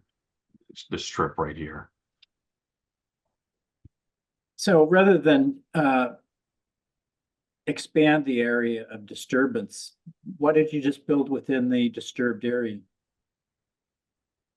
Well, that's kind of where these houses are right here. We're building them in the disturbed areas. I don't imagine you have a plan that shows the disturbed area and the foundation footprints, do you? Not together, but you can pretty much simulate. And we've taken a look at it. Yeah, you can see it up here. If you can kind of approximate it here, up here. And it looks like actually the footprints of these, what you've proposed, could fit within the Correct, disturbed yeah. area that Mr. Murphy has delineated. Yeah, correct. The first house fits kind of right in here, in lot 4, and the other house fits pretty much in here. But then we have to mitigate other areas here. This right here. That's actually not consistent with, we've looked at those plans, and that's not entirely true. You'd have to rotate these houses to the foundation somewhat to make them fit, but there is room for it to do that. Yeah, but the setbacks are 15 foot. So this property line here is 15 foot. So it starts here. Even paying attention to the setbacks, there's room to do it. Yeah, I mean, they could be wider and longer. Yeah. You could make it a 30 by 70. You can, all you need to do is rotate the two, actually. Yeah, we could definitely do that. But this right here is a steep incline right here. And if you build houses here and you have that steep cliff right here, it's striking a balance between safety and nature, and John, kids could fall off of here. I've got a cliff in my backyard. Oh, all right. Well, 20 feet. Well, that doesn't necessarily mean that's a good item to have, Tom, Mr. Commissioner, all right? I don't know, my kids liked it. Well, it's good. They haven't fallen off yet. You're lucky. So if we put 2 retaining walls here and we put back native vegetation, wouldn't that be the same? And you would solve both problems, right? You'd be safe and you'd still have riverfront plantings there. And that's kind of what we proposed. Well, I think anyway, I don't speak for the entire commission. I'd like to see the footprints within the disturbed area. Um,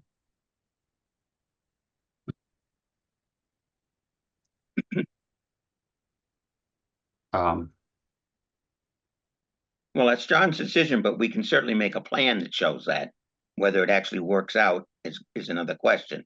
You know, for saleable houses, if you will, or suitable lots. But if it's a question of trying to see if we could fit a house in there, we can do that as a plan, if need be, and take it from there, if you will. well, this wouldn't fit right here. So if you go back 15 foot here, you can kind of see this would only be a 20-foot wide house, 25 foot, and then go 70 feet this way. So 25 by 70 foot house would be kind of a row house. And then if you're going to plant trees over here and you're going to re-simulate the riverfront anyway, I think it's equivalent, right? So this backyard is pretty much being planted fully right here. The patio was pushed to this side of the house. So this is all going to return back to riverfront, and they were staying away from the inner riparian zone. So I don't know if you want to go back to the planning plan again, but I think you could squeeze it in here, but does it gain you anything if you just replant everything here anyway? I don't know.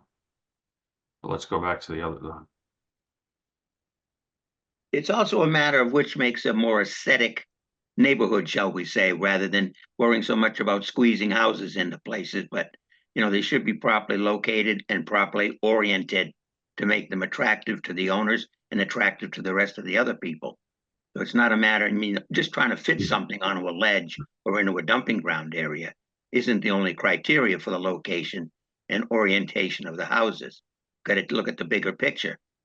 But we're trying to make a nice area which has nice houses and will be suitable for living, a nice little neighborhood, and upgrade the riverfront at the same time. So I think it's going to be a nice blend here, if we will. I mean, we could plant more trees back here. We could mitigate more back here, pack the trees in more, and put more trees in here, and expand this mitigation area here, restoration, to make up for that. But to move this back, it's already long and thin anyway. We tried to approximate that, so it's already it's only 35 foot deep, and making it 25 foot deep, it's just not. It wouldn't be a. Well, it could be, and as I said, you could just simply rotate it and it'll fit. Well, not with the setbacks. Yeah, with the setbacks. Look at the setback here from here to here. And the other mitigation comes all the way up to here, like it goes around here like this. All I can say is we've taken a close look at this and it fits. Okay, well. So what do you propose? Try us overlaying the two plans and having another discussion? Charlotte? Sorry, is that to me? Yeah. Do we want to tell them what we propose? What I've, Possible if the condition. commission is potentially ready to reach a decision, this will take me a while to review and trying to be sensitive to time here. Based on the complexity of this project, there are several conditions that I would recommend that would be up to the commission for review. For both the stormwater permit and the order of conditions, if the commission were to reach a decision tonight and issue permits. If none of the other commissioners have any questions, I guess we can move on to those suggested conditions. Well, I do have one question. I'm hoping Charlotte can help me with this. Mhm. So where house number 3 and house number 4 are currently located, Mhm. I believe that we are going, the riverfront is going to need to be, ledge is going to need to be removed from the riverfront. In the areas where the existing home and I believe a small portion of the driveway, yes. And I think John can go back to those cut and. No, fill but the houses themselves, because they have basements to them. Correct, yeah, so I believe that's clarified on the cut and fill plan. It shows that I think per some of the commission's previous concerns, the cut and fill was reduced to, at least in lot 3 specifically, to the area that is within the house footprint. John, can you please go to that page if you are able to? I know that's a big plan set, but the cut and fill plan should clearly show the cut and ledge removal that is happening in Riverfront. So a Yeah, little we're very bit in lot careful. 4, most of it in lot 3, So at we least in Riverfront, not didn't want to outside. cut anything in the riverfront unless we had to. So, Right, but if I put the house and the patio in that area, you're saying that red area is the only area of ledge that you're going to encounter? oh, we're leaving all the other ledge the way it is. We're just leaving out all the rocks and everything. There's ledge outcrop all over. This is a huge piece of ledge right here. We're gonna leave that No, stick. I know. I'm talking about where lot 4, the lot 4 house is. Mhm. Okay? Lot 4, yeah. You're cutting, you have a basement on that house, correct? Yes. A lower level. Yep. So you're at, and if I'm not mistaken, you're at, the first floor is somewhere around 51 or 52. Yeah, let me zoom in. So you're down to 41.5 in the basement here. 41.5 plus. Well, that's if you hit ledge, you can pin to the rock. If you don't hit ledge, but that whole area basically is going to have to be excavated. Does it? No, we're does it actually, not? that's the edge of the cliff right here. We're cutting off the edge of the cliff and we have to fill the bottom of that and bring it up 7 feet for the basement. So That's so kind of you- what happened. So you're putting in a retaining wall with 7 feet of fill. Over here, yeah. I just- Yeah, I just- basically, yeah. But I Yeah, mean, there's it's only it's a dumping ground now. This whole area is a dumping ground. A little, maybe 10 feet outside of this isn't, and that's kind of the, Well, that's so on one side you're filling 10 feet, on the other side you're blasting 10 feet in order to fit this home into there. And so Charlotte, back to you. That kind of disturbance is acceptable That's up to the as commission. as part of the quote unquote cleanup of the riverfront? In terms of ledge removal, I don't think so, but in terms of the work overall with the proposed work in the degraded and outside degraded, including restoration, all of that is decided by you to determine whether or not this project is compliant with the state act and the bylaws. But for cleanup under 10.58, I don't believe it specifies ledge, but let me double check. It's mostly cleaning up debris and scrubbing and planting. yeah, well, it's permanent, the concept of permanent disturbance. So whether it's ledge or whether it's grass or trees. Well, I'm the house talking will the house will specifically represent for, permanent disturbance of roughly 3,000 square feet, but we're mitigating and we're giving back 6,000 square feet. Right? so that- restoration, sorry, John, to interject real quick. Yeah. Restoration within 10.585, it specifies removal of debris, retaining of trees and other mature vegetation, grading to a topography which reduces runoff and increases infiltration, coverage by topsoil at depth of consistent with natural conditions to site, and seeding and planting with erosion control seed mixture followed by plantings of herbaceous and woody species as appropriate to the site. So I mean, it says grading to topography which reduces runoff and increases infiltration. It doesn't specifically mention ledge removal and cutting, but it does say grading. But that doesn't necessarily mean retaining walls. No, it says grading for topography. It doesn't say structures. Okay. Well, I mean, grading may involve structures. That's part of it. You're trying to It achieve, just doesn't specifically mention the installation of any structures for restoration under 10.585. all right. It may not mention them, but structures are part of often part of grading if you're trying to obtain a specific grade or reduce a slope. There was a lot of concern on slopes earlier, and the retaining walls are part of reducing the steepness of those slopes because you break it down and you don't have that length that has to be sloped down, because now it's just being picked up by the retaining walls and the fill behind them. That's a very standard procedure. So now don't you have a 7-foot drop off your retaining wall? No, it's 3 foot. Oh, you're putting 7 feet of fill, but only a 3-foot retaining wall? Yeah, because there's 3 foot of fill right behind it. There are two And then walls. Graded out. It's a And bench again, system. and then there's plantings there. I mean, yeah, Jeff, go ahead, sorry.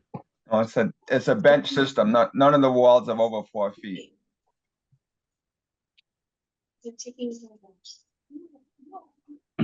I'm not trying to live in fear. It's just one thing that seems. Mr. Chair, I do have to kind of note that although the last item on the agenda was continued, we still have one more item and a few COCs to discuss. If we're able to speed this up to another 15-20 minutes, that would be best, I think, for the rest of the people in the audience. And then just to reiterate for anyone on the call, for 159 Atlantic Ave, that has been continued to July 11th. So apologize for the late evening, but the applicant agreed to a continuance. Mr. Chairman, Greg McGregor, if I may. Yes. Thank you very much for everything that's happened in the courtesy of the commission, and we're appreciating the good ideas that come up. I think it would be a good idea to hear these conditions that the commission has pre-prepared so they can be understood where you stand. Thank you. And Greg, just to clarify, I'm the one who drafted them. So I try to draft them and I read them to the commission during the hearing. But if the commission's ready for me to, it is going to be long, but I can pull them up. Yes. Please, thanks. Okay. So I'll start with the order of conditions, just noting that the stormwater permit is similar, but the language will be slightly modified. So depending on the discussions, as I've tried to modify these conditions based on our discussion tonight, there are a lot of conditions for this project. I will just note, given the complexity and the many moving parts to this trial, I truly believe that they are necessary in most of the cases, depending on the commission. So the first one is pretty common sense, since we already know that this project is undergoing other reviews right now. Per our regulations, we do require that the applicant apply to all other applicable boards with the exception of a local building permit.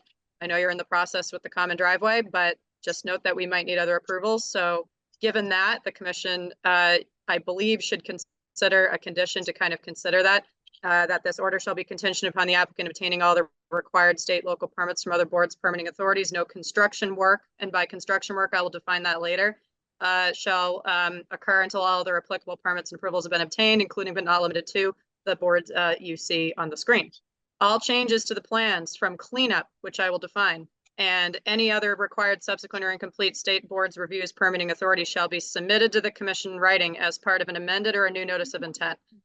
Given the state of the project, I'll reiterate again that this most likely will not be an administrative review to review any updated plan sets. No revised work under change or the changes are allowed to begin until the commission reviews all subsequent changes to the plans. Proposed work within riverfront, including house footprints, driveways, patios, other landscaping, hardscaping work shall not related to site restoration shall be relocated further within the degraded riverfront area. Based on our discussions tonight, that seems to be a pattern deemed an abandoned dumping ground to the maximum extent possible. I understand it may not be possible to move the entire footprint of the driveway and the homes within riverfront, given zoning setbacks and other constraints. So I think to the maximum extent possible is something that I think can be reviewed with the Conservation Commission. Delineation of the degraded riverfront area, as David had noted tonight, identified as the abandoned dumping ground on the proposed plan shall be verified by the site licensed professional and solid waste professional. Revised delineation, if applicable, shall be submitted to the conservation prior to any construction. I will not read this question. I will go to this last. I'm just going to go through the blue stuff is what I'm not sure of. So moving on, this project, again, I believe needs to be phased into 3 phases: site cleanup, construction, and restoration. Each subsequent phase shall not occur until the completion of the previous phase. The site cleanup phase shall be entirely cleaned in accordance with all requirements, procedures from Cohasset Board of Health, Mass DEP, Bureau of Waste Site Cleanup, other local state permits departments. This phase shall include all required cleanup procedures, including temporary site stabilization for construction.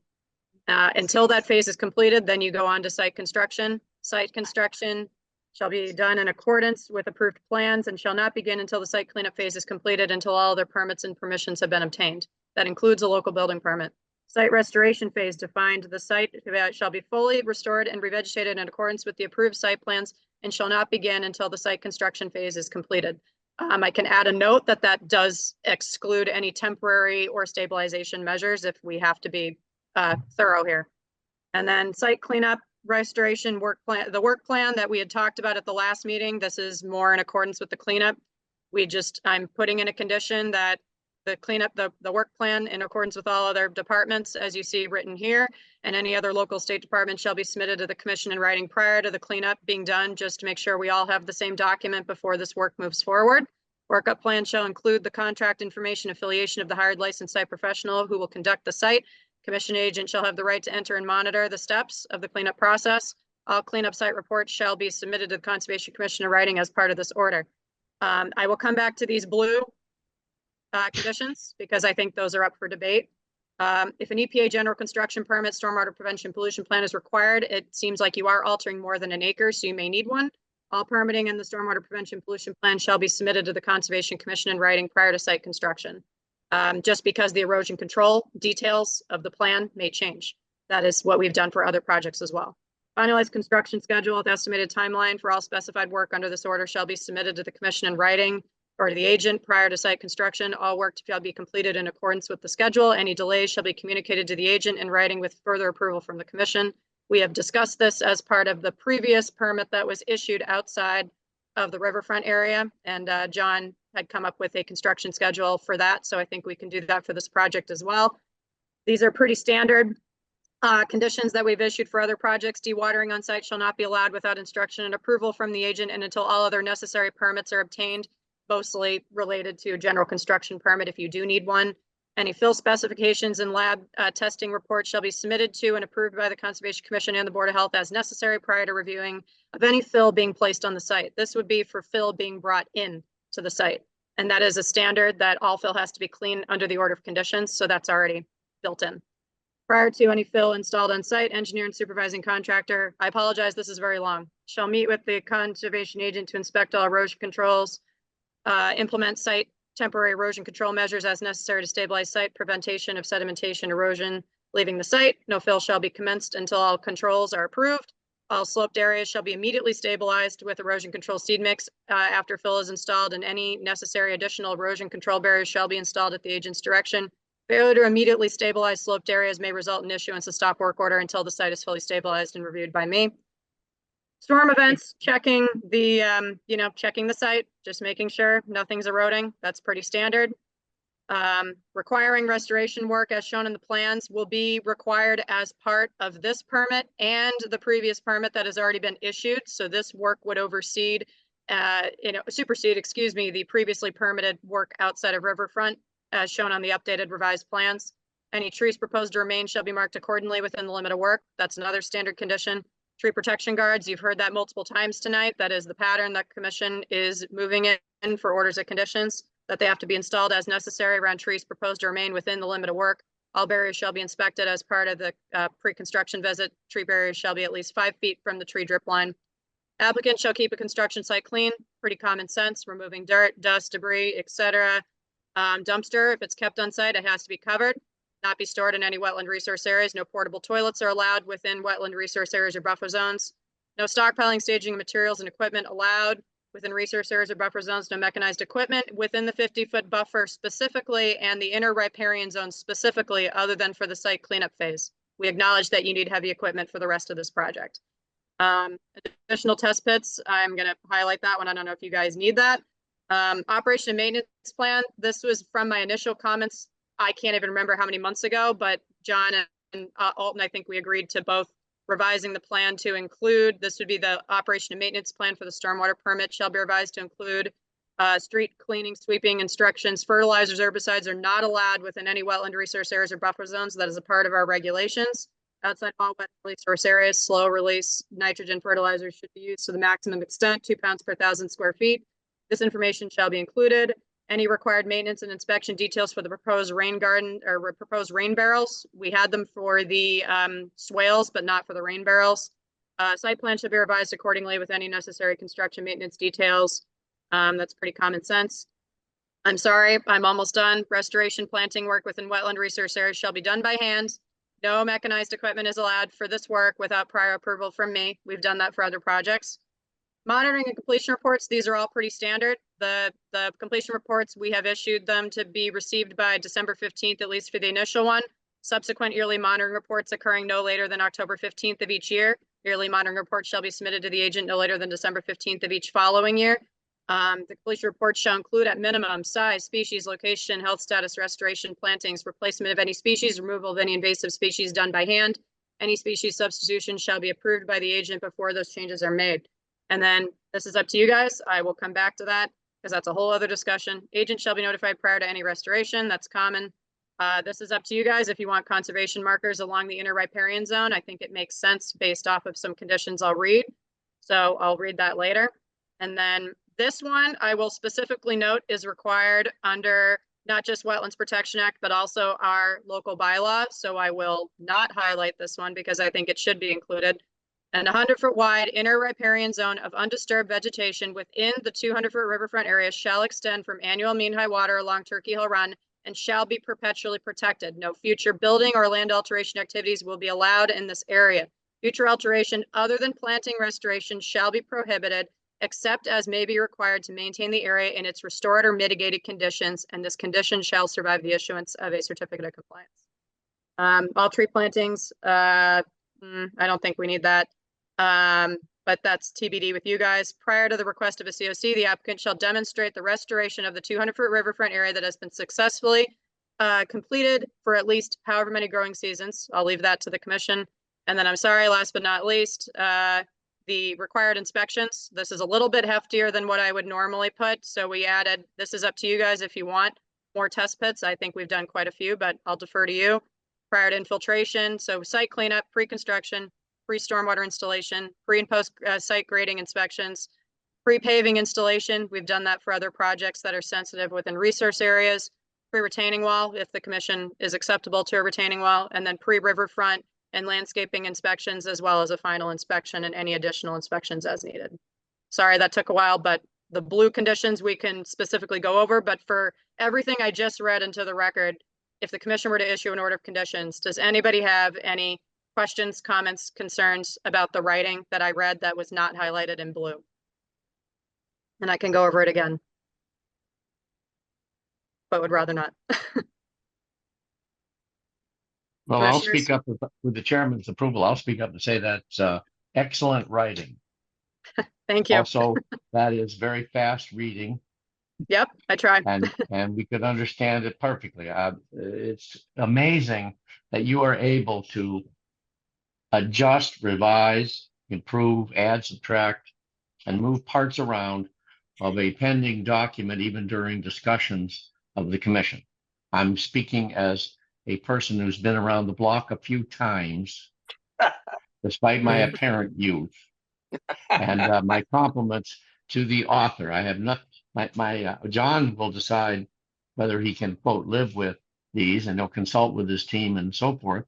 I note 1, it's an approval. Yep. 2, it's a restoration with the project. Correct. 3, it has some standard, well-written standard conditions to file this before that, get approval for that before this, and submit to inspections and notify the commission if there are changes of plans. Those are not surprising. The use of the word possible instead of practicable, I'll note that as a problem. I think you have made clear you want to see if the project can be moved, if you will, landward away from the riverfront area, or be restricted, or try to restrict it to the disturbed area. But you use the word if possible. I think that word should be practicable. That way it'll be invoking exactly a term of art that other commissions use and the DEP uses and so forth. Finally, I'll just say, this is not my complete review. I note your 100-foot vegetated buffer strip. You can say where that is, but I'll comment legally that you then say it shall be protected by a perpetual or in perpetuity. Mm-hmm. And as you know, that has to be with the agreement of the landowner, because you cannot require, a commission cannot require a conservation restriction.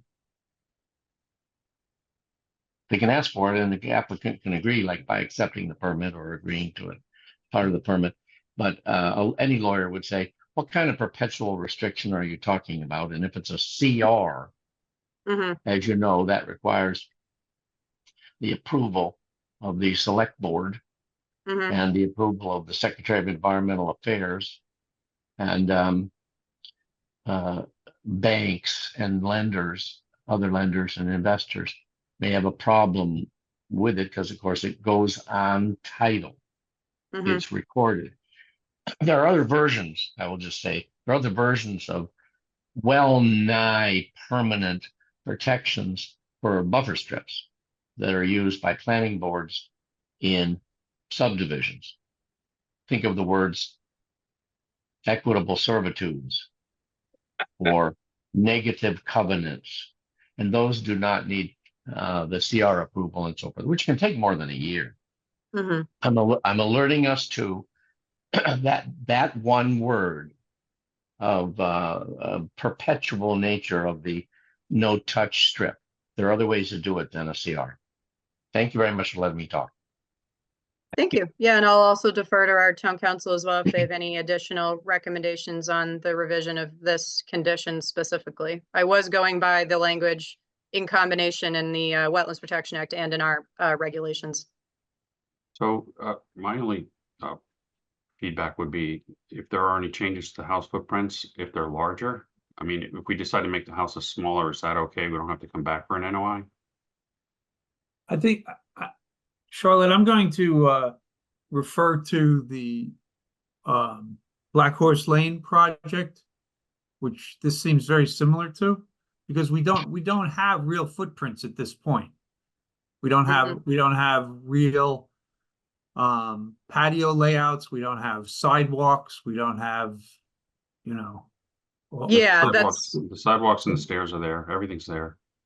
So that's why I put in the first couple conditions relate to that this approval is contingent upon finishing the review with all the other boards, and depending on what boards make whatever changes, that those have to come back to the commission. So we've done that for Black Horse Lane, as you referenced, and then we've also done it, I think, for another project. I'm trying to remember it. There may be a project that we haven't yet finished, but this has definitely come up for projects that are multifaceted with multiple different reviews, and no one wants to be the one to issue permits first without waiting for the other boards. If you ask any other board, I'm sure they have similar opinions. That's why, for our purposes, I recommend these conditions, that this order again is contingent upon just getting all other permits and approvals, which the applicant will do anyway, but just specifically for the order, that we do want to clarify that this site plan is, needing some further development, and that those changes will come back to us in writing.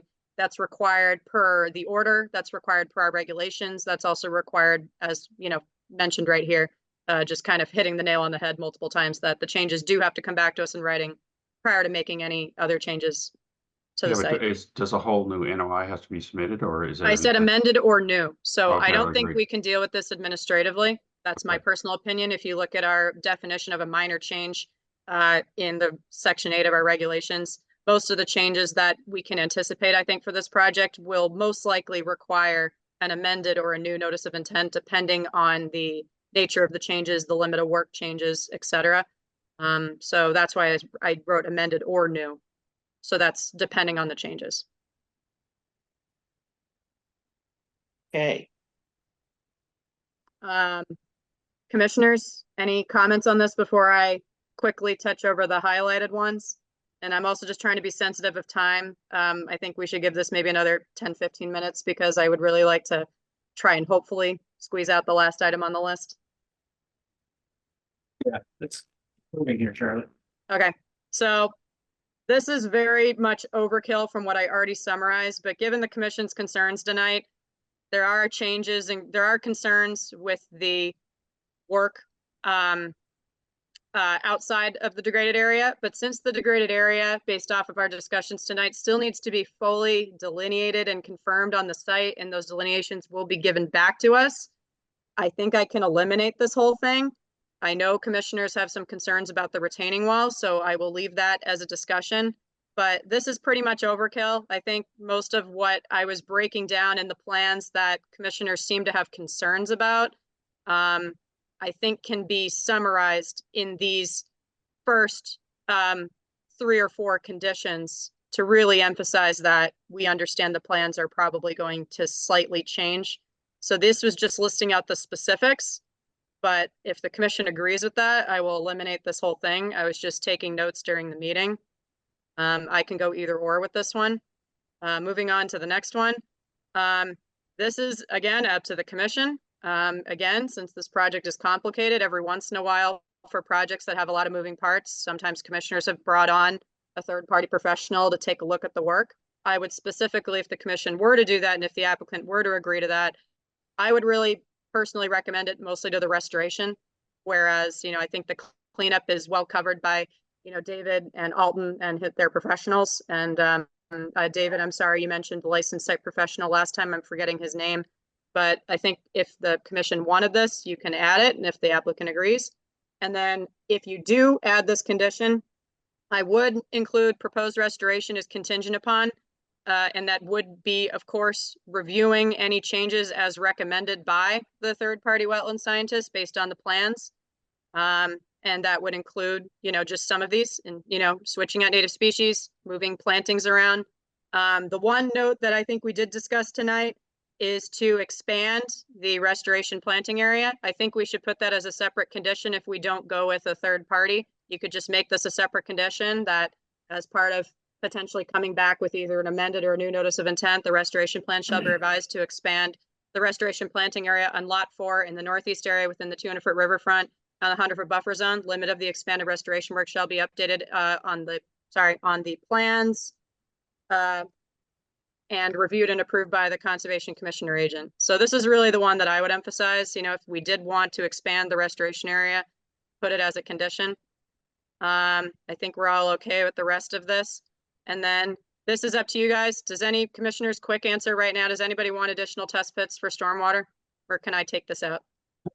I think the only reason we might want additional test pits is if the stormwater, well, first of all, that'd be covered in the stormwater conditions itself, but we would want to see, as we always do, test pits within the perimeter of any infiltration chambers that would be installed. Not close to, but inside the perimeter. Okay, so That's where we.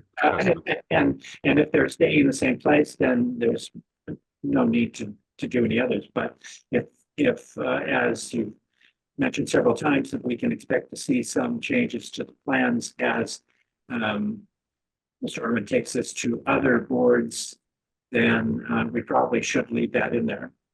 okay, so I'll just read it quickly. Additional test pits not yet performed for all proposed stormwater systems on all lots shall be performed prior to construction, inspected by the agent, licensed soil evaluator, and professional engineer.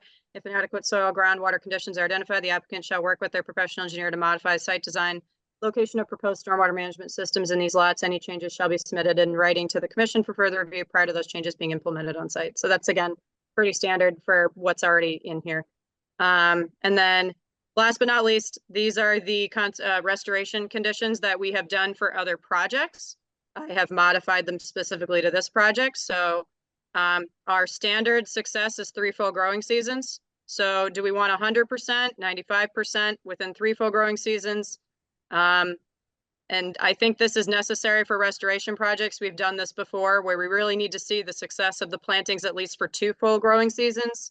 Just to ensure that the majority of plantings, usually it's 75% within 2 years for wetland replication, but it's up to the commission. So you can modify these numbers, but you can specify that. We already have a template condition that all plantings have to survive 3 full growing seasons or be replaced. So I don't know if you want this in here, if it's overkill.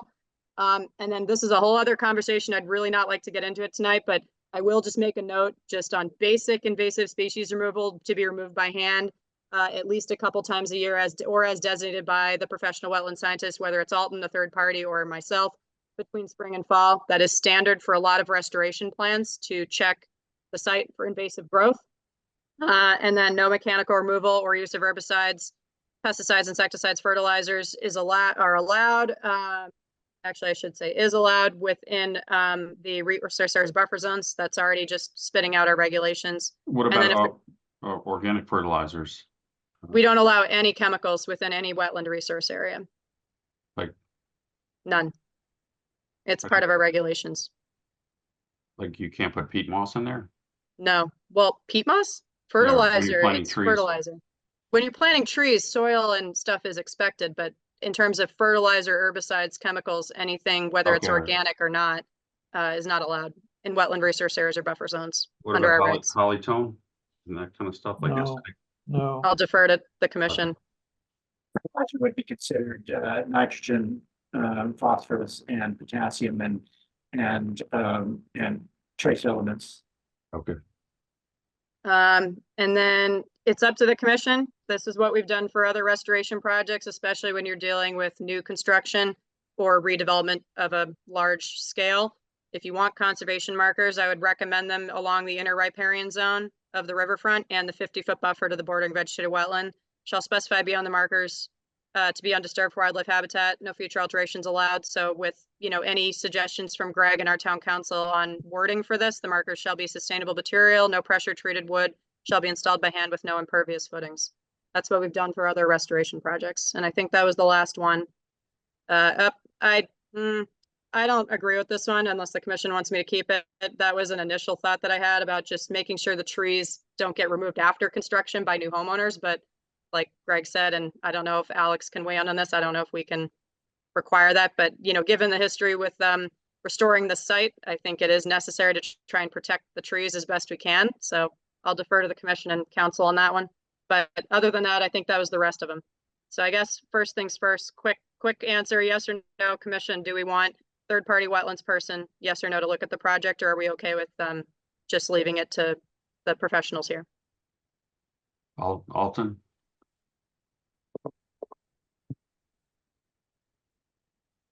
I mean, if we follow what's on the plan, is that adequate? I mean, we basically did a random mix of trees that are on. Well, this would be for the oversight. So whoever's doing the work is one thing, but this would be for oversight of the restoration phase to be done by a third-party wetland scientist. If the commission wants that and if the applicant agrees. I'm good either way. I'm sorry, we have 25 minutes left for this meeting.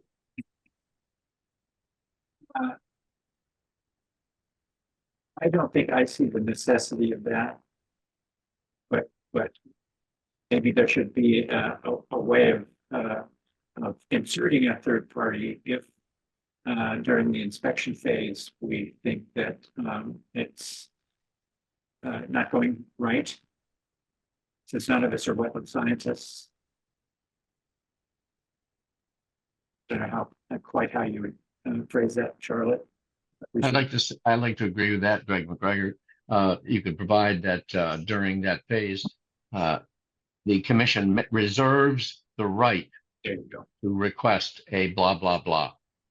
Perfect. Mr. McGregor, your help. Thank you.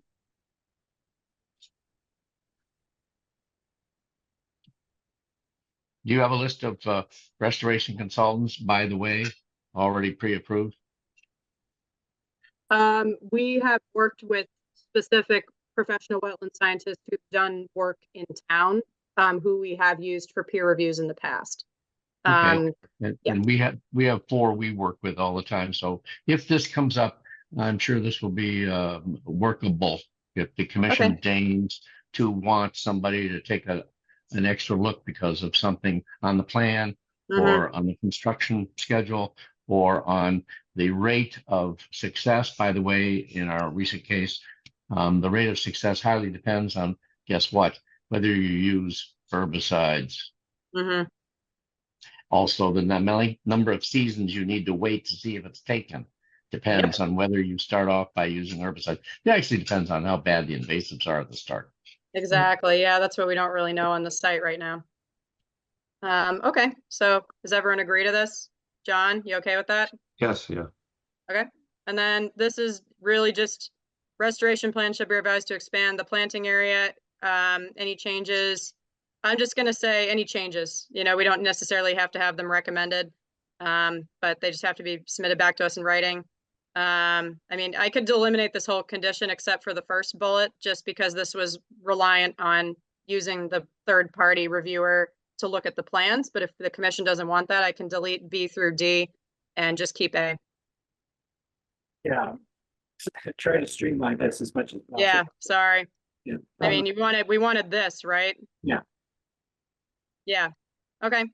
I think that's it. And if everyone has any other comments right now, I will not read the stormwater permit conditions for the sake of time, but I will put them up.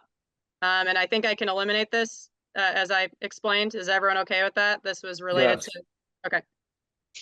Commission, you good? Yeah. That, okay. So that's that. Do you guys want to vote on the order now, or do you want to, I can quickly share the stormwater and I won't read them if everyone's okay with them, me just sharing it on the screen to just document it for the public record. I know I technically should read it, but for the sake of time. Well, I don't think we should approve the stormwater permit until we have a solid idea of what the distribution of structures is here and. Well, we have similar conditions, Tom. These are the similar conditions that all changes are contingent upon further approval. So I have that in the stormwater conditions too. Okay, so we could issue that and still have the Yeah. same. Yeah, and I'll pull it up real quick. I just don't know if you want to go through the order first before stormwater or. Yeah. I think the order, let's, so I'll move to issue an order of conditions for. Okay. Let's get it. Make sure that for NOI 24-1 for lots 26, 28, 30, 32, Lambert's Lane. Do I have a second? With the conditions as read by the agent. With the conditions as read and entered into the record. Do I have a second? Berrigan, second. Okay, we'll take a vote. Kathy Berrigan, Tom, you're breaking up. Can you head towards your mic a little more? sorry. Kathy Berrigan, Kathy Berrigan, aye.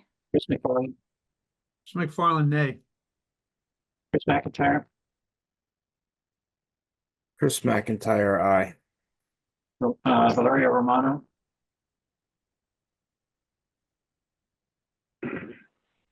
Valeria, Valerio Romano, nay. Tom Bell, aye. So this passes, does it pass? 320. 320. Yeah, 320. Okay. Quickly going to the stormwater conditions. Again, these are very similar to what I've already read. I've just changed the language. Oh, wrong one. Sorry. I've just changed the language to stormwater. So a lot of them are pretty similar. So again, first three, I will not read them again. I've already read them, except I've changed the word permit. The proposed changes are contingent upon the specified changes and requirements from the order conditions. So again, 3 phases, already read that into the record. This is another one, since we have an open permit for the site outside of Riverfront. Prior to any site work, applicant shall submit request for certificate of compliance for existing stormwater permit. So that's up to you guys. I mean, we can close this all out at the same time unless you want to keep 2 open stormwater permits on the site. I will note that they are for similar work, with the updated plans being for this current permit. So we want to close out this other one. I have conditions to include the, restoration requirements under the original permit, but if we want this plan to supersede the original plan submitted last year, we can do that. So do we want to remove this condition, keep it? But I'd like to hear from other commissioners before I just say yes. Yep. If anybody that has any objections, here's your moment. Okay, it's gone. Okay, take it out? Yes? Yes. Okay, Yes. sorry, you're breaking up. So same thing on construction permits, dewatering, fill, everything is the same. And I also added under stormwater permit 2231, just again, because we have an open permit for the work outside of the riverfront. All of this is the same, storm events, restoration, trees shall be marked within limit of work, tree guards. Keep construction clean, no staging, stockpiling is allowed. In resource areas, I think we did keep the test pit condition. I added this one, and these are the two easement conditions. All stormwater easements shall be finalized, recorded with registry of deeds and submitted to the commission. We can do, it's typically prior to the issuance of a COC. Do you guys just want to do that? Yeah. Okay. I'm not gonna, I'll fix that. Prior to the issuance of a COC. Once all stormwater easements are finalized, recorded, submitted to the commission, the long-term operation maintenance plan shall be updated accordingly with any shared stormwater maintenance responsibilities and responsible parties. The revised long-term O&M plan shall be recorded with registry of deeds for each applicable lot prior to the issuance of a COC. So just reiterating that there will be changes to the maintenance plan based off of those stormwater easements. I will take this condition out. I believe we took that out for the order conditions. It's the same condition that I recommended to revise the O&M plan. So I put that in both permits. And then the site inspections are the same as already previously read for the order conditions. Okay. The issues. Oh, actually, Tom, before we do that, we still have to issue a variance in the riverfront and the 50-foot buffer. Apologies. Okay. Separately or together? Separately. For the interest of time, I think you can combine them. I would love to do separate, but I think we're running really close here. So I move that we issue a variance for work within the 50-foot wetlands buffer and the 200-foot riverfront resource. Greater than 1,000 square foot. Yeah, alteration. Yes. Okay. I have a second.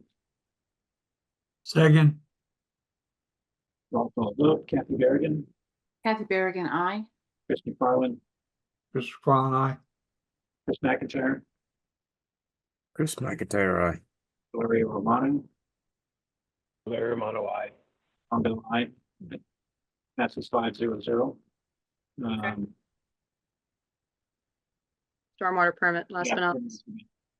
So I move that we issue a stormwater permit for SWP 2401 for 26, 28, 30, 32 Lambert's Lane. With the conditions as shown on screen and recorded. Do I have a second? Second, And roll call vote. Kathy Berrigan, Kathy Berrigan, aye.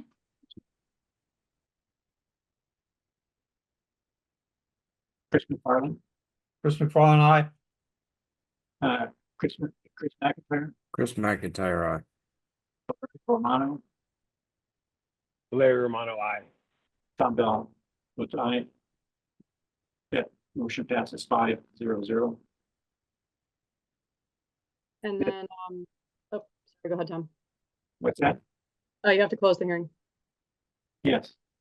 Public hearing for NOI 2401, stormwater permit 2401 for 26, 28, 30, 32 Lambert's Lane is now closed.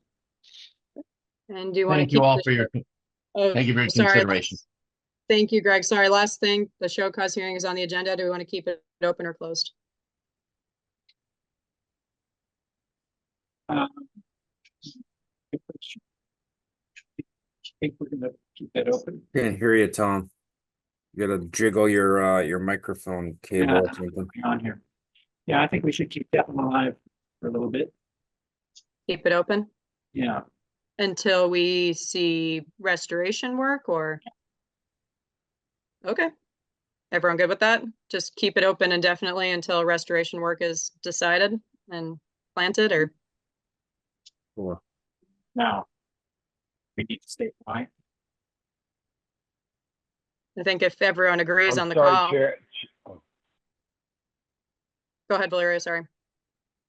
Oh, I couldn't hear what the chair said, the last thing he said. I'm sorry. Not with my microphone. Can't either. I said, I think we should keep it open until the restoration has been completed, or at least started. Yeah.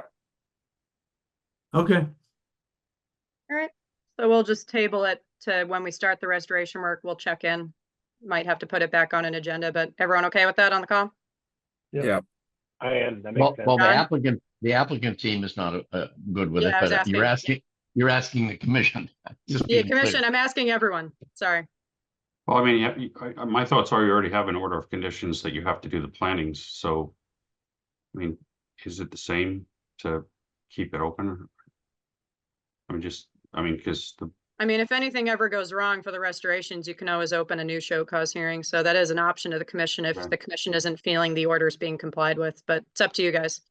Okay, if we can still do that. I was worried about the statute of limitations.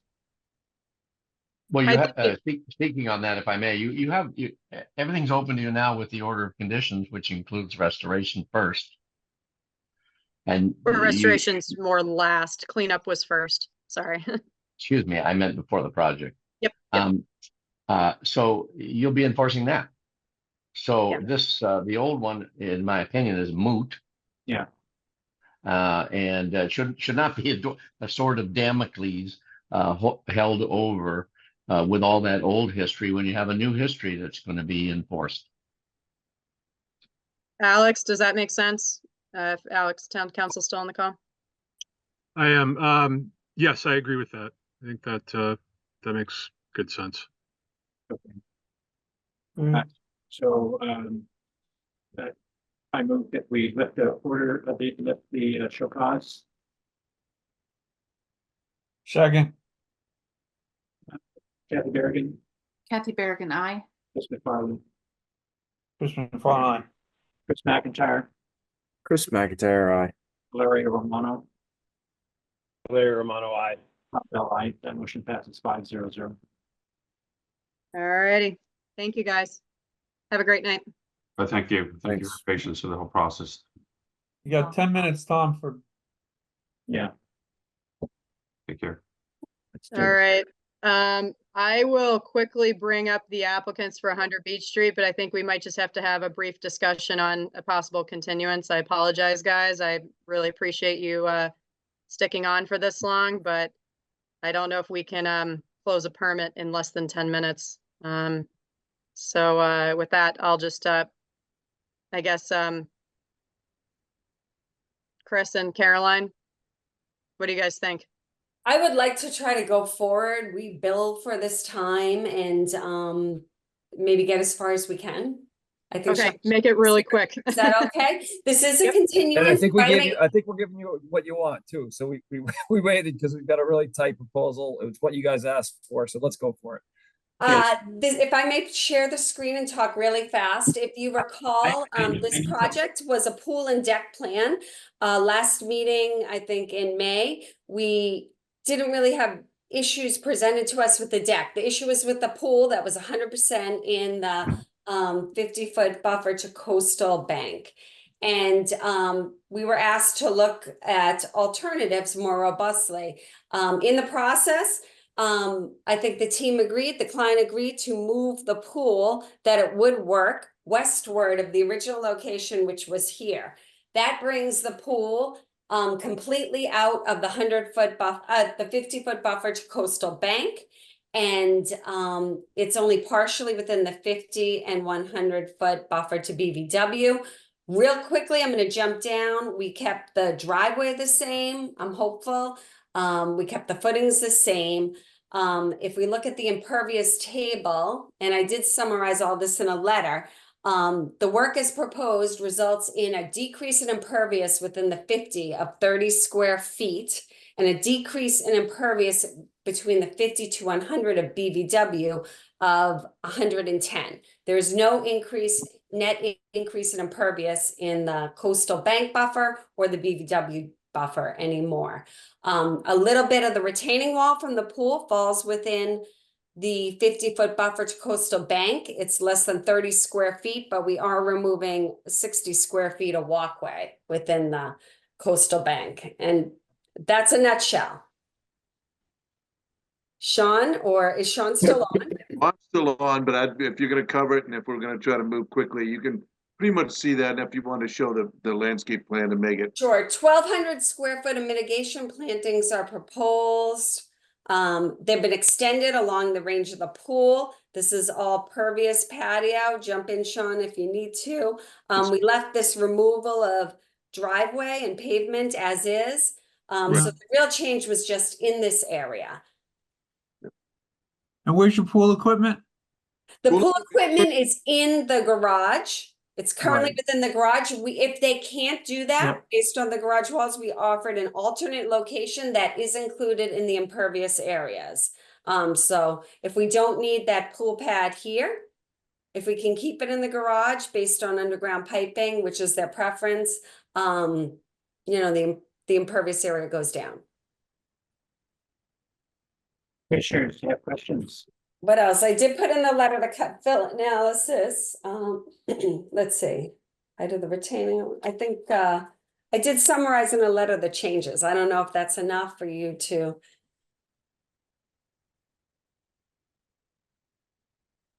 Move forward, but we'll open to discussion, I guess. I don't know if you remember this one. Yeah.